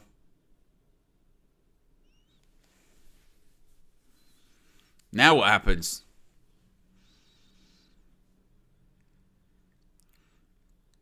Reigns. Oof, just big right hand right to the face of LA Knight. And again.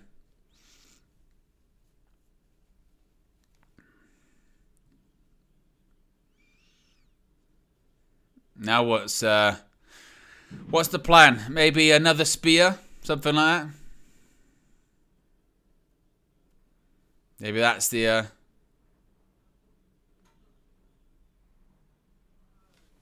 Roman Reigns chatting to LA Knight, calling him a flash in the pan.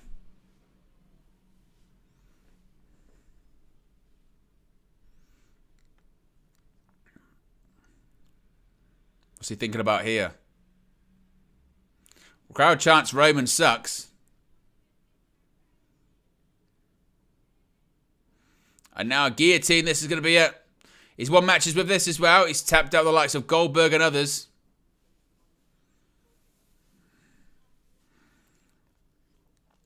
Guillotine. Submission. He's beaten many with it.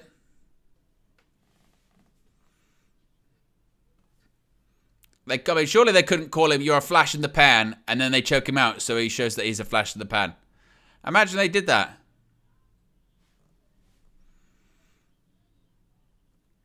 He's fading. Is this going to be it? Okay, get Heyman.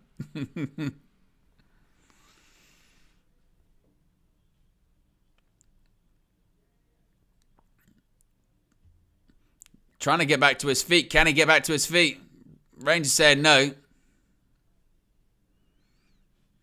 Oof, right hands. And again. Oh, locked in again. Oh, locks it in again. King of the Indie says, oh, will there be a post show? Yes, there will. You won't have to go anywhere as well. You'll be redirected. So you don't have to worry about anything like that. Oh, hangs him up on the top rope. Blood force trauma. He did it. One. Oh, he put his foot on the rope.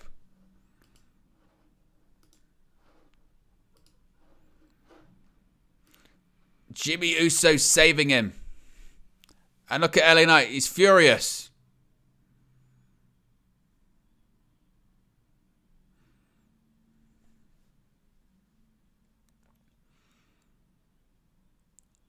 Jimmy Uso saving. Goes for a right hand. Oh, bouncing Uso's head off the Arabic announce table. Look at it. And now he's doing the same to Roman Reigns, bouncing his head on the over and over and over and over and over again. Oh, sent into the post.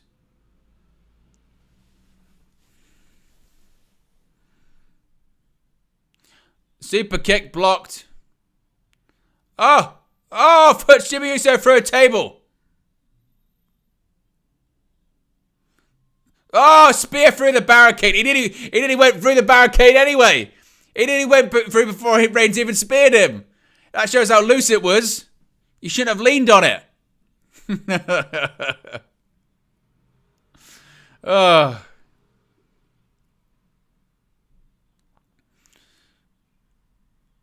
Here we go. Spear. Center of the ring. Cover. 1, 2, 3. Roman Reigns wins. Of course he does. He was always going to. Roman Reigns retains. I mean, how would you? Just like Sami Zayn in Montreal, just like Drew McIntyre in Cardiff, just like Cody in Los Angeles, now add LA Knight in Saudi. Bit of bloodline interference. You know, Jimmy Uso gets involved. Sikoa distracts. You know, same old story, as Michael Cole said. That's what it is. Same old story. I mean, Roman Reigns wins thanks to interference from the bloodline. We might have heard that story before.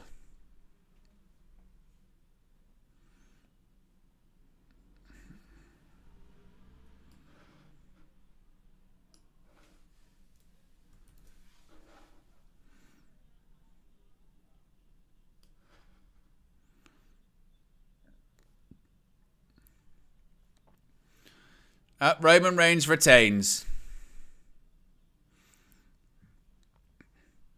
I think it's as well. It doesn't even feel like there's really like any development in it as well. You know what I mean? It just feels very rinse repeat, doesn't it? And it's not to say that Roman Reigns was always going to win, so that's not surprising or anything like that. It's just a case of it's still just flat. You know what I mean? It's still just very flat.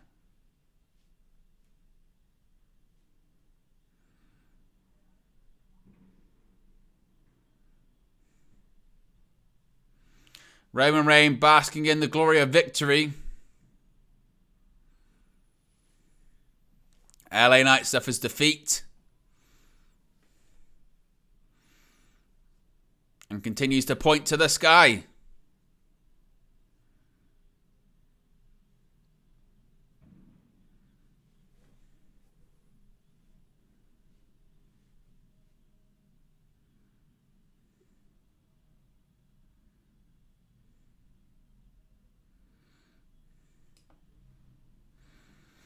And Roman Reigns retains. I'm shocked. Shocked. Right? Very, very surprised. But Roman Reigns retains as we expected. As I mentioned, guys, we will be live for a post-show very, very shortly. You'll be redirected, so you don't even have to go anywhere or anything like that.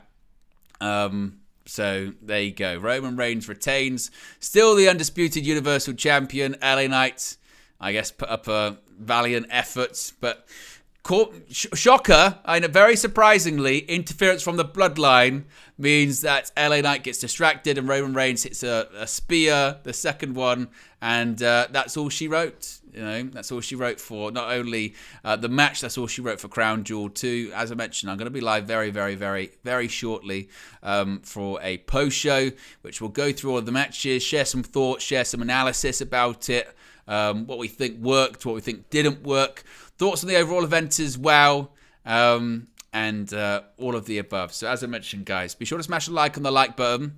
Be sure to subscribe, bottom right-hand corner. Appreciate everyone that's tuned in thus far this evening, but we're only just getting started when it comes to this Crown Jewel, I guess, discussion. The Saudi shows for the year are done. How many more are there left? There's Survivor Series, and is there even a December event anymore? I don't even know if there's a December event anymore for WWE. Nevertheless, as I mentioned, you don't have to go anywhere. You'll be redirected straight to the reaction stream. I'm out of here, and I'll speak to you again very, very soon. Peace.